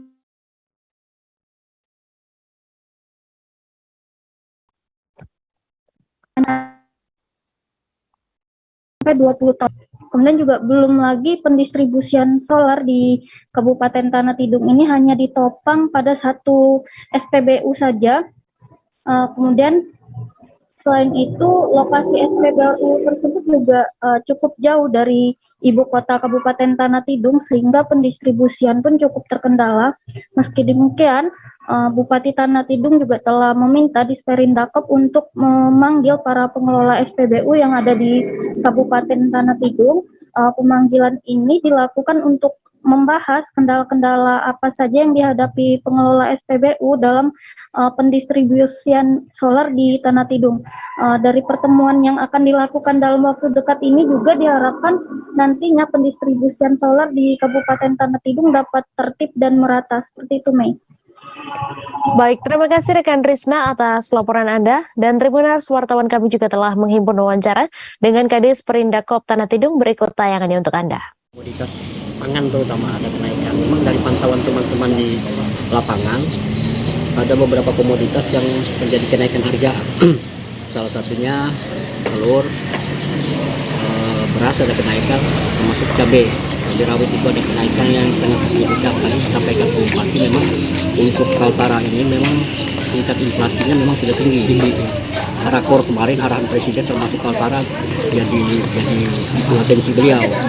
Nah di Kaltara ini Tanah Tidung belum ada bisa dihitung inflasinya karena BPS harus disurati dari Pemda karena terkait dengan diagram timbangnya seperti disampaikan Pak Bupati tadi. Untuk komoditas itu nanti sebentar kami melakukan rapat TPD dengan beberapa perwakilan pedagang. Nah ini kita carikan solusinya sesuai dengan surat edaran Menteri Dalam Negeri kemarin untuk penerimaan PT yang 2% itu DAO dan DBH. Nah, mungkin Ratusan mahasiswa kembali menggelar aksi unjuk rasa di halaman gedung DPRD Provinsi Lampung pada Kamis 13 September. Ratusan mahasiswa itu berasal dari gabungan BEM FKIP Unila dan Aliansi Lampung Memanggil dan bersama-sama berunjuk rasa di halaman gedung DPRD. Tuntutan ratusan mahasiswa gabungan BEM FKIP Unila dan Aliansi Lampung Memanggil itu buntut dari kebijakan kenaikan harga BBM yang ditetapkan pemerintah. Untuk informasi selengkapnya akan disampaikan langsung oleh wartawan Tribun Lampung, Huri Agusto yang kini sudah terhubung bersama kami. Silakan rekan Huri.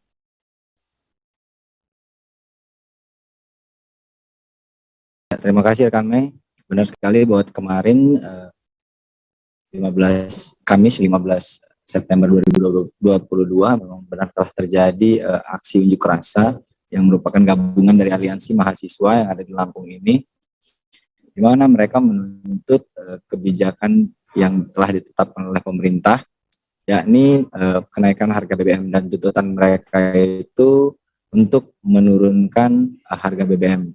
Adapun tuntutan mereka tidak hanya itu, melainkan ada berisi 6 tuntutan, diantaranya adalah menurunkan harga BBM, terus juga menolak RUU Sisdiknas dan juga mencabut RUU Cipta Kerja serta menghentikan RUU KUHP, serta juga menolak dengan tegas tindakan represif dari petugas saat mereka melakukan demo. Dan pengawasan sendiri di sana kemarin terjadi cukup alot ya, dan pada akhirnya perwakilan dari DPRD Provinsi Lampung, ketua DPRD-nya yakni Mingrum Gumai dan juga Wakil Gubernur Provinsi Lampung ikut hadir melakukan mediasi dengan mahasiswa dan menyepakati dan menandatangani hasil pertemuan tuntutan dari mahasiswa tersebut.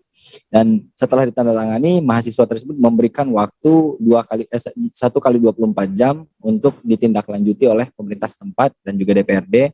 Selanjutnya, mahasiswa ini mengancam jika tuntutannya masih belum ditanggapi hingga 1 kali 24 jam, maka rombongan mahasiswa ini akan melakukan unjuk rasa lanjutan atau demo lanjutan yang dengan membawa massa yang lebih besar. Demikian rekan Mei.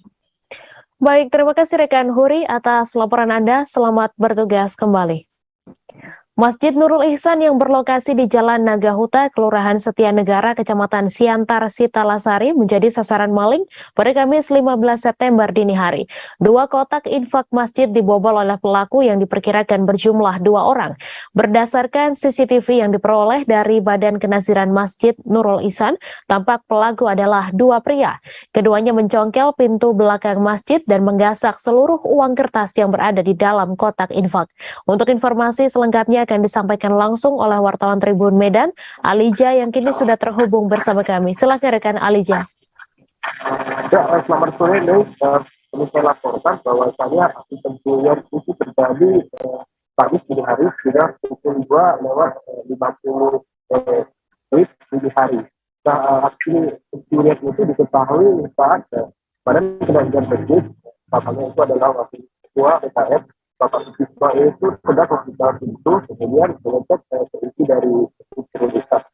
Nah, selanjutnya Pak Siswa itu kaget melihat bahwa ada pintu belakang itu sudah pintunya itu keluar, namun pintunya itu sudah terbuka. Nah, kemudian kaget dari situ Pak Siswa kemudian mengecek kota infak yang ada di tempat perempuan. Nah, ternyata dari sana diketahui bahwa kota infak itu sudah terjangkau keluar. Pelaku sendiri mengambil seluruh kontak yang ada di dalamnya dan meninggalkan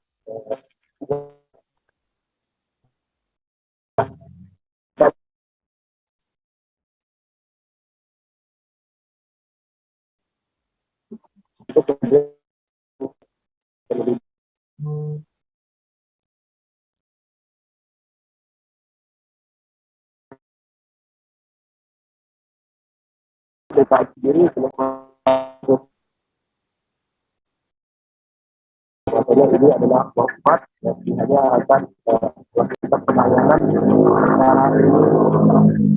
karena mencari keberadaan pelaku yang memang belum diketahui. Demikian, deh. Baik, terima kasih rekan Alija atas laporan Anda, dan Tribuners, wartawan kami juga telah menghimpun wawancara dengan Wakil Ketua BKM. Berikut tayangannya untuk Anda. Sutrisno. Pak, ceritanya gimana Pak kembaliannya Pak? Gini, saya jam 4 lewat, hampir lewat 5 lah dari rumah kan. Jadi sampai kemari saya buka pintu gerbang, nggak bisa buka. Lantas saya berpikir, kalau nggak saya buka nanti jemaah apa yang akan masuk kemari kan. Lantas saya ambil inisiatif, saya dari belakang melompat pagar ini kemarin. Itu saya buka lah pintu sini di depan. Buka, jadi ya biasalah buka biasa kan. Terus saya masuk kamar operator, saya bikin lampu, terus saya bikin AC. Itu saya buka pintu ini.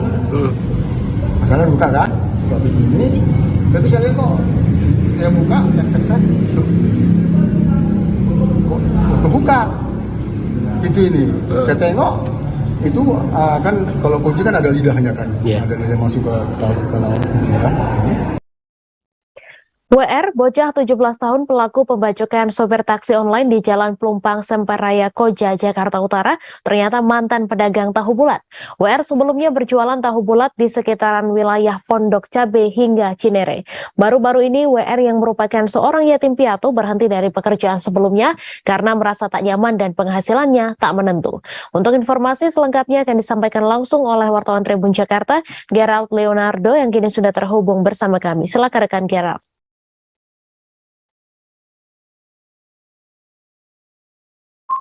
Ya, selamat sore Mei dan juga Tribuners dimanapun Anda berada. Dapat saya laporkan bahwa peristiwa pembacokan terjadi pada hari Rabu kemarin, tepatnya di Jalan Pelumpang Semper Raya, Kecamatan Koja, Jakarta Utara, di mana memang dalam peristiwa ini Mei dan juga Tribuners, seorang sopir taksi online dibacok oleh penumpangnya sendiri yang merupakan seorang bocah 17 tahun berinisial WR. Diketahui WR ini merupakan bocah yatim piatu yang berasal dari Cinere. Yang bersangkutan ini memesan jasa sopir atau memesan jasa taksi online dan akhirnya diterima oleh sopir Nurholik dari wilayah kediamannya atau kontrakannya dari Cinere ke arah Tanjung Priok, Jakarta Utara, di mana memang berdasarkan hasil interogasi yang dilakukan oleh pihak kepolisian, tujuan WR berangkat dari Cinere ke arah Tanjung Priok ini untuk mencari pekerjaan setelah dirinya yang sebelumnya bekerja sebagai pedagang tahu bulat baru saja berhenti atau diberhentikan dari pekerjaannya, dan yang bersangkutan WR atau bocah 17 tahun ini akan mencari pekerjaan baru di sekitaran wilayah Tanjung Priok, Jakarta Utara. Namun dalam prosesnya Medan Tribuners dapat saya laporkan bahwa memang pelaku ini, WR ini, sepanjang perjalanan memang normal-normal saja, namun ketika sudah mendekati tujuan terakhirnya di stasiun Tanjung Priok ini, yang bersangkutan memang meminta sopir dari taksi online yaitu Nurholik untuk memutar arah mengarah ke Jalan Pelumpang Semperaya. Dan setibanya di Jalan Pelumpang Semperaya, dan juga Tribuners,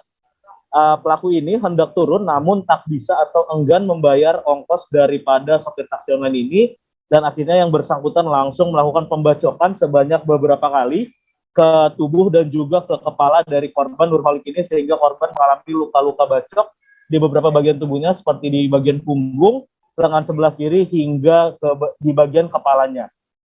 Setelah melakukan pembacokan, pelaku WR ini juga sempat melarikan diri ke permukiman yang ada di sekitaran Jalan Pelumpang Semperaya, namun aksi pelariannya tak bertahan lama karena sekitar 30 menit kemudian WR ini sudah berhasil diamankan oleh warga setempat dan akhirnya diteruskan ke Mapolsek Koja, sehingga akhirnya pelaku WR merupakan atau bocah 17 tahun ini langsung dibawa dan digiring ke Mapolsek Koja untuk mempertanggungjawabkan perbuatan. Memang hasil interogasi yang dilakukan pihak kepolisian, pelaku WR 17 tahun ini memang dinyatakan yatim piatu, dan juga yang bersangkutan ini sebelumnya memang sehari-hari bekerja sebagai tukang atau pedagang dari tahu bulat.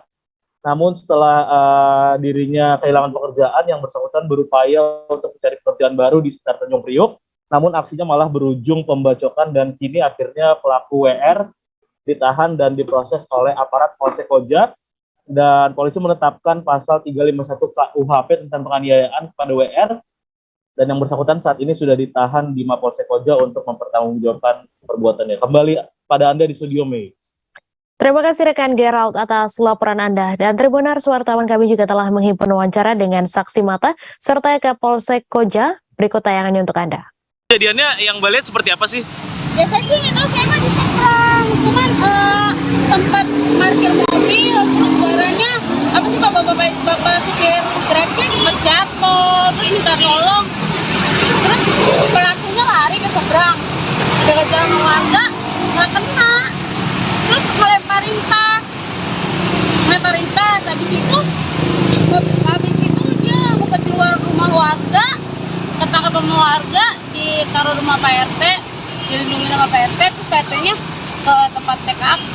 Langsung rekan-rekan ini kita sampaikan terkait kronologi kejadian penganiayaan dengan mengakibatkan korban luka berat yang mana terjadi di Jalan Raya Pelumpang yang kurang lebih dekat dengan Pospol Pelumpang, di mana korban atas nama Nur Cahyo,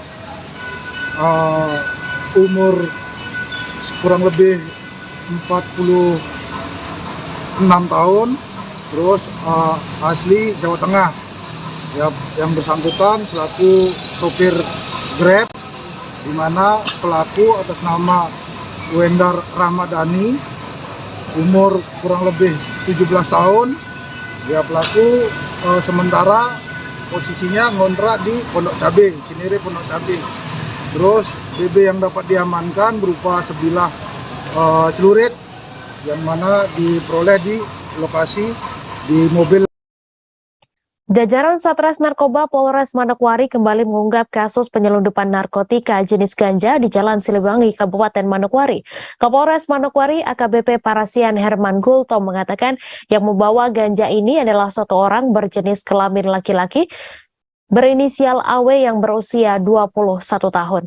Dari ganja yang diamankan dari tangan tersangka, semuanya dengan berat total sekitar 2,5 kg. Untuk informasi selengkapnya akan disampaikan langsung oleh wartawan Tribun Papua Barat, Safwan Ashari, yang kini sudah terhubung bersama kami. Silakan rekan Safwan.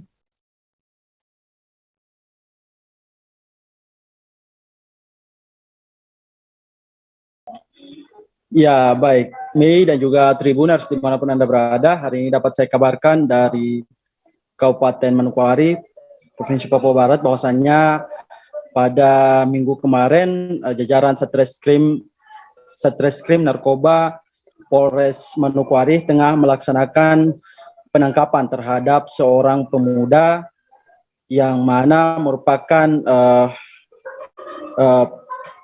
seorang kurir ataupun seorang jembatan yang membawa narkoba jenis ganja dari Jayapura menuju ke Manokwari. Nah, berdasarkan keterangan yang kami peroleh dari Kapolres Manokwari sendiri, pemuda yang berinisial AW ini merupakan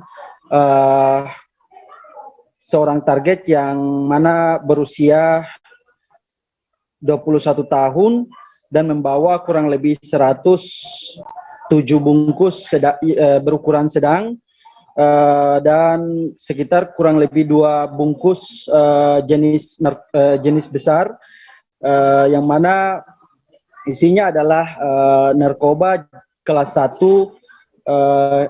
dan dititip oleh seorang warga berinisial I di Jayapura dan si I menitipkan barang tersebut dengan mengiming-imingi AW dengan upah sekurangnya 5 juta untuk membawa ke Manokwari dan menyerahkan barang tersebut ke pemuda berinisial E di Kabupaten Manokwari.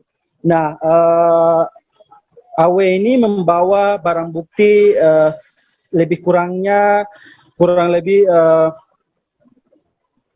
2,5 kilogram ganja, membawa dengan menumpangi KM Gunung Dempo dari Jayapura menuju ke Manokwari. Nah, setelah tiba di Manokwari, pihak kepolisian Polres Manokwari menciduknya dan berhasil mengamankan kurang lebih barang bukti yang tadi saya sebutkan, kurang lebih 2,5 kilogram. Nah, untuk E sendiri, polisi belum menangkapnya dan sampai saat ini telah menetapkan pelaku dengan berinisial E berstatus sebagai DPO Polres Manokwari itu sendiri. Nah, untuk E sendiri, untuk AW sendiri saat ini dijerat dengan pasal 111 ayat 2 dan 114 ayat 2 Undang-Undang nomor 35 tahun 2009 dengan ancaman paling minimal 6 tahun dan maksimal 20 tahun. Begitu, Mei. Baik, terima kasih rekan Safwan atas laporan Anda. Dan Tribuners, wartawan kami juga telah menghimpun wawancara dengan Kapolres Manokwari. Berikut tayangannya untuk Anda. Nah, perlu kami pertanyakan di sini, tersangkanya cuma satu. Ya. Apakah tersangka ini yang dana desa atau internet desa? Untuk tersangka yang kita ambil sekarang yang dana desa. Karena kasus internet desa masih dalam tahap pengembangan meskipun sudah ada beberapa yang kita tetapkan tersangka. Namun belum bisa kita tampilkan karena pertimbangan satu dan lain hal. Karena masih ada beberapa tersangka yang kita ambil untuk menjaga kalau kita sudah munculkan, takutnya yang menjadi target kita akan hilang. Kedepannya nanti pasti akan kita tampilkan semua. Baik, Pak Polres. Untuk tersangka Manokwari berhasil mengungkap lebih dari itu, yaitu 2,4 kg. Dan tentunya pemberantasan terhadap tindak pidana narkotika khususnya golongan 1 jenis ganja ini dilakukan oleh seluruh stakeholder berkaitan, baik Polres, Polda, BNN juga sudah melakukan pengungkapan terkait ini. Namun memang secara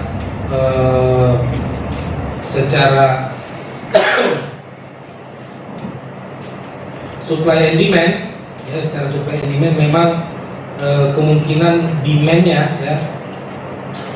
atau permintaan dari sini masih terlalu besar sehingga pelaku masih banyak yang berani, ya berani tetap memasukkan, menjual, memakai dan seterusnya. Padahal tidak kurang-kurang upaya pengungkapan yang dilakukan baik oleh Polres, Polda, BNN di seluruh jajaran Polda Papua Barat.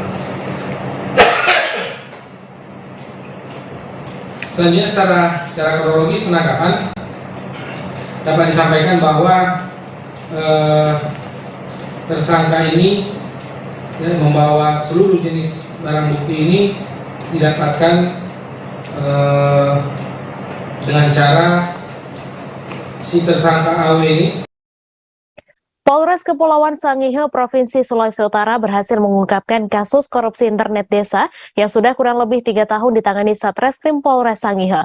4 tersangka ditetapkan dalam kasus tersebut dan kerugian mencapai 5 miliar rupiah lebih. Saat ini keempat tersangka sudah ditahan di Polres Kepulauan Sangihe, salah satunya merupakan pejabat eselon 2 Pemkab Sangihe. Untuk informasi selengkapnya akan disampaikan langsung oleh wartawan Tribun Manado, Nelti Manamuri yang kini sudah terhubung bersama kami. Silakan rekan Nelti.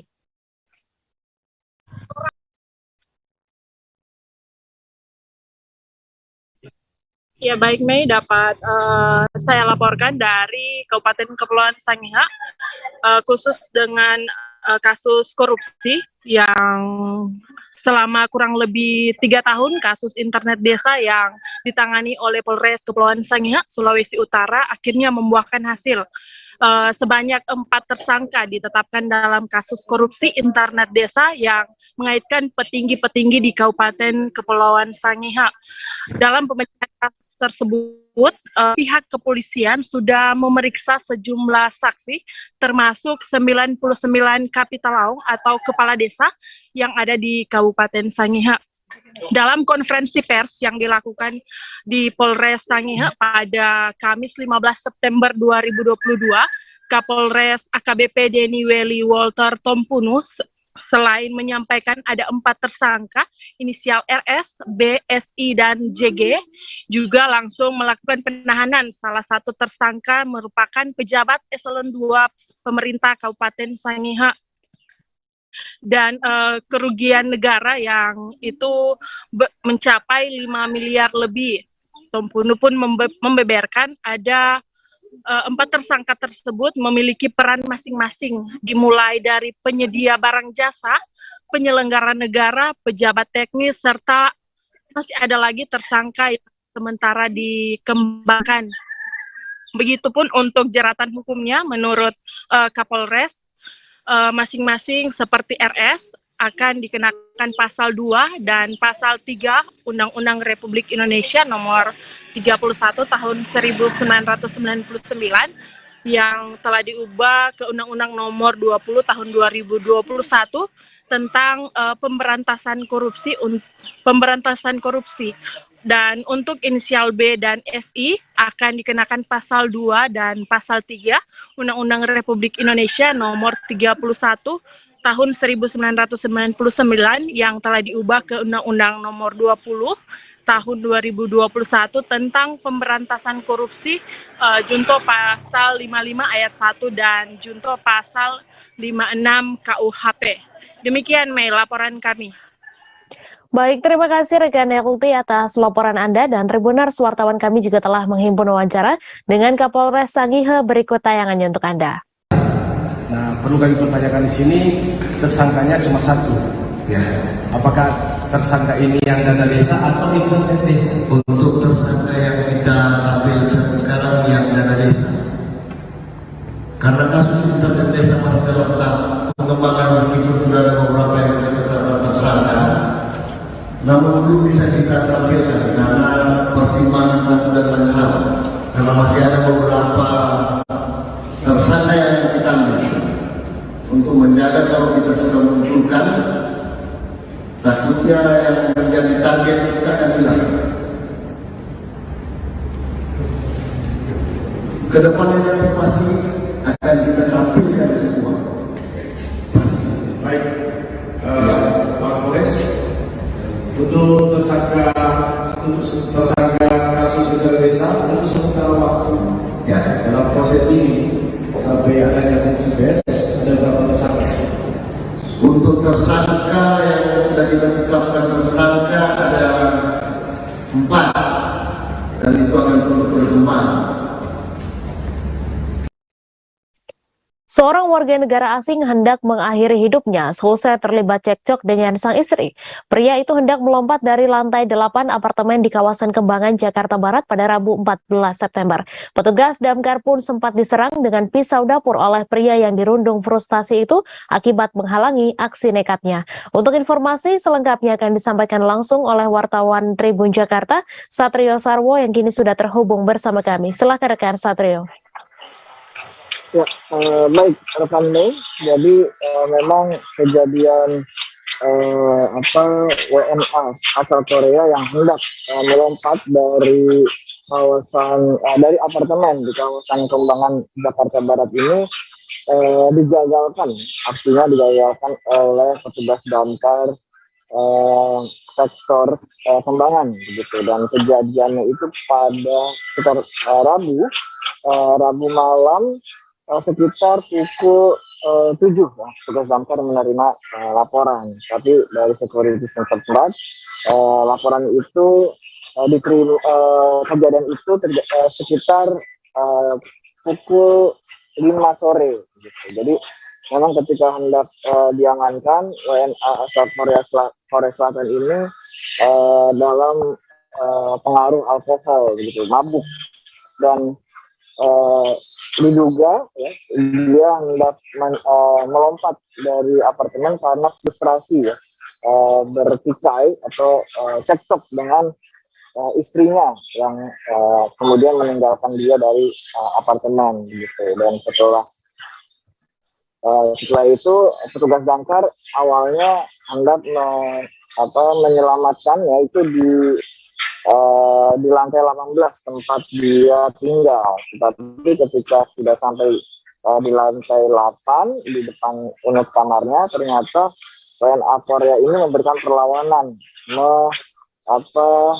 mengejar petugas damkar menggunakan pisau dapur.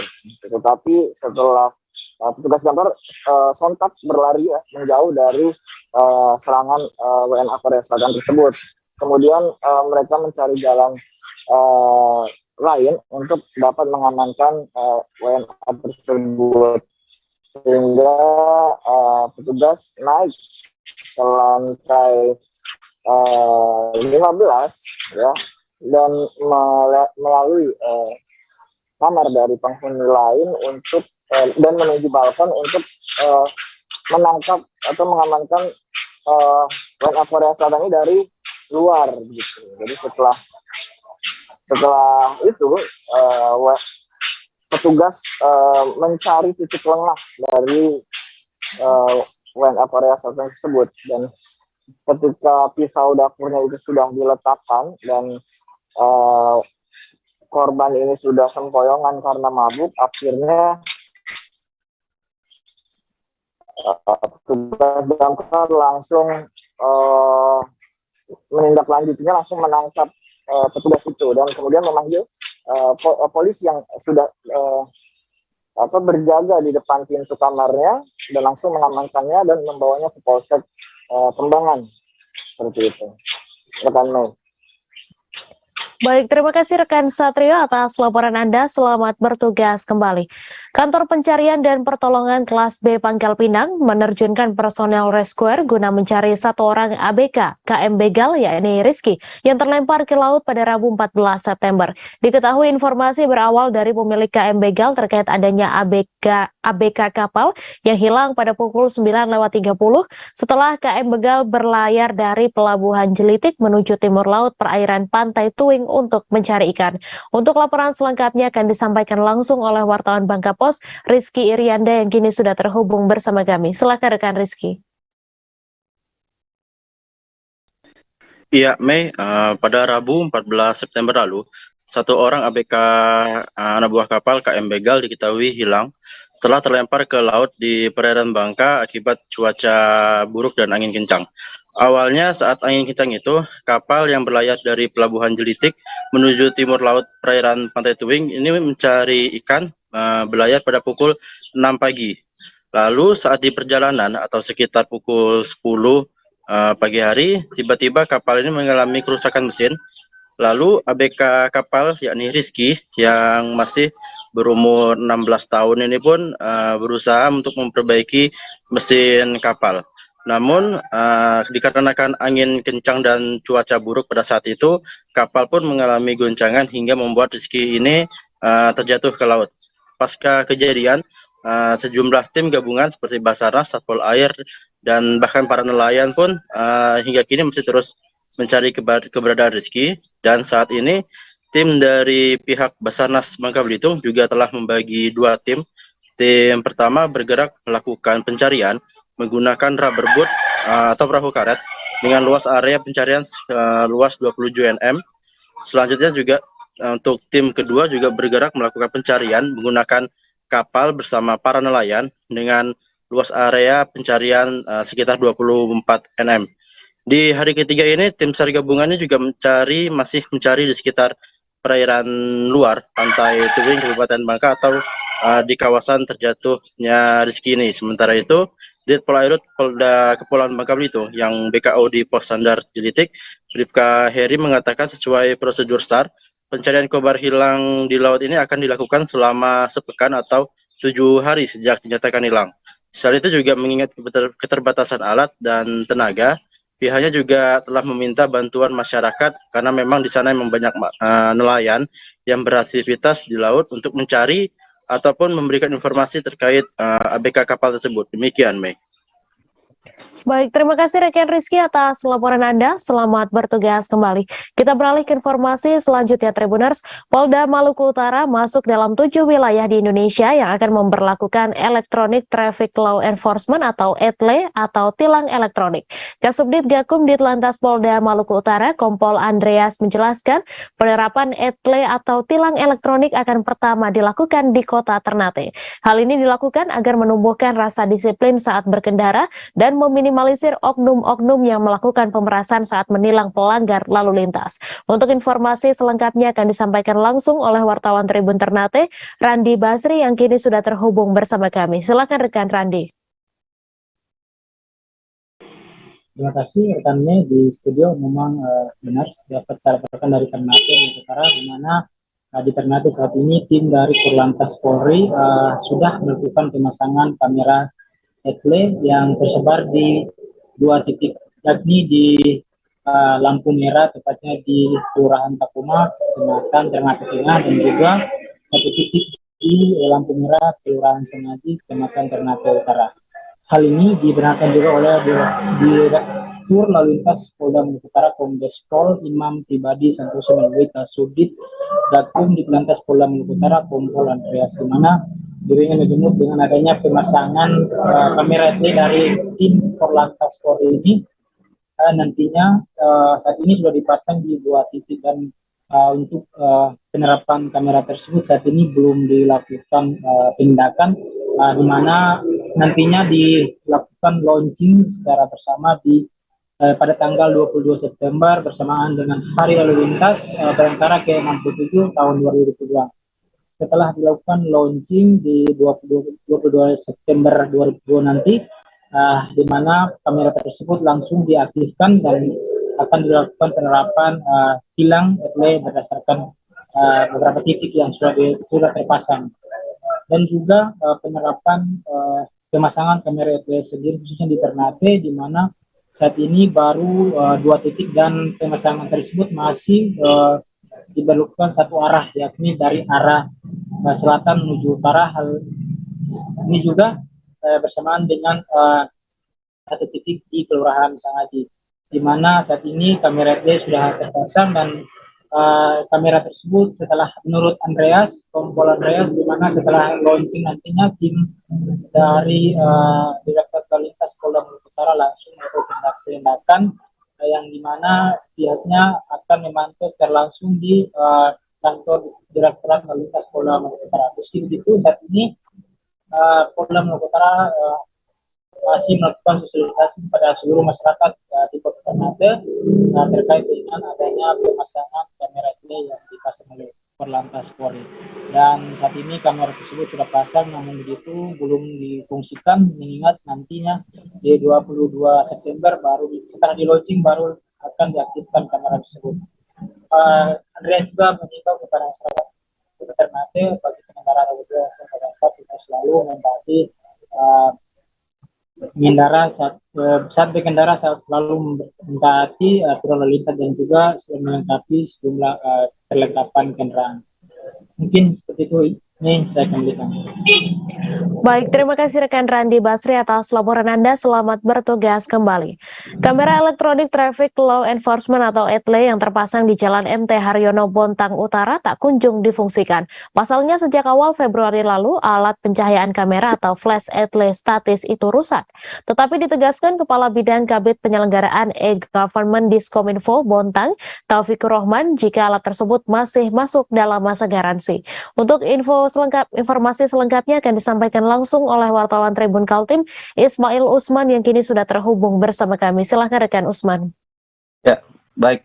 Terima kasih, Mai. Dapat saya laporkan dari Bontang, Kalimantan Timur bahwa kamera ETLE statis saat ini tidak difungsikan karena memang flash ataupun pencahayaan dari kamera rusak sejak Februari lalu. Sebenarnya pemasangan kamera ETLE ini merupakan proyek dari Diskominfo Bontang yang digagas sejak pertengahan 2021 lalu. Namun hingga saat ini kamera ETLE yang dipasang di Jalan MT Haryono ini belum difungsikan karena pada proses masa percobaan dari pertengahan tahun hingga di awal tahun Februari 2002 ini mengalami kerusakan sehingga polisi melakukan penilangan hanya menggunakan kamera mobile yang dipasang di beberapa kendaraan pihak kepolisian. Kepala Bidang Penyelenggaraan Government Dinas Kominfo Taufikur Rahman mengatakan memang kamera ETLE ini masih dalam masa garansi sehingga pemerintah Kota Bontang tidak perlu lagi mengeluarkan anggaran untuk melakukan perbaikan karena pihak vendor ataupun pihak penyelenggara kegiatan proyek maksud saya akan memberikan ganti rugi terhadap kamera. Kemungkinan nantinya di akhir tahun nanti kamera statis ini akan diperbaiki dan dipasang kembali karena proses pengiriman barang kamera sedikit terhambat karena memang memiliki proses yang panjang. Saat saya konfirmasi AKBP Edi Haruna yang merupakan Kasat Lantas Polres Bontang mengatakan bahwa kamera statis yang terpasang sejak 2021 ini memang belum terintegrasi ke Polres Bontang sehingga memang penerapan ETLE tilang elektronik maksud saya belum bisa diterapkan di Bontang karena penangkapan identitas kamera belum terlaporkan atau terdata secara otomatis ke Polres Bontang. Namun penilangan hanya dilakukan secara mobile yang dioperasikan di setiap pagi hari dari Senin sampai hari Jumat. Kemungkinan nanti pihak Diskominfo dan Polres Bontang akan melakukan koordinasi untuk melakukan pengadaan kabel fiber optik atau kabel jaringan yang akan terhubung langsung oleh Polres Bontang dari kamera ETLE yang dipasang Kominfo. Baik, terima kasih rekan Mei. Baik, terima kasih rekan Ismail Usman atas laporan Anda. Selamat bertugas kembali. Polres Karawang telah melakukan olah TKP kebocoran gas klorin dari pabrik milik PT Pindo Deli Pulp and Paper Mills pada Rabu 14 September. Kasat Reskrim Polres Karawang AKP Arif Bastowi menyebutkan pihaknya akan melakukan koordinasi dengan Dinas Lingkungan Hidup. Untuk teknis selanjutannya mengenai bahan kimia, pihaknya akan bekerja sama dengan Puslap Form Mabes Polri. Untuk informasi selengkapnya akan disampaikan langsung oleh wartawan Tribun Jabar, Suwandi yang kini sudah terhubung bersama kami. Silakan rekan Suwandi. Ya, selamat sore, Mei. Ya, jadi untuk kejadian kebocoran gas klorin yang disebabkan oleh PT Pindo Deli Pulp and Paper Mills 2 ini terjadi pada Rabu tanggal 14 9 September 2002 kemarin. Dan sedikitnya ada 42 warga di Desa Kota Mekar, Kecamatan Ciampel, Kabupaten Karawang. Mereka mengalami keracunan seperti pusing dan mual, dan ini merupakan kejadian yang bukan pertama, jadi memang bukan pertama kali, jadi sudah beberapa kali terjadi sebelumnya dalam beberapa tahun terakhir ini, dan hampir setiap tahun memang di perusahaan tersebut terjadi kebocoran dan menyebabkan warga sekitar mengalami keracunan dan harus dilarikan ke rumah sakit. Dan sejauh ini Polres Karawang juga telah melakukan olah TKP untuk hasil keterangan sementara bahwa memang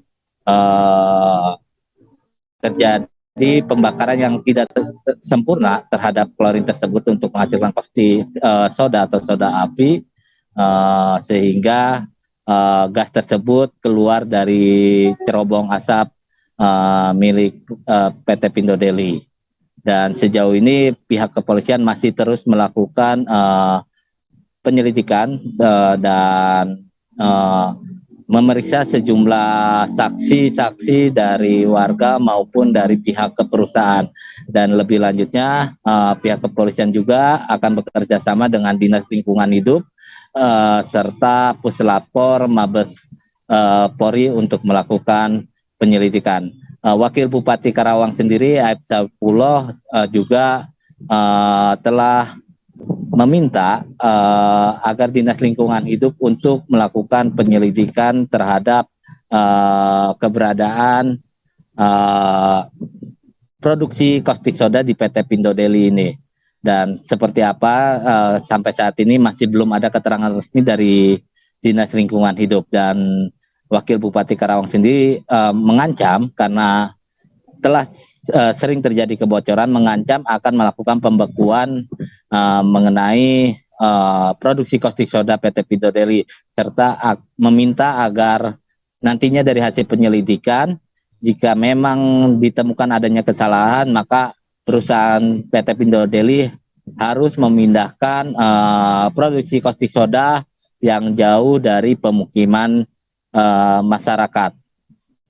Dan sejauh ini pihak kepolisian dan Pemkab Karawang masih terus melakukan serangkaian penyelidikan mengenai kebocoran gas klorin yang sering terjadi di PT Pindo Deli. Demikian, Mei. Terima kasih rekan Suwandi atas laporan Anda, dan Tribuners, wartawan kami juga telah menghimpun wawancara dengan Kasat Reskrim Polres Karawang. Berikut tayangannya untuk Anda. Masyarakat terjadi masyarakat yang mual, kami cek ternyata ada di PT Pindo Deli. Pada saat itu kami cek ada gas klorin yang keluar melalui asap cerobong yang ada di atas di belakang PT Pindo Deli. Tindakan selanjutnya apa? Ada olah TKP dan setelah dapat laporan dari masyarakat, kami cek lokasi, kemudian kita cek TKP, kita olah TKP dengan tim Inavis, kemudian kami akan koordinasi dengan pihak Dinas Lingkungan Hidup, dan untuk menentukan hal lain teknis terkait dengan gas klorin ini kita akan berkoordinasi dan bersama dengan Puslapor Mabes Polri. Tadi ada sempat berapa warga dan yang terdampak yang sampai dibawa ke rumah sakit atau seperti apa? Sementara yang kami terima laporan dari Rumah Sakit Rosella yang salah satu di Karawang itu sekitar 40 orang dibawa ke Rumah Sakit Rosella, tetapi berangsur Pemandangan berbeda terlihat di Jalan Abdullah Sirwa atau Abdesir Kota Makassar. Tampak seorang duduk di atas motor metik berwarna hitam sedang melukis. Ia adalah Upi, warga Kota Makassar yang menawarkan jasa lukis dari atas kendaraan. Sudah 4 tahun ia melakoni profesi sebagai pelukis. Bukan hanya menerima pesanan di pinggir jalan, ia juga mengerjakannya di tempat yang sama. Dalam sehari ia bisa menyelesaikan 3 hingga 4 lukisan wajah. Untuk informasi selengkapnya akan disampaikan langsung oleh wartawan Tribun Timur, Rudi Salam, yang kini sudah terhubung bersama kami. Silakan rekan Rudi. Ya, baik Mei dan Tribuners memang pemandangan yang sedikit berbeda terlihat di jalan di Kota Makassar, tepatnya di Jalan Abdul Qadir Surah Kota Makassar, atau yang biasa disebut dengan Apesir, di mana memang jika identiknya pelukis memiliki ruangan terkhusus, di mana ruangan yang begitu besar dan dipenuhi oleh dinding-dindingnya oleh lukisan-lukisan yang sangat menarik, namun tampak berbeda dengan Upi. Upi merupakan salah satu pelukis jalanan di Kota Makassar, di mana memang dalam menjalankan aktivitasnya Upi memilih jalan raya yang ramai dikunjungi atau ramai dilewati oleh warga Kota Makassar dan sekitarnya. Untuk di situ Upi menawarkan jasa lukis yang dimiliki, di mana memang keahliannya melukis telah lama ia miliki dengan belajar otodidak. Upi sendiri tidak menyelesaikan kuliahnya, hanya lulusan dari salah satu sekolah menengah kejurusan, di mana jurusannya dengan profesi yang dimilikinya cukup berbeda, yakni dari jurusan otomotif.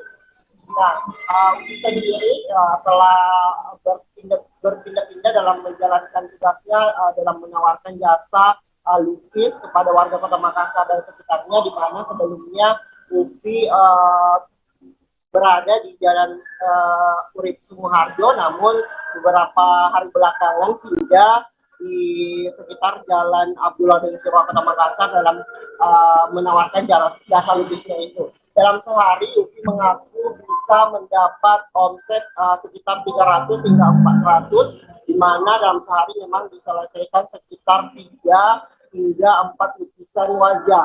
Nah, untuk harganya sendiri bervariasi, ada yang sekitar 100.000 dan yang paling mahal ada sekitar 150.000. Nah, untuk 100.000 itu adalah lukisan dengan hitam putih, dan 150.000 itu adalah lukisan wajah dengan berwarna, dan harga tersebut belum termasuk bingkainya. Nah, Upi mengaku bahwa profesinya itu dia lakoni karena memang kondisi keuangannya yang tidak begitu bagus, namun ia tetap bersyukur dan melihat antusiasme warga Kota Makassar dan sekitarnya dalam permintaan cukup besar, di mana seperti yang tadi saya sebutkan bahwa omset perharinya bisa mencapai 400.000. Mei, kembali ke studio. Baik, terima kasih rekan Rudi Salim atas laporan Anda. Selamat bertugas kembali. Ketua Umum Partai Demokrat Agus Harimurti Yudhoyono menyampaikan pidato politik di hari terakhir rapat pimpinan nasional Partai Demokrat. Rapimnas ini digelar di Jakarta Convention Center pada Jumat 16 September kemarin. Sebelum menyampaikan pidatonya, dukungan untuk AHY menjadi calon presiden 2024 kembali menggema dari ribuan para kader. Untuk informasi selengkapnya akan disampaikan langsung oleh wartawan Tribun News, Versianus Waku yang kini sudah terhubung bersama kami. Silakan rekan Waku. Baik, rekan Mei, rekan Tribun sekalian, selamat sore. Ya, baik, tadi baru saja Ketua Umum Partai Demokrat Agus Harimurti Yudhoyono atau AHY menyampaikan pidato politik di hari terakhir rapat pimpinan nasional atau Rapimnas Partai Demokrat. Adapun Rapimnas ini digelar di Jakarta Convention Center atau JCC pada hari ini. Sebelum menyampaikan pidatonya, dukungan untuk AHY menjadi calon presiden 2024 kembali menggema dari ribuan para kader yang hadir dari berbagai daerah. Sementara dalam pidatonya, AHY kembali mengkritisi kebijakan pemerintahan Presiden Joko Widodo. Ia misalnya mengkritik terkait dengan komitmen pemerintah yang awalnya berencana tak memakai anggaran pendapatan dan belanja negara atau APBN dalam mega proyek kereta cepat Jakarta-Bandung. Namun menurut AHY, komitmen pemerintah tersebut justru dilanggar oleh pemerintah sendiri. Nyatanya, kata dia, pemerintah ini mulai mengalokasikan penyertaan modal negara hingga triliunan dari APBN untuk proyek tersebut. AHY meminta pemerintah lebih matang sebelum membuat proyek yang menggunakan anggaran negara. Apalagi kata AHY, kini anggaran proyek tersebut semakin membengkak. AHY menyatakan bahwa keputusan yang tidak tepat itu dikhawatirkan pemerintah akan kembali menambah utang negara. Ia bilang bahwa proyek infrastruktur tidak boleh didanai dari utang. Selain itu, ia pun mengkritik penegakan hukum di Indonesia yang masih belum berkeadilan. Penegakan hukum, kata dia, masih tajam ke lawan, tapi tumpul ke kawannya. AHY menyatakan pihaknya menyinggung terkait tindakan obstruction of justice dan abuse of power dalam penegakan hukum. Kedua masalah tersebut kini masih tengah disorot masyarakat. AHY menyatakan bahwa kedua hal itu tidak sepatutnya terjadi di Indonesia. Apalagi, kata AHY, Indonesia memegang nilai luhur ketuhanan. Lebih lanjut, AHY juga menyinggung terkait dengan beberapa kriteria partai politik yang dianggap bisa berkoalisi dengan Demokrat di Pilpres 2024. Ia mengaku saat ini partainya sedang intens berkomunikasi dengan dua parpol yang bakal jadi mitra koalisinya di Pilpres 2024. AHY menunjukkan pasangan capres dan cawapres yang diinginkan Demokrat yakni memiliki chemistry atau kesamaan dengan Partai Demokrat. AHY juga menambahkan pada Pilpres 2024, Partai Demokrat siap mencalon kader utamanya untuk bertarung dalam Pilpres nanti. Baik rekan, sekian laporan dari saya. Terima kasih rekan Versianus Waku atas laporan Anda. Selamat bertugas kembali. Kita beralih ke informasi selanjutnya, Tribuners. Komando Operasi Udara 2 TNI Angkatan Udara menggelar latihan parasailing pasca emergency eject di perairan Tanjung Benoa, Badung, Bali pada Jumat 16 September. Latihan ini diikuti oleh 30 penerbang tempur yang berada di bawah Komando Koopsut 2 yang mencakup wilayah Indonesia bagian tengah. Panglima Komando Operasi Udara Marsikal Muda TNI Widiargo Iko Putra mengatakan latihan yang digelar ini sebagai upaya untuk merefresh kembali kemampuan para penerbang dalam melakukan pendaratan. Untuk informasi selengkapnya akan disampaikan langsung oleh wartawan Tribun Bali, Zainal Nur Arifin yang kini sudah terhubung bersama kami. Silakan rekan Zainal.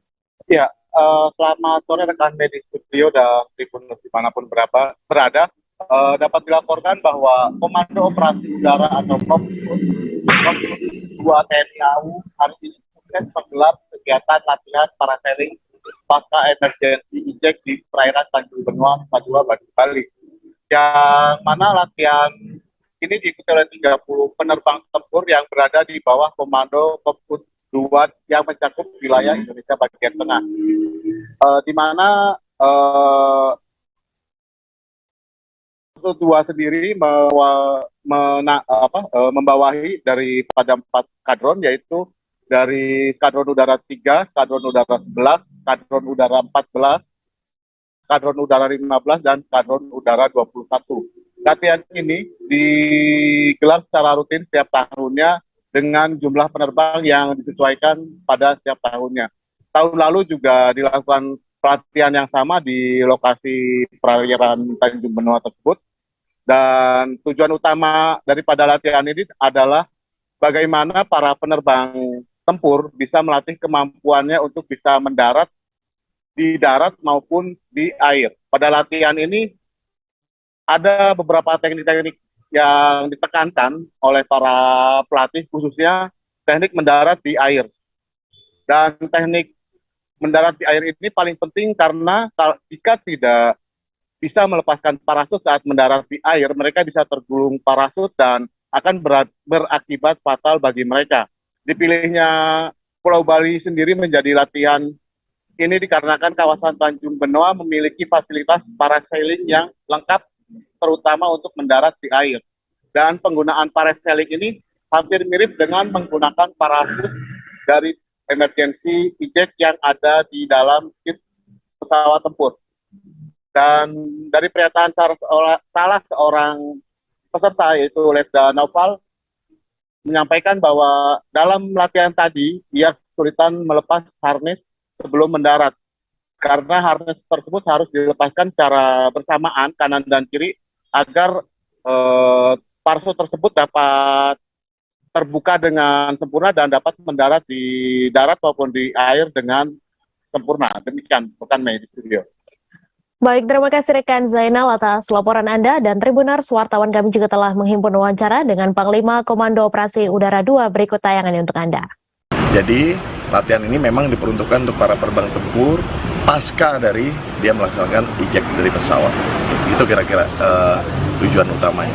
Karena memang ada beberapa kejadian di masa lalu, kita ada yang pilot yang eject, kemudian terjun, ternyata jatuh di dalam air dan tidak sempat membuka atau melepas parasutnya, sehingga menjadi fatal accident. Jadi akhirnya kita harus belajar begitu ya. Pada saat Taruna, khususnya dari Taruna, itu dulu pernah kita belajar mendarat, artinya belajar terjun payung begitu. Untuk suatu saat kita akan gunakan kemampuan itu apabila suatu saat terjadi emergency, harus keluar dari pesawat dan dia harus menggunakan parasut mendarat di darat. Nah, untuk mendarat di air kita gunakan fasilitas parasailing. Bagaimana dia bisa dilihat oleh rekan-rekan semua, bagaimana tekniknya pada dia sesaat sebelum dia mendarat di air, sekitar 1 sampai 1,5 meter, dia lepas bakalnya itu dari harnessnya itu, sehingga dia mendarat dan di air, dan dia saat itu survive untuk di air. Dan mereka diupayakan coba untuk berenang sekitar 5 sampai 10 menit untuk meyakinkan bahwa mereka mampu mendarat di air, kemudian dia. Nissan Kicks e-Power, mobil listrik tanpa charger yang diluncurkan 2020 lalu, mulai diminati masyarakat Kalimantan Barat. Apalagi semenjak Presiden Republik Indonesia Joko Widodo menginstruksikan baik pusat maupun daerah untuk mulai menggunakan kendaraan listrik sebagai kendaraan dinas berbasis baterai. Berikut kelebihan Nissan Kicks e-Power, mobil listrik tanpa charger tersebut. Kelebihan pertama, memungkinkan Anda mengendarai mobil listrik tanpa perlu charging. Nissan Kicks e-Power dirancang khusus untuk kenyamanan berkendara mobil listrik masa kini. Teknologi e-Power-nya memungkinkan Anda mengendarai mobil listrik tanpa harus mengisi daya terlebih dahulu. Perpaduan mesin bensin dan motor elektriklah yang menjadi kuncinya. Saat mesin bensin dioperasikan, maka akan menghasilkan energi listrik yang bisa disimpan dalam baterai jenis lithium-ion 1,57 kWh. Kemudian energi listrik dari baterai inilah yang akan disalurkan ke motor elektrik. Jadi mobil dapat bergerak mengandalkan energi listrik 100% tanpa harus melakukan charging terlebih dahulu. Berikutnya mengenai akselerasi Nissan Kicks e-Power. Mobil ini dilengkapi dengan mesin performa tangguh yang mampu menghasilkan akselerasi dan torsi 260 Nm, di mana angka tersebut dapat diraih dari 500 sampai 3000 rpm. Torsi dan akselerasi yang cepat ini dimungkinkan karena adanya energi listrik yang berasal dari generator maupun inverter didistribusikan langsung ke roda depan tanpa melalui gearbox maupun transmisi. Meskipun torsi dan akselerasi yang diberikan cukup besar, suara mesinnya tetap halus dan tenang saat mobil dioperasikan.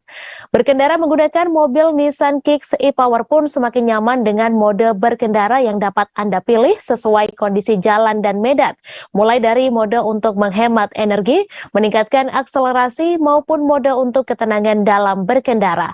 Adapun ketiga mode berkendara ini diantaranya adalah EV mode, yakni tenaga mobil yang digerakkan dari baterai saja. Pada mode ini mesin tidak akan menghasilkan listrik. Anda pun lebih tenang saat berkendara dan lebih ekonomis karena dapat menghemat bahan bakar. Anda juga bisa memilih S mode atau mode smart untuk meningkatkan performa berkendara dan respons yang lebih baik saat akselerasi. Lalu ada Eco mode yang mampu meningkatkan kinerja dari mesin dan efisiensi maksimal energi yang dikeluarkan, sehingga mesin akan menyesuaikan untuk mengurangi energi yang sebenarnya tidak diperlukan. Selain kenyamanan pada mode berkendara dan keselamatan, Nissan Kicks e-Power juga dilengkapi fitur yang memudahkan Anda untuk parkir mobil. Fitur tersebut adalah Enrage Hold Mode. Teknologi ini memungkinkan persneling menjadi netral saat diparkir. Dengan begitu, akan memudahkan mobil ketika parkir pada kondisi tertentu dan ban pun masih bisa berjalan meskipun mobil terkunci. Cara mengaktifkan fitur Enrage Hold Mode pun juga cukup mudah.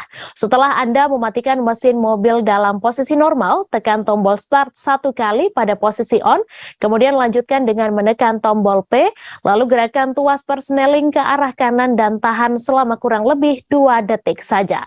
Berkat berbagai macam fitur dan teknologi canggih yang dimilikinya, tak heran jika Nissan Kicks e-Power banyak meraih penghargaan bergengsi. Misalnya saja pada 2020, ketika menyabet penghargaan sebagai Car of the Year dari Grid Auto 2020. Selain itu juga meraih gelar Best Electric Vehicle pada Automotive Awards 2021. Di ajang yang sama, Nissan Kicks e-Power pun meraih penghargaan dalam kategori Best Total Cost Ownership dan Best Hybrid. Tak cukup sampai di situ saja, mobil ini juga diganjar sebagai Best Engineering Excellence pada ajang Carvaganza Editor's Choice Awards 2021. Tahun ini pun Nissan Kicks e-Power mendapatkan penghargaan Technology of the Year 2021 dari Konferensi Peneliti dan Jurnalis Otomotif Jepang.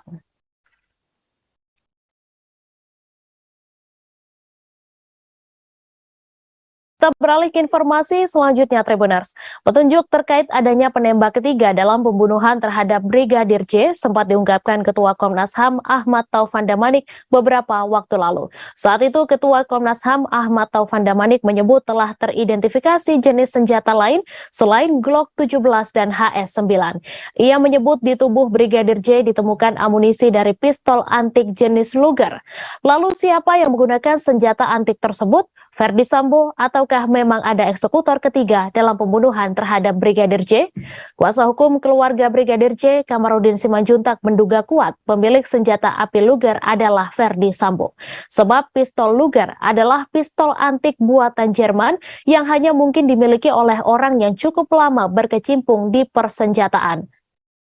Maka dari itu, Kamarudin mengatakan untuk menuntaskan kerumitan pembunuhan berencana Brigadir J perlu dilibatkan TNI dan PPATK. Menurut Kamarudin, TNI dikenal disiplin dan sportif. Menurut Kamarudin, akan berbeda nasib perwira Polri yang tidak pandai menjilat dalam tugasnya. Sebelumnya, pengamat kepolisian Bambang Rukminto berharap penyidik Mabes Polri melakukan pemeriksaan dengan cermat kepada sejumlah tersangka kasus obstruction of justice tewasnya Brigadir Yosua Huta Barat. Hal ini penting sebagai kunci untuk mengetahui siapa pemilik senjata api jenis Luger yang amunisinya teridentifikasi di TKP selain 2 Glock 17 dan HS9.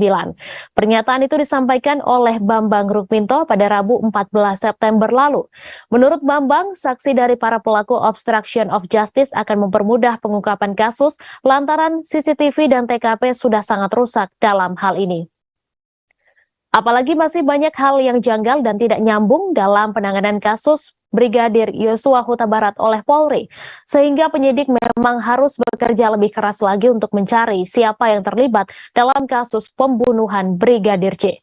Bambang Rukminto menyampaikan Luger adalah senjata api produksi lama.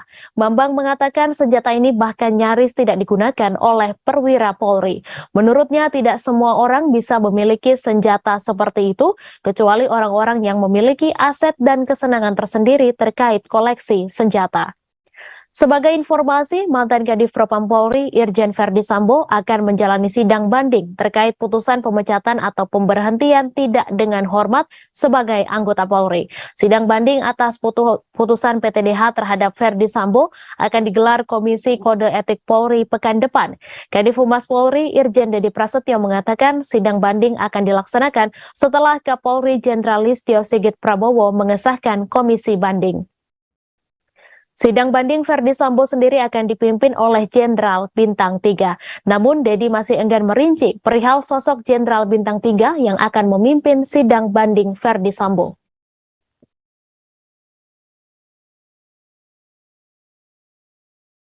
Misteri pemilik pistol misterius di lokasi pembunuhan Brigadir Yosua Huta Barat masih misterius. Diketahui ada pistol era Perang Dunia yang teridentifikasi di TKP pembunuhan Brigadir J.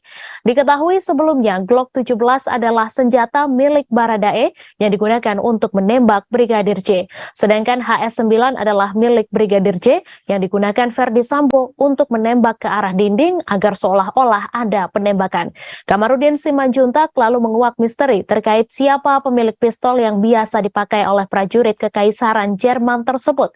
Selain Glock 17 dan HS9, peluru pistol antik yang biasa dipakai oleh prajurit Kekaisaran Jerman juga teridentifikasi di TKP tewasnya Brigadir J. Pengacara Brigadir J, Kamarudin Simanjuntak, lalu menguak misteri terkait siapa pemilik pistol jenis Luger tersebut. Kamarudin menilai pistol Luger tersebut mungkin merupakan barang koleksi milik keluarga Verdi Sambo.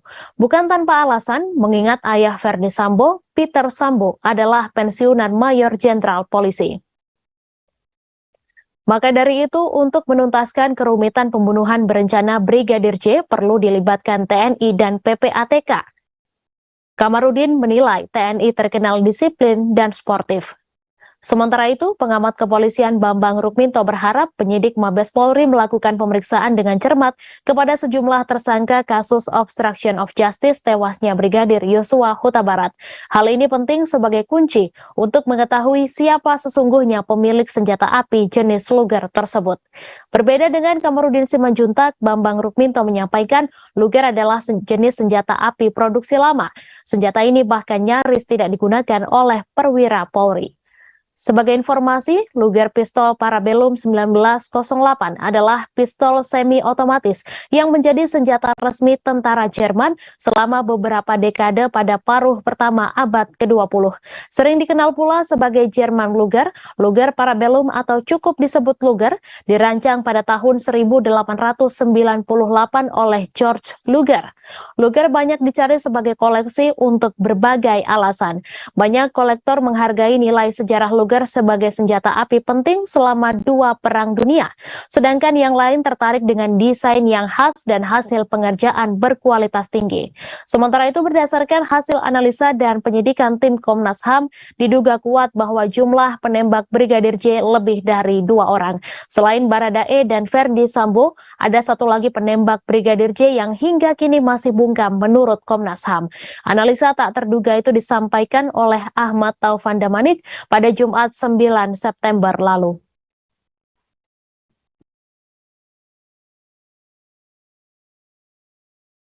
Prihatin, ibunda dari MAH, pemuda asal Madiun yang diduga hacker Bjorka, membeberkan soal kondisi anaknya. Seperti diketahui, pemuda berinisial MAH berusia 21 tahun yang diduga sosok hacker Bjorka diamankan Polres Madiun pada Rabu 14 September malam. Ia merupakan warga Dusun Mawatsari, Desa Banjarsari Kulon, Kecamatan Dagangan, Kabupaten Madiun, Jawa Timur. Prihatin tak percaya jika MAH, seorang hacker yang membuat geger belakangan ini, hingga diamankan pihak berwajib. Menurutnya, MAH tak punya kemampuan sebagai peretas karena hanya menamatkan pendidikan hingga SMA dan tak sempat kuliah. Terlebih, menurut Prihatin, putranya itu hanya memiliki sebuah ponsel dan tidak memiliki perangkat komputer. Menurut Prihatin, keseharian MAH dihabiskan dengan berjualan minuman dingin di Desa Pintu, Kecamatan Dagangan, Kabupaten Madiun, Jawa Timur. Ia juga tidak pernah mengetahui anaknya bepergian keluar kota. Sementara sang ayah bernama Jumanto sehari-harinya bekerja sebagai buruh tani. Prihatin pun berharap anaknya bisa segera pulang dan dibebaskan. Diberitakan sebelumnya, MAH diamankan di Mapolsek Dagangan mulai pukul 18.30 hingga pukul 23 waktu Indonesia Barat. Kadif Humas Polri Irjen Dede Prasetyo pun membenarkan ada penangkapan seseorang yang diduga sebagai sosok Bjorka di Madiun. Namun pihaknya belum bisa memastikan apakah pemuda yang diamankan tersebut benar sosok Bjorka. Seseorang yang diduga hacker Bjorka itu saat ini masih berstatus sebagai saksi. Dedi mengatakan terduga Bjorka kini tengah diperiksa tim khusus. Adapun tim sus tersebut merupakan gabungan dari Badan Cyber dan Sandi Nasional, Badan Intelijen Negara, Kemenkominfo, dan Polri. Kades Banjarsari Kulon Bambang Hermawan mengatakan MAH sehari-hari bekerja membantu orang tuanya berjualan es di depan pasar. Bambang pun membenarkan warganya tersebut diamankan kepolisian. Tak hanya itu, MAH dikenal warga sebagai pemuda yang pendiam. Sebagaimana diketahui, akun Bjorka masih aktif memposting seusai penangkapan MAH. Menurut pantauan pada 15 September siang, Bjorka masih aktif di laman forum hacker tersebut. Bahkan Bjorka membantah dirinya telah teridentifikasi oleh pemerintah. Nyatanya, Bjorka menyebut jika pemerintah Indonesia salah mengidentifikasi dirinya. Kami juga telah menghimpun wawancara dengan ibu dari MAH, berikut tayangannya untuk Anda. Kedua. Anak kedua ya, dari dua bersaudara.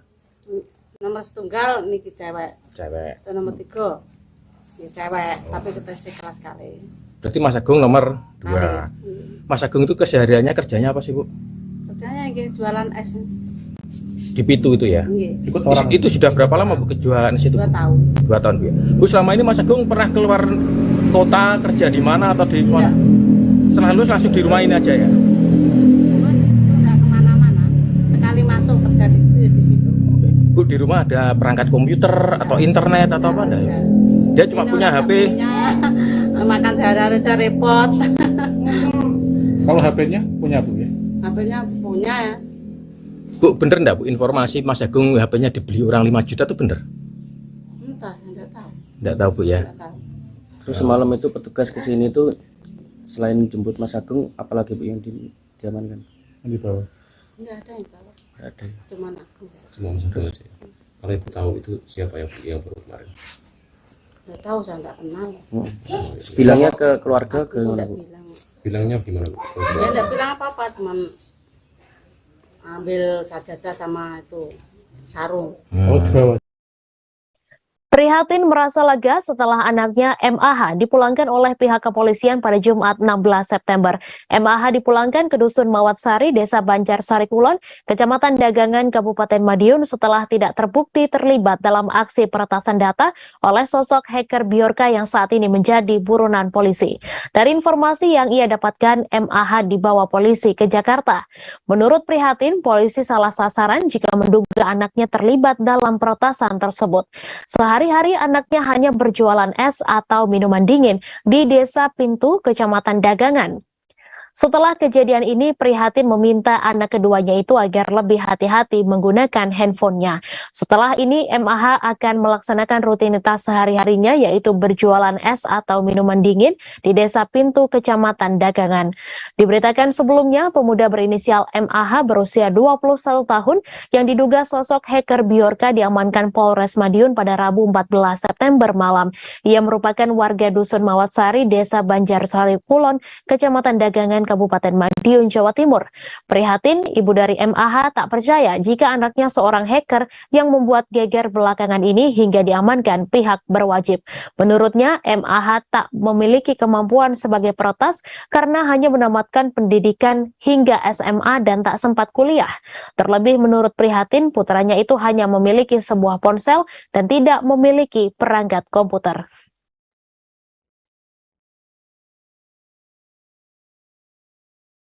Anggota Komisi 1 DPR RI dari fraksi PDI Perjuangan, Effendi Simbolon, mengaku mendapatkan intimidasi berupa teror dan ancaman pembunuhan usai menyebut TNI seperti gerombolan atau ormas. Effendi mengaku ponselnya tak berhenti berdering seharian hingga alamat rumahnya disebar.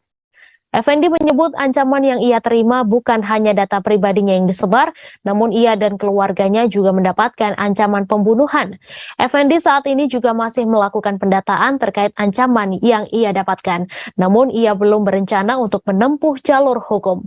Effendi mengaku heran mengapa ia mendapatkan intimidasi dan ancaman yang begitu banyak atas pernyataannya itu. Saat ditanya apakah nama Jenderal Dudung yang kemudian memerintahkan soal intimidasi itu, Effendi enggan menjawab dengan tegas. Diketahui Effendi Simbolon sebelumnya menuai polemik setelah melontarkan pernyataan yang menyebut TNI sebagai gerombolan. Tak hanya itu, Effendi juga menyinggung hubungan Panglima TNI Jenderal Andika Perkasa dengan Kasat Dudung Abdurrahman yang dinilai disharmoni. Pernyataan itu disampaikan Effendi saat rapat dengar pendapat Komisi 1 dengan Andika Perkasa pada 5 September lalu. Setelah mendapat berbagai kecaman dan tekanan hingga dilaporkan ke MKD, Effendi akhirnya menyampaikan permohonan maaf. Permohonan maafnya itu disampaikan Effendi didampingi Ketua Fraksi PDIP Utut Adianto dalam konferensi pers yang digelar di ruang fraksi PDIP Gedung Nusantara 1, Kompleks Parlemen Senayan, Jakarta Pusat pada Rabu 14 September. Ia mengakui kesalahan akibat perkataannya yang menyebut bahwa anggota TNI seperti gerombolan. Ia pun meminta maaf jika pernyataannya membuat semua anggota TNI tersinggung. Effendi juga sempat dilaporkan oleh 3 ormas dan perseorangan ke Mahkamah Kehormatan Dewan atau MKD DPR RI terkait ucapannya tersebut.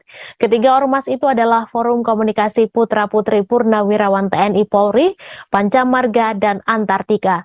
Namun MKD memutuskan untuk tidak menindaklanjuti laporan terhadap Effendi tersebut.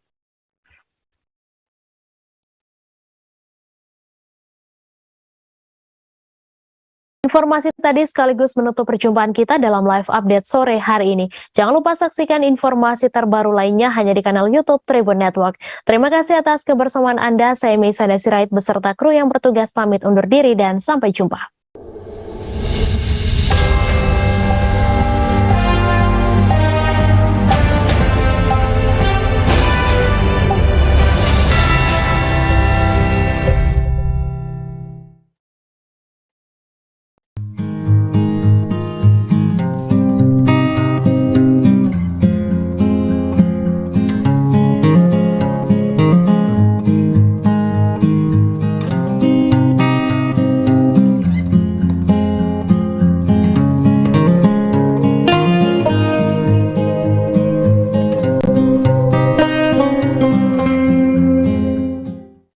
Padang memiliki destinasi wisata yang menarik untuk dijelajahi, dari wisata alam, budaya, hingga kuliner.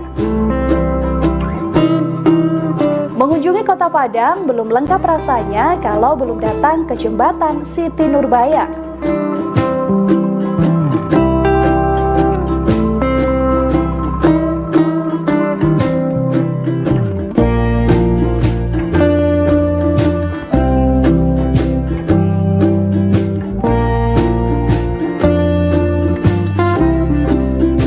Jembatan Siti Nurbaya terletak di kawasan Padang Selatan, Kota Padang, Sumatera Barat. Menghubungkan antara Gunung Padang dan kawasan Kota Tua. Jembatan Siti Nurbaya, salah satu ikon wisata Kota Padang.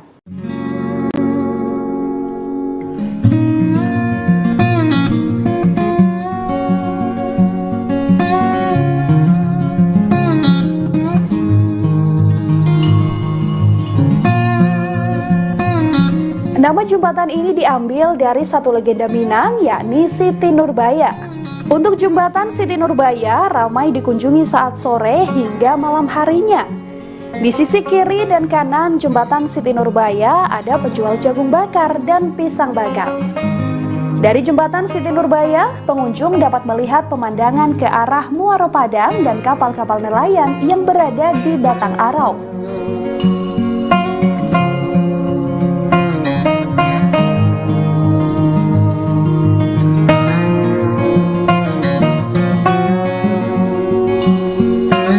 Bagi yang ingin mengunjungi jembatan Siti Nurbaya, dapat memesan transportasi online karena untuk transportasi umum seperti angkot tidak tersedia rute ke sini.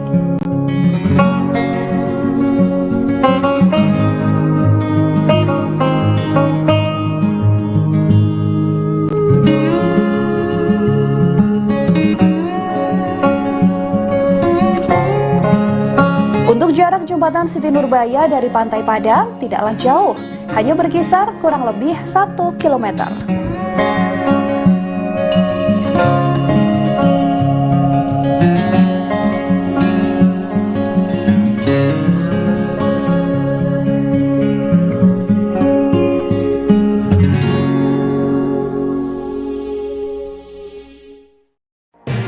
Tribun News Live Update.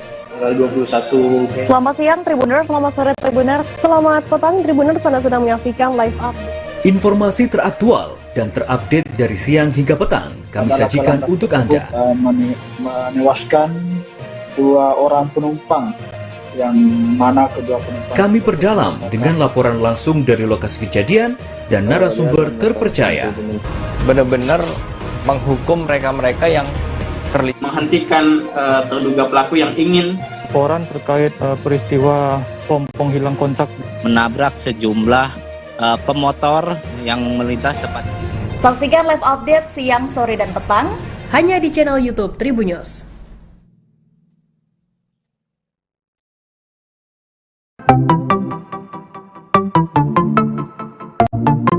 Halo Tribuners, waktu sudah menunjukkan pukul 8 waktu Indonesia Timur. Langit tampak mendung dan tak lama kemudian hujan pun turun. Satu persatu dari kami menaiki speedboat dari Pelabuhan Usaha Mina, Sorong, Papua Barat. Yap, pagi itu Minggu 3 Juli 2022, kami akan berkeliling seharian di Raja Ampat, pulau yang berada di ujung barat Papua. Perjalanan kali ini akan dipandu oleh pemandu wisata kami bernama Randy. Keseluruhan bersama awak kapal berjumlah 14 orang. Mereka berasal dari berbagai daerah seperti Jakarta, Solo, Jawa Barat, Sumatera Utara, juga mereka dari Papua. Sebelum perjalanan, pemandu rombongan mengingatkan untuk tidak membuang sampah sembarangan. Deru suara mesin speedboat terdengar cukup kencang. Sampai-sampai kami harus mengeraskan suara ketika berbincang agar terdengar satu sama lain. Setelah menempuh perjalanan sekira 2,5 jam, akhirnya kami sampai di lokasi pertama, Piai Nemo. Tempat ini menjadi favorit banyak orang dalam mengabadikan momen. Gerimis tidak menyurutkan kami untuk menaiki tangga berbahan kayu hingga sampai di puncak, spot berfoto yang sudah disediakan. Sesampainya di puncak, saya langsung menghela napas dalam-dalam. Takjub melihat betapa indahnya deretan batu karang yang tingginya hingga beberapa meter di atas permukaan air. Batu karang tersebut seperti membentuk pulau-pulau kecil dan indah. Pemandangan yang sangat eksotis ini tersohor hingga penjuru dunia loh, Tribuners.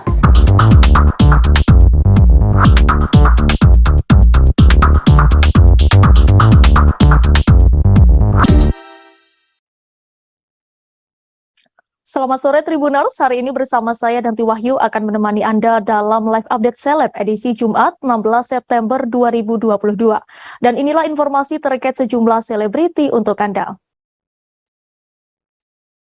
Kita menuju ke informasi pertama Tribuners. Kakak kandung Kaisang Pangarep, Gibran Rakabuming Raka, kembali menyinggung kabar pernikahan sang adik dengan Erina Gudono. Dengan nada bercanda, Gibran tampak menggoda Kaisang Pangarep dengan membahas perihal panitia pernikahan. Melalui cuitan terbarunya di Twitter, Gibran mengomentari kemenangan Persis Solo atas laga melawan Bali United pada Kamis 15 September malam. Wali Kota Solo ini tampak meretweet unggahan Persis Solo. Diketahui kabar pernikahan Kaisang dan Erina pertama kali diungkap oleh Wakil Wali Kota Solo Teguh Prakosa.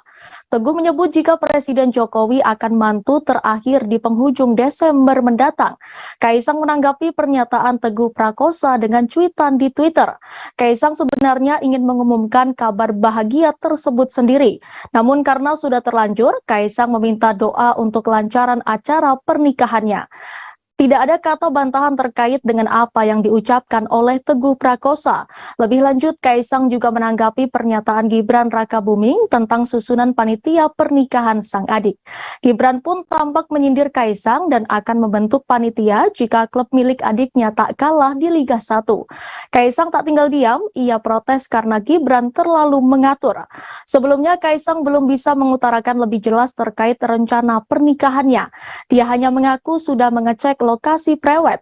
Dan soal kabar lamaran hingga cincin yang melingkar di jari manis Erina, Kaisang masih mengelak.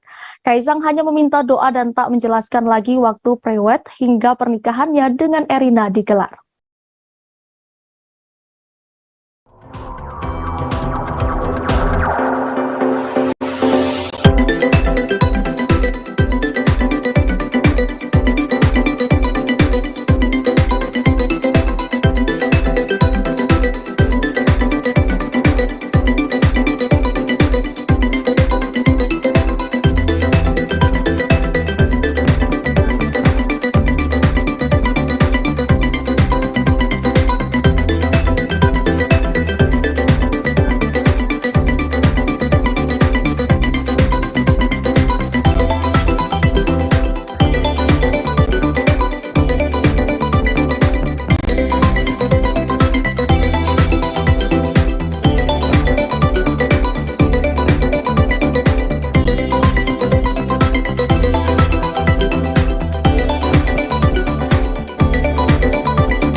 Pemain sinetron dan presenter Angel Karamoy betah menyandang status janda.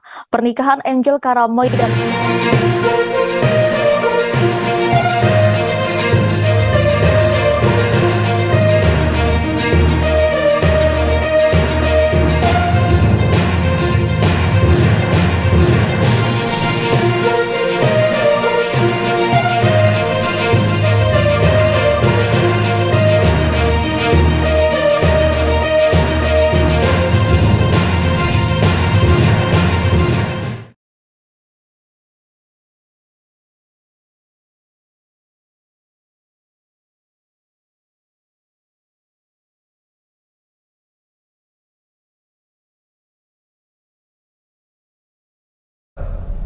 Halo Tribuners, jumpa lagi bersama dengan saya Kusnul Asyaifah di Bincang Kampus. Tribuners, hari ini saya sudah kedatangan tamu spesial dari rekan-rekan mahasiswa. Di sini sudah hadir ada Jojo dan juga Nasya. Halo, mungkin boleh sapa Tribuners di rumah dan perkenalkan diri masing-masing. Halo Tribuners yang ada di rumah, saya Yang Perkasa, biasa dipanggil Jojo, merupakan salah satu mahasiswa dari jurusan Hubungan Internasional UNILA dan saat ini menjabat sebagai Ketua Umum UKM Pengembangan Industri Kreatif. Dan saya Adisti Nasya, saya juga merupakan mahasiswa jurusan Hubungan Internasional FISIP Unila dan saat ini menjabat sebagai Wakil Ketua Umum UKMF Pengembangan Industri Kreatif. Oke, Tribuners, hari ini kita akan berbincang dengan Jojo dan juga Nasya terkait dengan PIK ya, yaitu pengembangan industri kreatif sesuai dengan tema kita hari ini, yaitu insan kreatif melalui PIK. Nah, Tribuners mungkin yang masih duduk di bangku perkuliahan ataupun yang mau masuk ke dalam dunia perkuliahan, mungkin bisa nonton tayangan kita nih Tribuners ya. Bisa jadi inspiratif nanti untuk Tribuners semua yang bingung belum menentukan kira-kira UKM mana sih yang ingin dipilih gitu kan ya. Karena kita sebagai mahasiswa rugi rasanya kalau cuma jadi kupu. Iya benar. Iya kan? Oke, jadi langsung aja mungkin boleh siapa dari Jojo atau Nasya yang mau menjelaskan sebenarnya PIK itu apa sih gitu. Mungkin dari jadi kalau dari awalnya pengembangan industri kreatif itu sendiri itu digunakan sebagai wadah untuk bagi para mahasiswa Fakultas Ilmu Sosial dan Ilmu Politik untuk mengembangkan minat dan bakatnya sehingga dapat dikembangkan untuk menciptakan salah satu pengembangan industri kreatif tersebut. Contohnya misal ada teman-teman di rumah yang memiliki minat misalnya membuat konten seperti editing foto atau video ataupun memiliki minat dalam wirausaha, itu bisa kami bantu dalam UKM ini untuk dikembangkan lagi sehingga dapat dijadikan kegiatan yang bermanfaat ke depannya. Gitu sih. Seperti itu. Jadi PIK ini memang suatu wadah pengembangan bakat minat dari mahasiswa-mahasiswa ya, bisa diartikan seperti itu. Nah, boleh nggak nih Jojo atau Nasya ceritakan bagaimana sih awal mulanya PIK ini bisa terbentuk sehingga bisa menjadi suatu UKM fakultas gitu? Oke, jadi awalnya ini merupakan salah satu program internal dari HMJ HI FISIP Unila. Dan ketika itu terjadi, karena namanya itu awalnya bukan PIK tapi merupakan Create Space Hub. Create Space Hub ini sendiri itu awalnya hanya untuk minat bakat bagi para mahasiswa HI saja.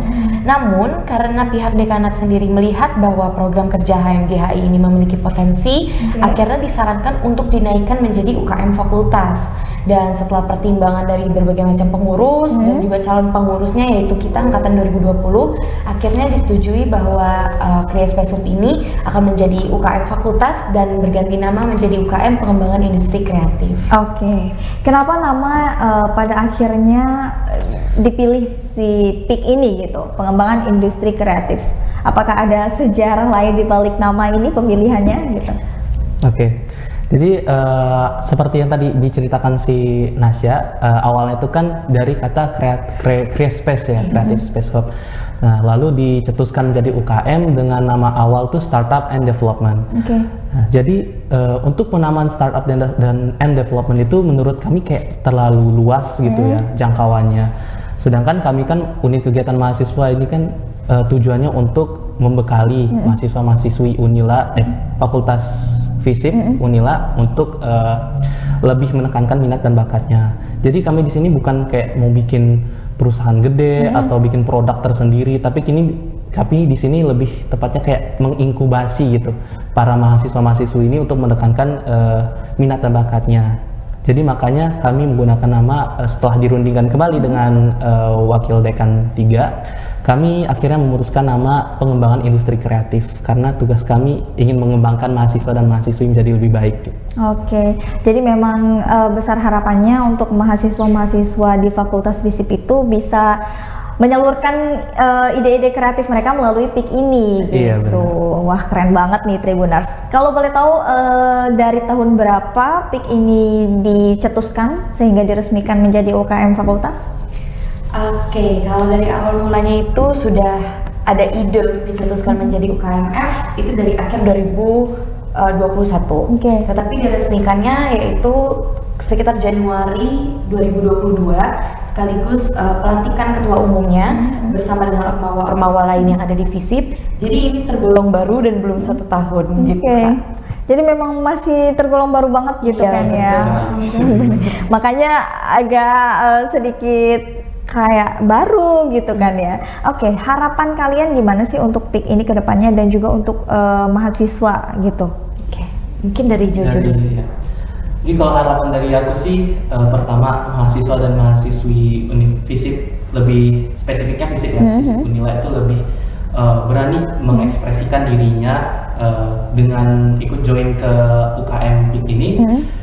Ya karena yang pasti kami bakal bantu apa minat bakat kalian kalau misalkan kalian join UKM kami, UKM ini.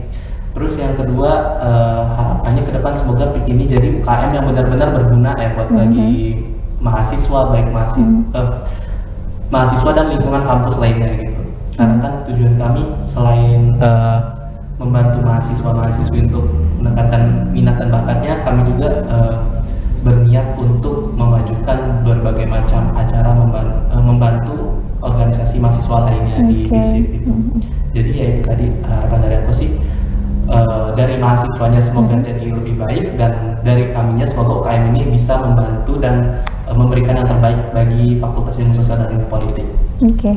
Kenapa sih kok mahasiswa itu harus bergabung dengan PIK ini? Apa memang yang bisa diberikan PIK ini untuk mahasiswa gitu? Oke, kalau dari aku sendiri ya, yang pasti selain pengalaman ya Kak, kita yang namanya mahasiswa itu butuh yang namanya uang jajan gitu kan, karena kita lagi krisis finansial nih di umur segini gitu.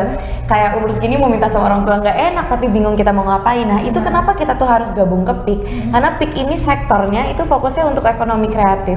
Jadi setelah kita dapat courses itu, setelah kita mentoring dan lain sebagainya, itu kita bisa langsung pengaplikasian. Misalkan teman-teman udah selesai nih ikut course desain layout gitu, teman-teman bisa langsung desain kaos sendiri, topi sendiri yang endingnya itu bisa dipasarkan melalui divisi kita yang satu lagi yaitu digital marketing gitu, dan akhirnya itu menjadi pengelolaan keuangan yang baik untuk mahasiswa. Selain untuk UKM ya kita sendiri seperseorangan ini mendapatkan benefitnya juga gitu kan. Memang ada berapa divisi di dalam UKM PIK ini sendiri? Kalau untuk divisinya ada 4. Yang pertama itu ada business management, kedua ada digital marketing, ketiga ada DKV, dan yang terakhir itu ada desain layout. Boleh dijelasin satu persatu itu bidangnya menangani apa dan mungkin di sana terdapat kegiatan apa aja? Oke, kalau divisi yang pertama itu ada digital marketing. Itu digital marketing itu kami belajar cara pemasaran dari salah satu dari berbagai macam produk yang telah diproduksi dan juga mendistribusikannya. Lalu yang kedua, selain memasarkan, kami juga belajar untuk membuat koneksi marketing dengan market lain gitu kan Kak. Terus kalau untuk business management sendiri itu salah satunya fokusnya ada di bagian event organizing. Lalu kalau untuk desain layout dan DKV ini sama sebenarnya Kak, ini belajar untuk cara ngedesain apapun. Kayak misalkan kan kalau sekarang tuh lagi kencang-kencangnya kita ngatur-ngatur feeds di sosial media gitu ya Kak. Nah itu kan bukan hal yang mudah untuk dipelajarin dan gak semua orang bisa. Nah di sini kita kasih kursesnya, dan kenapa ada divisinya? Karena kita ngerasa di era sekarang hal itu penting banget gitu loh. Kalau untuk dari 4 divisi itu yang paling banyak sekali diminati oleh mahasiswa untuk bergabung itu divisi yang mana? Divisi Business Management. Business Management. Kenapa mereka ingin bergabung di Business Management? Mungkin karena bisa dapetin benefit itu tadi gitu ya? Sebenarnya karena ini sih Kak, Business Management lebih kerjanya itu di depan layar gitu kan. Jadi kayak misalkan kita kemarin ada seminar tentang ekonomi kreatif ketika Feral Bramasta datang. Nah itu kan teman-teman yang diutus tuh teman-teman dari Business Management sekaligus ngebantu untuk dokumentasi-dokumentasi yang bakal diupload nih di Instagram UKM PIK gitu. Jadi kalau Business Management tuh ibaratnya kalau di perang tuh dia garda depan gitu loh Kak. Gitu. Karena mereka langsung turun lapangan sistemnya gitu. Karena itu tadi ada kegiatan event organizing itu. Jadi memang secara nggak langsung dan memang ada kegiatan event organizing juga di PIK ini gitu. Ada agenda yang sudah ditangani ataupun agenda kedepannya untuk event organizing? Kalau untuk agenda yang sudah diselesaikan itu baru kemarin banget ada PKKMB Fakultas. Itu kebetulan beliau inilah salah satu presidiumnya sebagai apa? Koor acara. Sebagai perwakilan dari UKMP. Cuman kalau upcoming eventnya insya Allah mau ada apa Jo? Mau ada Business Expo, mau ada PIK Expo. Jadi PIK Expo. Jadi di acara itu nanti kami mau rencananya mau ngadain beberapa lomba nanti akan ditutup dengan bazar. Iya, dengan bazar seperti itu. Itu kalian sendiri atau bekerja sama dengan siapa? Itu masih direncanakan. Karena kalau untuk acara besar sendiri kan planningnya harus matang ya Kak. Jadi kita memang masih menggait beberapa pihak-pihak yang kira-kira memang purpose-nya sama dengan acara ini gitu loh. Jadi kita bisa menyelenggarakan acara ini secara bersama-sama. Karena kan kita tahu ya yang namanya menyelenggarakan acara yang besar tuh nggak gampang begitu kan ya. Sekelas perusahaan aja kadang butuh perencanaan yang matang. Tapi apa yang membuat kalian berani untuk mau melangkah membuat acara sendiri? Karena karena acaranya sesuai dengan UKM kita sendiri gitu, sesuai dengan visi misi kita yaitu ekonomi kreatif. Jadi ketika kita mengadakan suatu acara yang berbentuk expo itu saya yakin minatnya akan banyak karena sesuai gitu Kak. Bukan misalkan kita UKM PIK tapi ngadainnya konser musik doang yang nggak ada value-nya gitu. Itu kan agak menyimpang ya. Jadi kenapa aku yakin bahwa acara ini ke depannya akan berhasil ya karena sesuai dengan visi misi UKM kita. Dan ya zaman sekarang sih perlombaan kan nggak cuma lomba-lomba pidato, lomba puisi, udah banyak jenis lomba lainnya kayak ada bisnis proposal, ada lomba debate bahasa Inggris dan lain sebagainya. Jadi memang cocok untuk era sekarang gitu kalau acara ini diadakan. Tapi kan nggak semua orang suka untuk yang berbau-bau formalitas seperti itu. Karena kan biasanya mahasiswa lebih suka yang konser, lebih suka yang artis datang, terus itu festival, UMKM dan lain sebagainya. Cara kalian untuk menggait mahasiswa agar mau ikut berpartisipasi seperti apa? Biasanya tuh kan kalau acara gede, kalau ada acara musiknya itu acara closing ya Kak, itu kayak closing ceremony-nya gitu. Kalau kita sih pengennya tetap ada ya, tetap ada part have fun-nya seperti itu. Cuman untuk pre-event dan main eventnya sendiri ya memang harus acara formal seperti itu Kak, lomba-lomba yang memang bisnis proposal dan lain sebagainya, juga lomba bazar gitu. Jadi memang dikombin jadi satu, biar mahasiswa-mahasiswa itu nggak cuman happy aja, tapi tetap dapat insight-nya. Gitu. PIK ini menarik sekali buat saya, dan saya ingin tahu sebenarnya tujuan dari PIK itu dan visi misinya apa sih?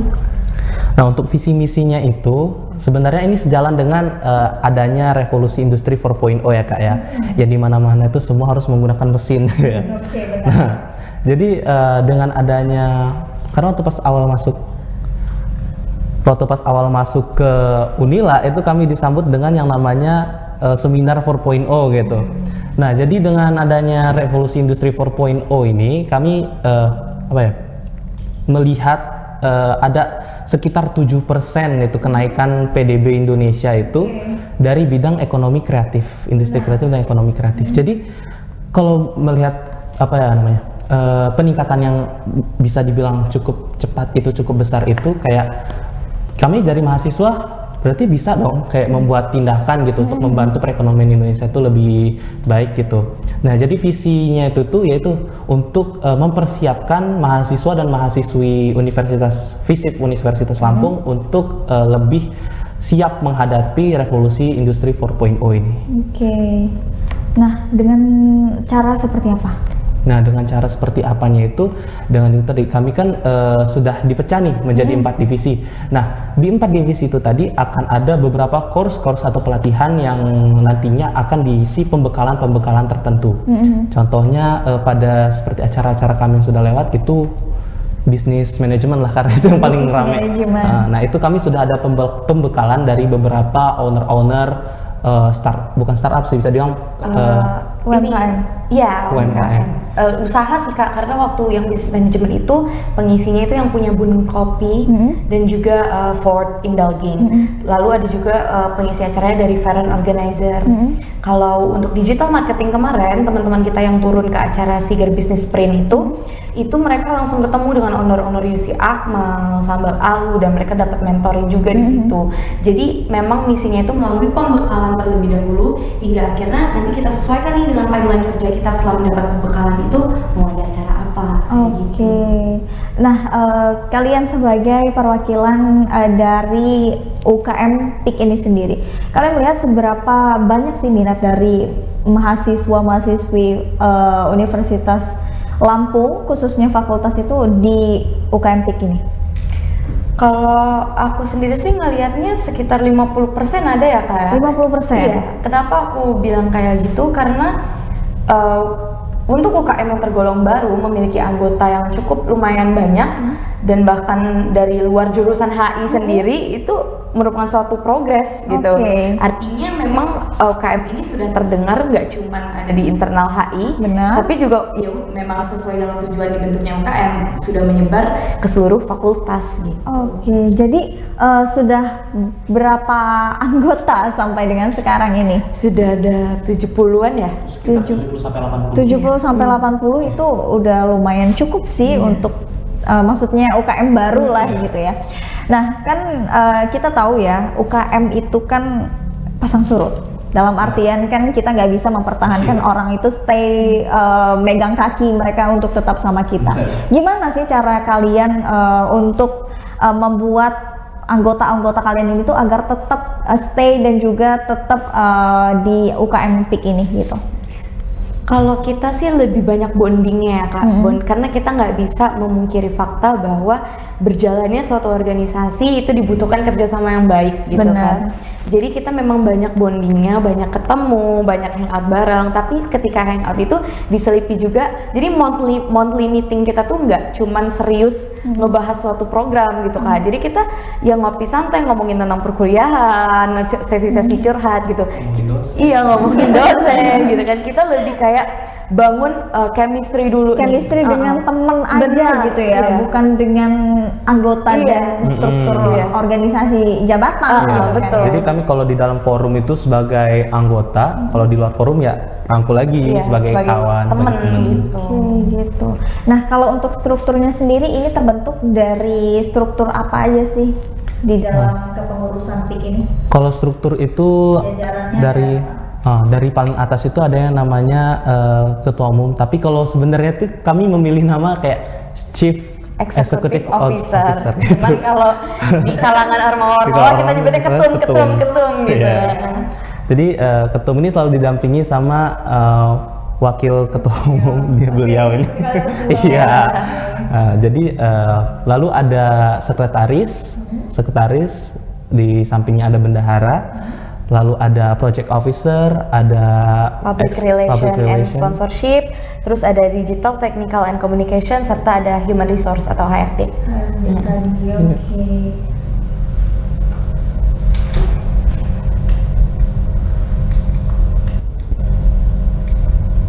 Nah, kalau untuk cara perekrutannya sendiri nih, kira-kira kalau untuk mahasiswa yang lagi ada di FISIP ya kan, gimana tuh cara perekrutan kalian atau yang mau join lah ke fakultas ke UKM PIK ini gitu?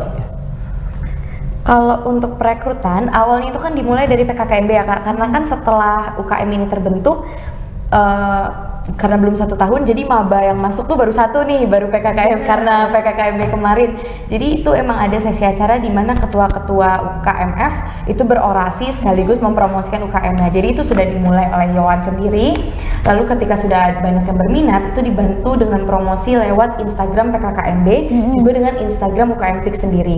Di Instagram itu nanti bakal ada link yang langsung ke Google Form di mana mereka langsung bisa mendaftar dan langsung dimasukkan ke grup UKM PIK itu. Oh gitu.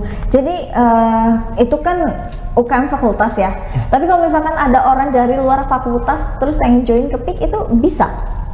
Kalau untuk join sih belum bisa. Belum bisa ya, karena memang itu khusus fakultas aja betul. gitu. Tetapi kalau memang ingin mengajak kita bekerja sama dalam suatu event itu kita bisa. Oh bisa, gitu. Gimana caranya untuk bisa mengkontak langsung PIK ini gitu? Karena kan mungkin gini loh, ini kan baru ya gitu. Orang juga kan belum banyak yang tahu gitu kan ya. Benar. Dan gimana sih cara kalian itu mempromosikan diri kalian bahwasanya kalau kalian butuh jasa kita ada nih gitu. Gimana? Nah, kalau kita nih masih baru ya kayak jadi apapun kita lakukan gitu kan. Benar. Jadi sebagai mahasiswa pasti punyalah banyak grup-grup WhatsApp, link gitu ya. Jadi ya kami kayak menyebarkan form, pamflet, broadcasting bahwasanya kami lagi open recruitment nih. Nah, selain kami menyediakan poster sama caption segala macamnya itu, kami juga istilahnya menyiapkan beberapa konten ya kayak video-video pengenalan PIK ini apa sih, dan juga kalau mau join gimana, isi kegiatannya apa aja gitu.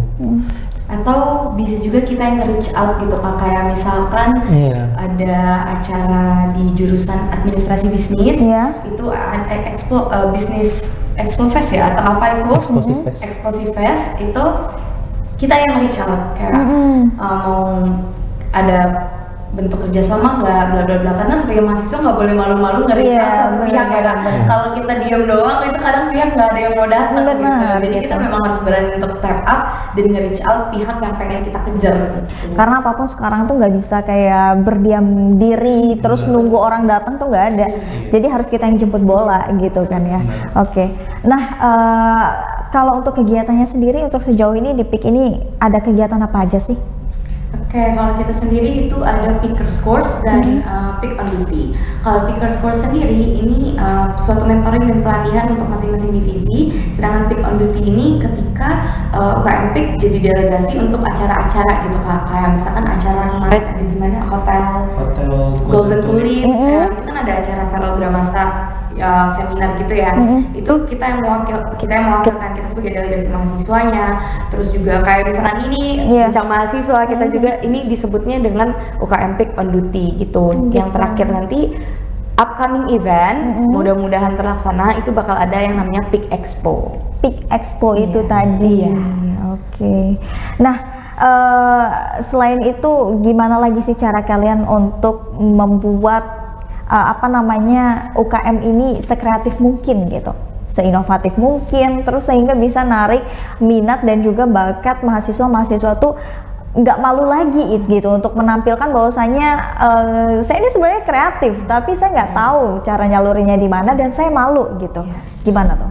Kalau kita sendiri tuh lewat pengaplikasian secara langsung Kak. Misalkan kemarin itu angkatan 21 ada yang pinter desain baju. Kita nggak usah banyak diskusi dan nggak usah banyak mikir, kita langsung bilang ke dia, kamu bikin 50 pieces untuk kita jualin. Dan alhamdulillah 50 pieces itu terjual untuk angkatan 20 dan 21. Itu baju teksnya itu kayak kreatif industri gitu.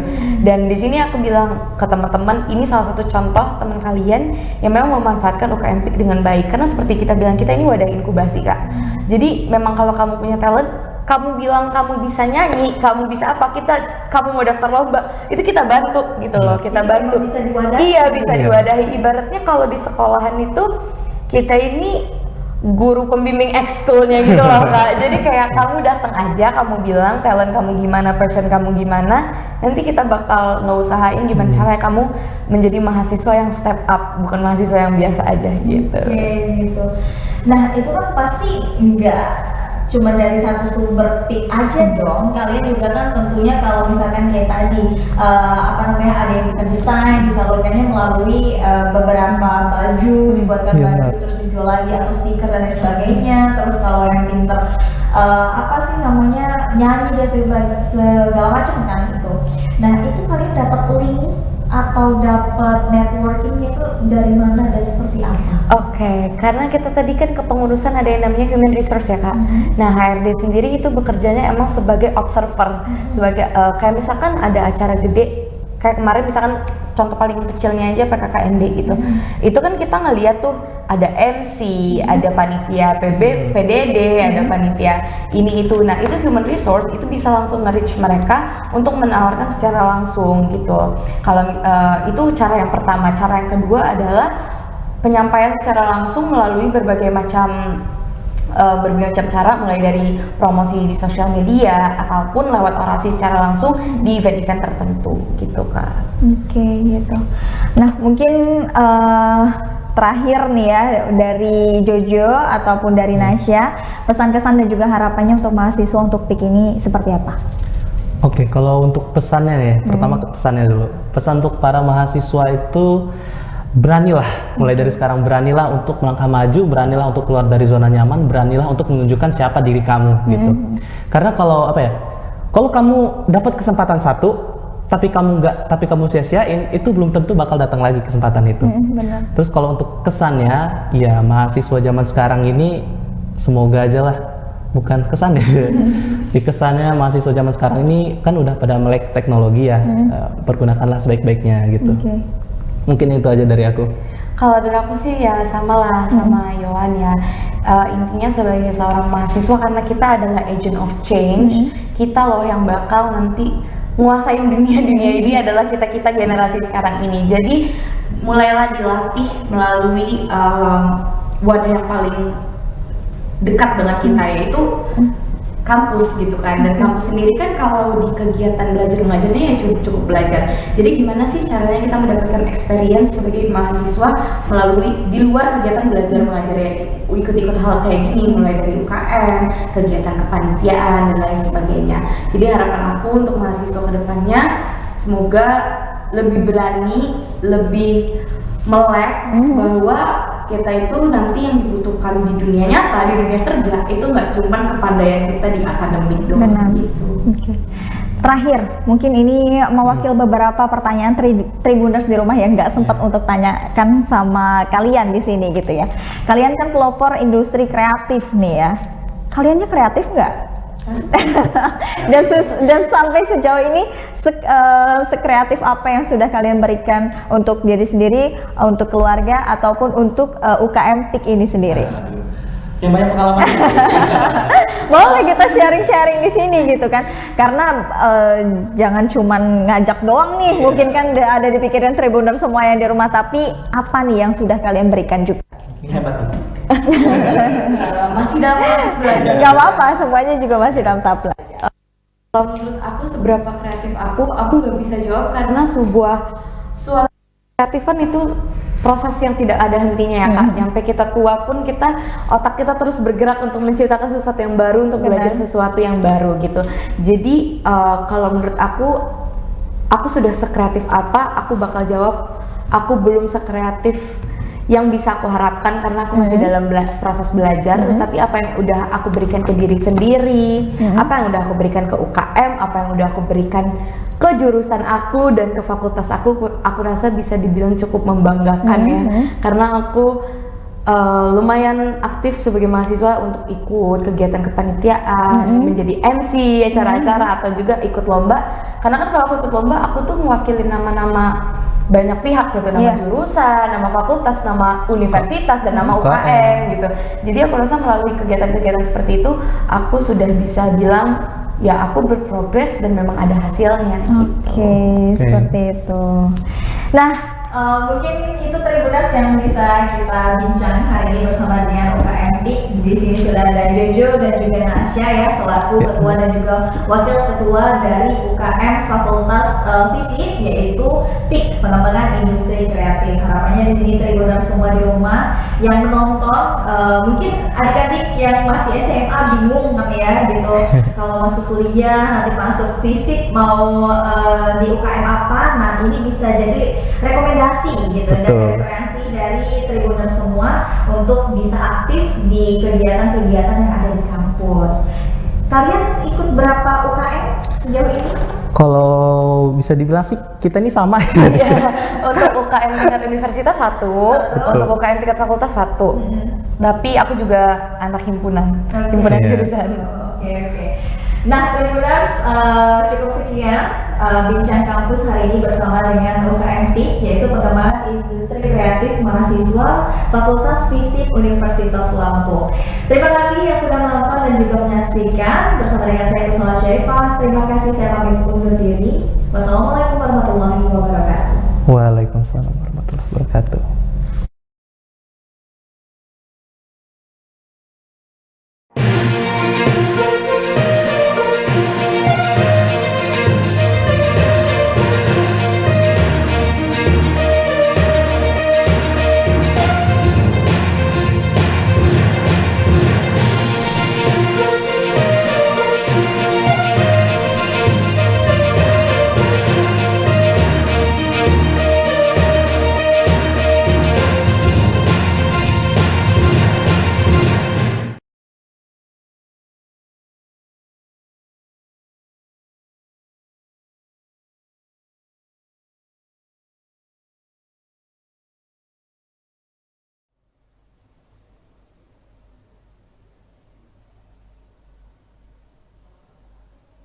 Halo, selamat malam Tribuners. Jumpa lagi bersama dengan saya Kusnala Syarifah dalam berita terkini Lampung.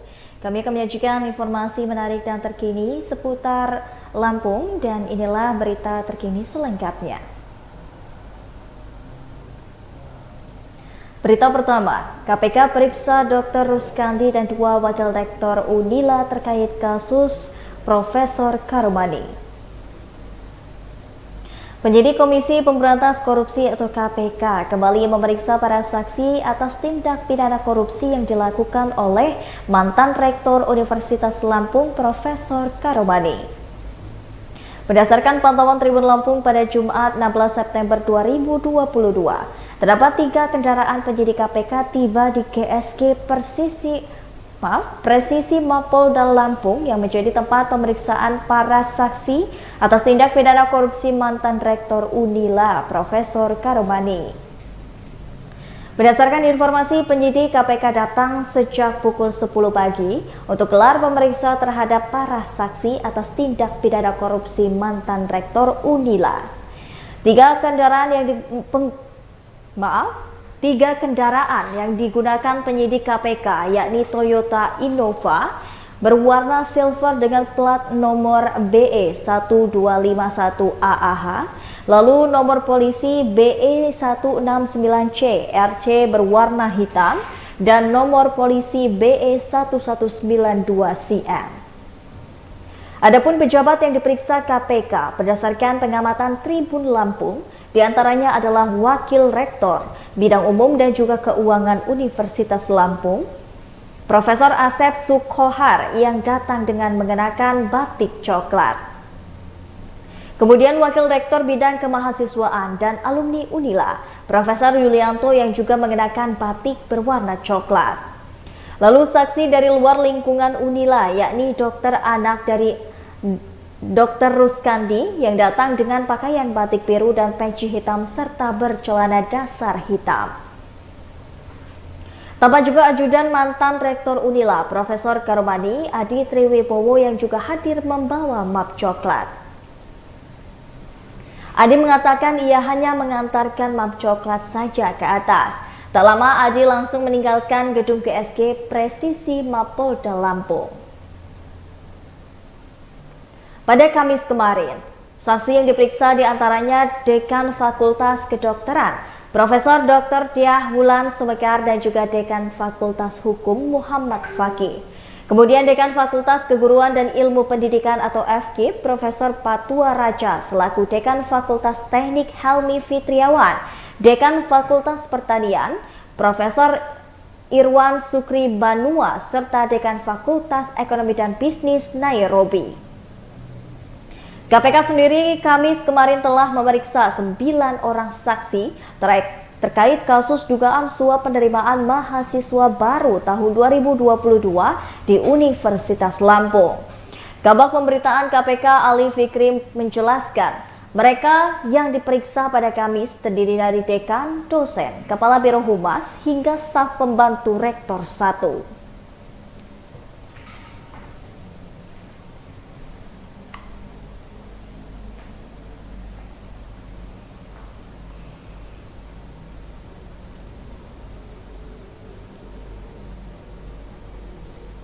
Berita selanjutnya, dipecat Rudi Suryanto gunakan pakaian sipil saat upacara PTDH.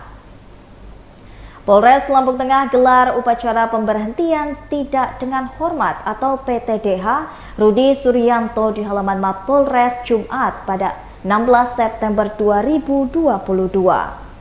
Diketahui Rudi Suryanto adalah pelaku penembakan Aibda Ahmad Karnain yang telah diberhentikan tidak dengan hormat oleh Polda Lampung dengan sidang kode etik di Polres Lampung Tengah pada Kamis 8 September 2022 lalu.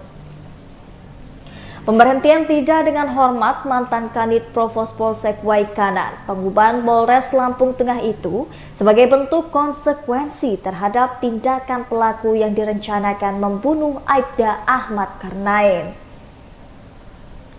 Upacara PTDH Rudi Suryanto dipimpin langsung oleh Kapolres AKBP Dovifah Levi Sanjaya dan dihadiri oleh Kabid Humas Polda Lampung beserta dengan jajaran perwira Polres Lampung Tengah. Rudi Suryanto saat ini resmi diberhentikan sebagai anggota Polri dan kembali menjadi warga sipil. Pada pelaksanaannya, Rudi Suryanto saat awal upacara masih mengenakan pakaian Polri. Kemudian pakaian dinas tersebut dicopot dan diganti dengan kemeja batik, sehingga ini sebagai tanda bahwa ia telah dicopot sebagai anggota Polri. Kapolres Lampung Tengah AKBP Dovifah Levi Sanjaya mengatakan, Rudi Suryanto sudah diproses dan di berkas tahap 1 sudah dikirim ke Kejari Gunung Sugi. Ia mengatakan saat ini pihaknya masih menunggu hasil pemeriksaan berkas dan kelengkapannya dengan masa tenggang maksimal 14 hari pemeriksaan. Kapolres Lampung Tengah juga mengatakan, terkait izin senjata untuk para personelnya akan rutin dilakukan pemeriksaan. Sedangkan untuk pengawasan, perwira harus lebih peka memantau personilnya di 2 tingkat ke bawah. Sementara Kabid Humas Polda Lampung Kombes Pol Zahwani Pandra Arsyad saat diwawancarai Tribun Lampung pada Jumat 9 September 2022 mengatakan, Polda Lampung memutuskan bahwa tersangka diberhentikan tidak dengan hormat. Pelaku telah melakukan serangkaian rekonstruksi dan adegan ulang perkara pada Selasa 6 September 2022 dengan melakukan 21 reka adegan serta disaksikan oleh 17 orang saksi. Kemudian pada Kamis 8 September 2022 lalu, berkas perkara tahap 1 sudah dilimpahkan kepada JPU melalui Kejaksaan Negeri Agung.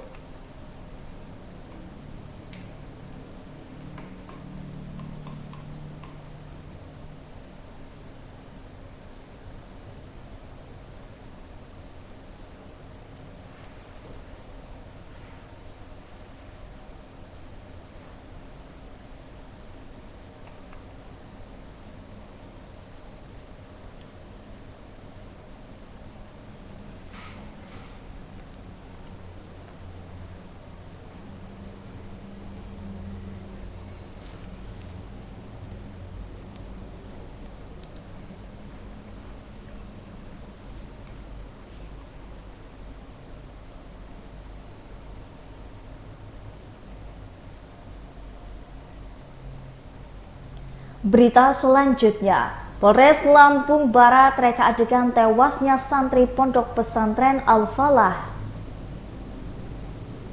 Polres Lampung Barat menggelar rekonstruksi perkelahian santri Pondok Pesantren Al-Falah Pesisir Barat yang menyebabkan satu santri DN 17 tahun yang meninggal dunia. Pada saat digelar rekonstruksi, pelaku RZ 15 tahun ini melakukan sebanyak 16 adegan. Rekonstruksi dilakukan pada pukul 9 sampai dengan pukul 11:30 waktu Indonesia bagian Barat. 16 adegan yang dilakukan sudah termasuk kronologi awal penyebab perkelahian hingga korban DN meninggal.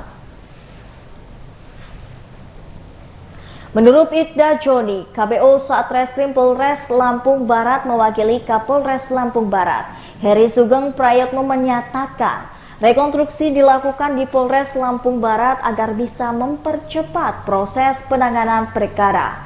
Ia mengatakan tujuan dilakukannya rekonstruksi untuk mempercepat proses penanganan perkaranya.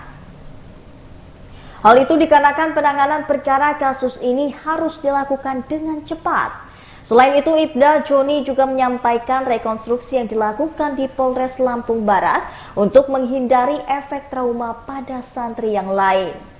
Karena tentu dengan adanya kasus ini, psikologis para santri harus dijaga. Atas perbuatannya, pelaku yang masih di bawah umur tersebut diancam dengan pasal 76 CCO pasal 80 ayat 3 Undang-Undang Republik Indonesia nomor 17 tahun 2016 tentang penetapan peraturan pemerintah pengganti Undang-Undang Republik Indonesia nomor 1 tahun 2016 tentang perubahan kedua atas Undang-Undang RI nomor 23 tahun 2022 tentang perlindungan anak. Adapun ancaman hukumannya adalah 15 tahun penjara.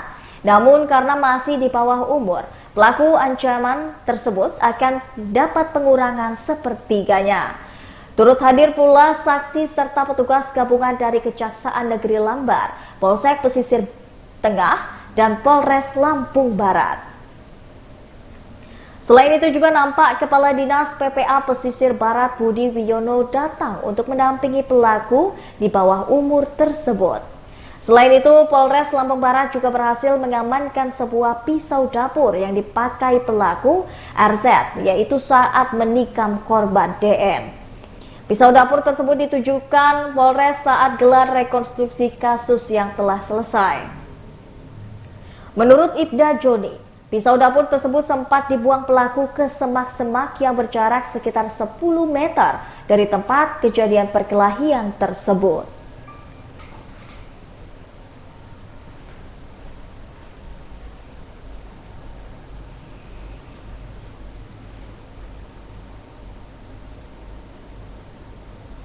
Berita selanjutnya, tolak kenaikan BBM, Wakil DPRD Kota Metro temui massa mahasiswa.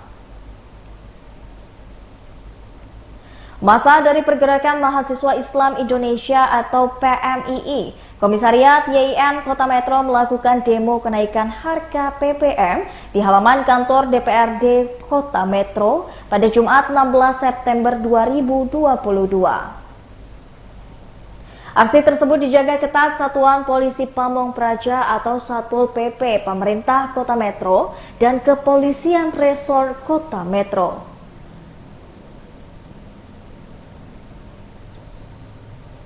Anggota DPRD Kota Metro sempat menemui para pendemo di halaman kantor DPRD Kota Metro. Basuki, Wakil 1 Ketua DPRD Metro, mengatakan pihaknya menerima dengan baik demonstrasi tersebut. Ia mengatakan pihaknya secepatnya akan mengirimkan aspirasi yang disampaikan oleh mahasiswa tersebut ke DPR RI. Ia menjelaskan aspirasi tersebut sudah dibacakan dan diikrarkan bersama dengan mahasiswa yang kemudian akan disampaikan secepatnya ke DPR RI. Basuki mengatakan karena DPRD Metro merupakan perwakilan rakyat daerah, sehingga harus disampaikan kepada DPR RI sebagai perwakilan rakyat di pusat. Ia membeberkan pihaknya menerima dengan terbuka aksi demo yang digelar oleh masyarakat maupun mahasiswa. Sementara Reza Syarifuddin, koordinator lapangan demo mahasiswa PMII mengatakan, pihaknya akan melakukan aksi lanjutan apabila tuntutan demo tidak diindahkan dan tidak sampai kepada DPR RI. Adapun tuntutan mahasiswa ada 4, yakni yang pertama menolak kenaikan harga bahan bakar minyak, mendesak pemerintah pusat mencabut peraturan kenaikan minyak, mendesak DPR RI agar segera menyusun regulasi tentang distribusi bahan bakar minyak supaya tepat sasaran, serta mendesak pemerintah untuk mencegah terjadinya mafia minyak. Sebelumnya mahasiswa massa menggelar demo di Tugu Pena Kota Metro yang lokasinya tak jauh dari pemerintah Kota Metro.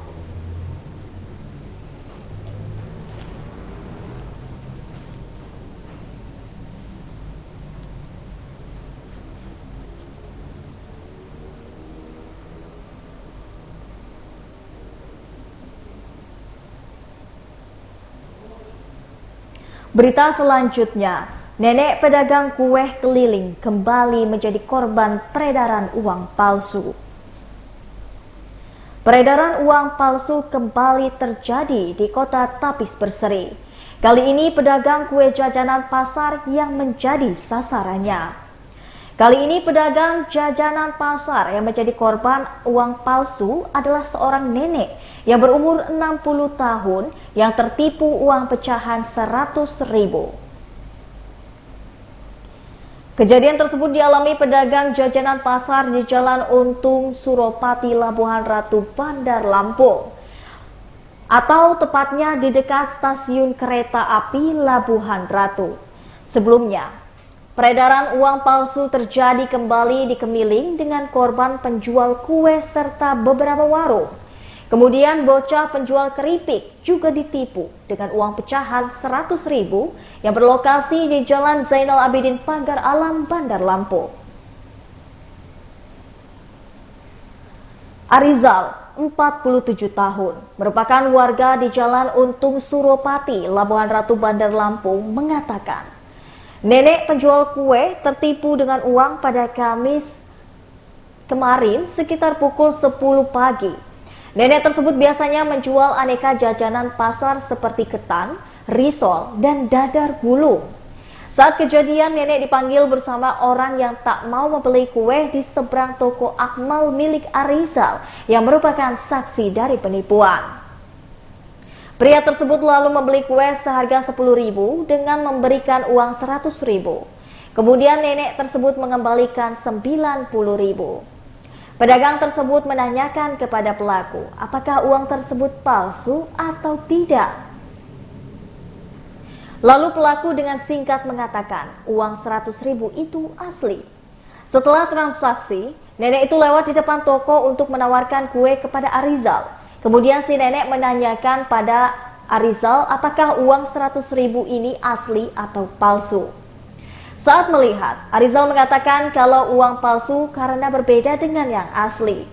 Menurutnya, uang palsu itu ciri-cirinya kasar dan juga setelah diperiksa dengan mesin di toko sebelahnya, terlihat perbedaan karena tidak terbaca hologram Bank Indonesia di uang tersebut.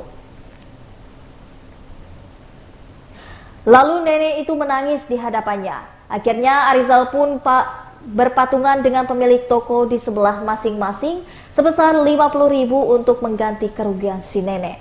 Pelaku menurut keterangan si nenek menggunakan motor dan membawa kandang ayam.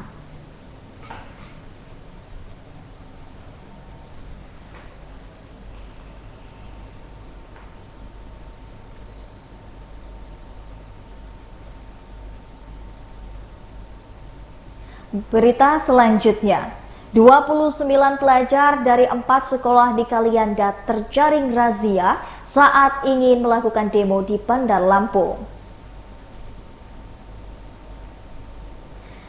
Polres Lampung Selatan mengamankan sejumlah pelajar yang diduga akan mengikuti aksi unjuk rasa terkait penyesuaian harga PPM di Kota Bandar Lampung pada Kamis 15 September 2022. Para pelajar yang berhasil mengamankan dan diamankan oleh pihak kepolisian itu berasal dari sejumlah sekolah antara lain SMKN 1 Kalianda, SMKN 2 Kalianda, Seman 2 Kalianda, dan SMK Pembangunan Kalianda. Total pelajar yang diamankan sebanyak 29 orang. Dari tenaga pelajar tersebut, pihak kepolisian berhasil mengamankan sebilah celurit, bekas engkol motor, dan bendera kelompok dengan tulisan nama sekolah masing-masing.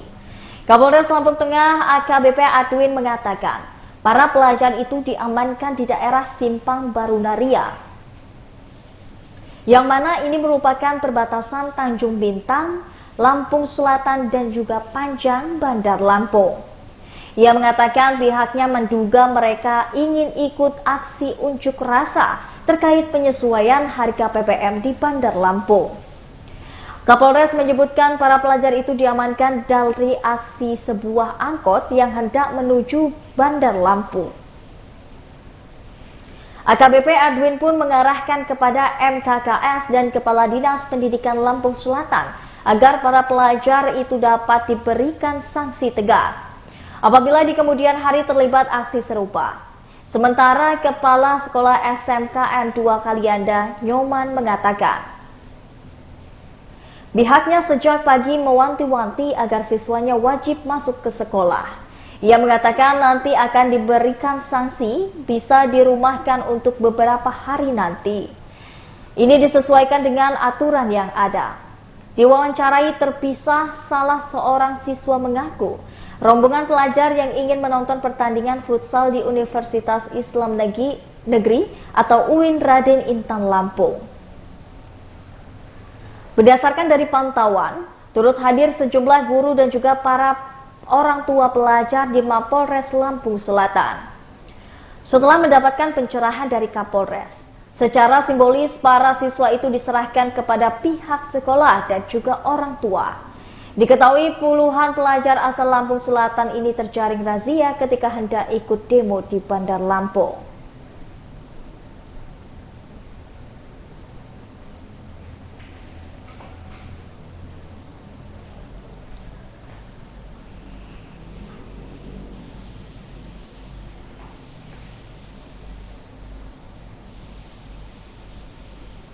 Baiklah Tribuners, itulah tadi berita terkini Lampung bersama dengan saya Kusnul Asyaifah.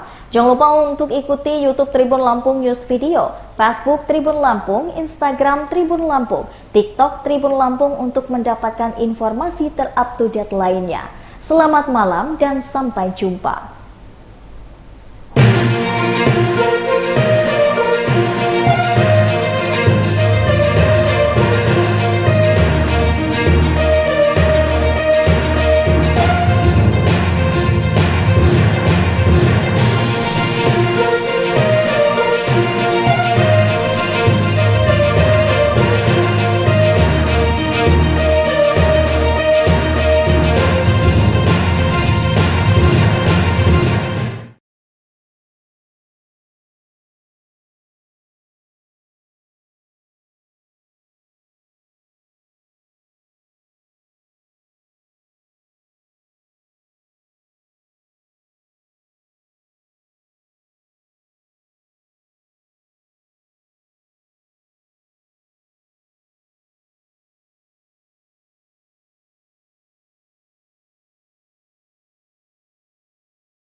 Tribuners, kembali lagi nih di Wisata Lampung. Kali ini Wisata Lampung mau ajak Tribuners semua untuk ke salah satu kolam renang yang terdekat yang ada di Bandar Lampung.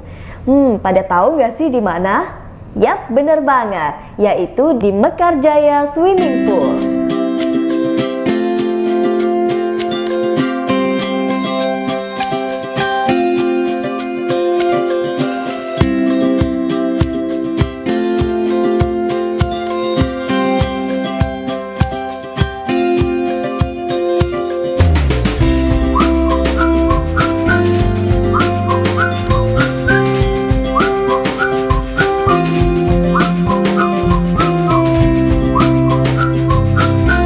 Mekarjaya Swimming Pool ini adalah tempat kolam renang dan juga wisata sekaligus sport center.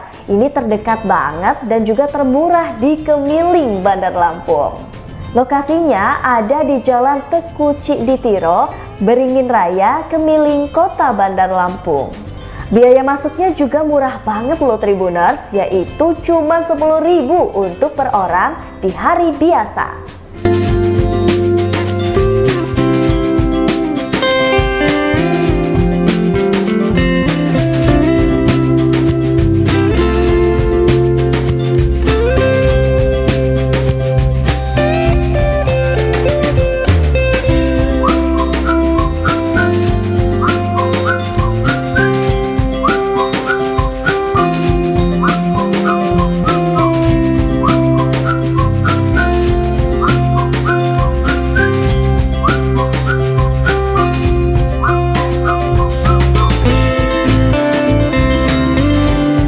Adapun fasilitasnya, pengunjung sudah bisa seharian menikmati fasilitas kolam renang. Ada juga tempat duduk dan juga toilet. Di Mekarjaya Swimming Pool ini punya 3 kolam renang, yang mana itu terdiri dari 2 kolam renang dan 1 kolam renang dewasa berstandar Olimpiade. Kolam renang anak ini memiliki kedalaman sekitar 55 sampai dengan 100 cm. Sementara itu, untuk di kolam renang dewasa, ini berkedalaman 120 sampai dengan 160 cm.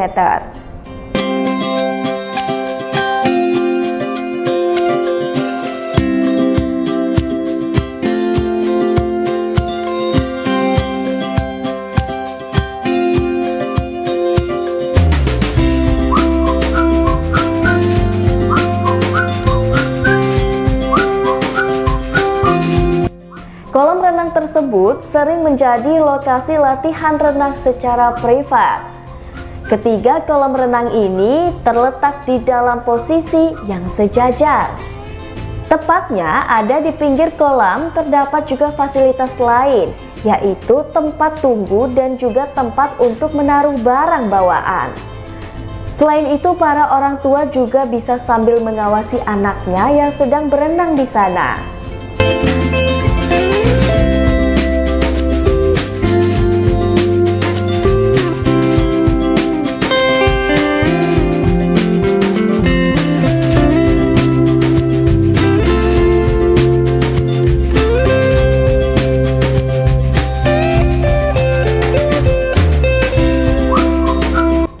Kemudian terdapat 8 toilet pria dan juga ada 8 toilet wanita. Ini berfungsi sekaligus sebagai tempat bilas dan juga ruang ganti. Ada juga kantin yang menjual berbagai jenis jajanan makanan agar pengunjung tidak bingung lagi mencari asupan di kala lagi lapar.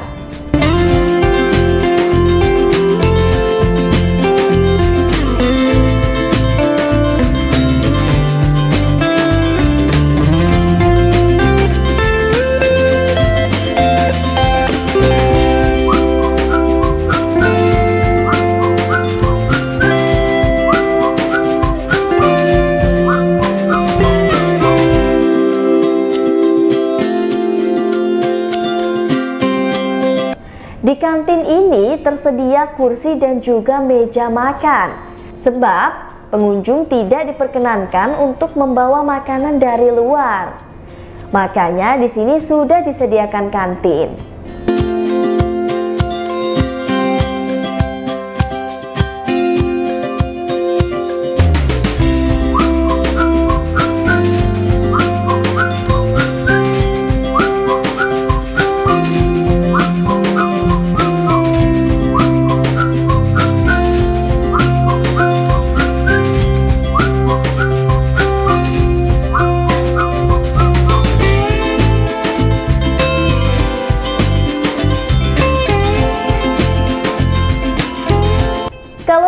Tribuners juga ingin berbelanja perlengkapan berenang seperti kacamata renang, pelampung, dan juga lain-lain. Tenang aja, di sini pengunjung udah bisa menuju ke bagian pintu utama, tepat di area kasir. Di sana terdapat banyak sekali barang yang dijual. Masih ada beberapa juga fasilitas olahraga lain di luar kolam renang ini, Tribuners.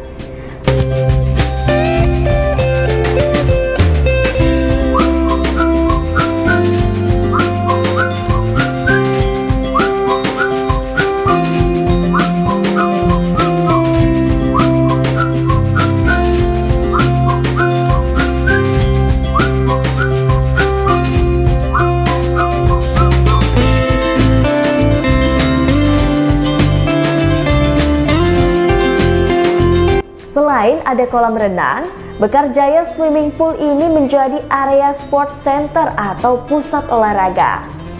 Ada juga fasilitas lain seperti tempat fitness dan juga studio aerobik. Tempat fitness ini dibanderol dengan harga 10.000 dan juga aerobiknya dibanderol dengan harga 15.000 sampai dengan 18.000 aja. Ada pula latihan senam Zumba dengan tarif 20.000 per satu kali pertemuan.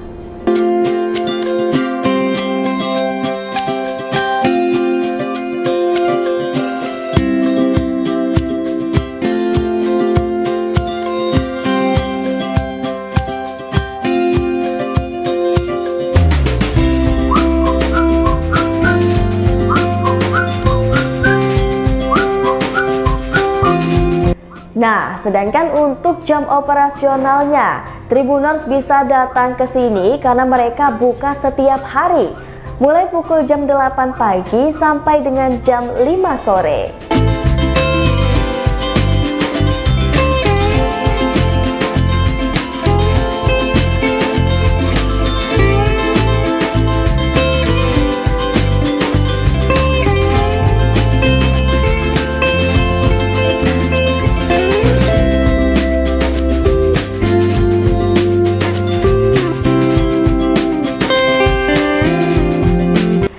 Tribuners mau berkunjung ke sini bisa melalui beberapa rute.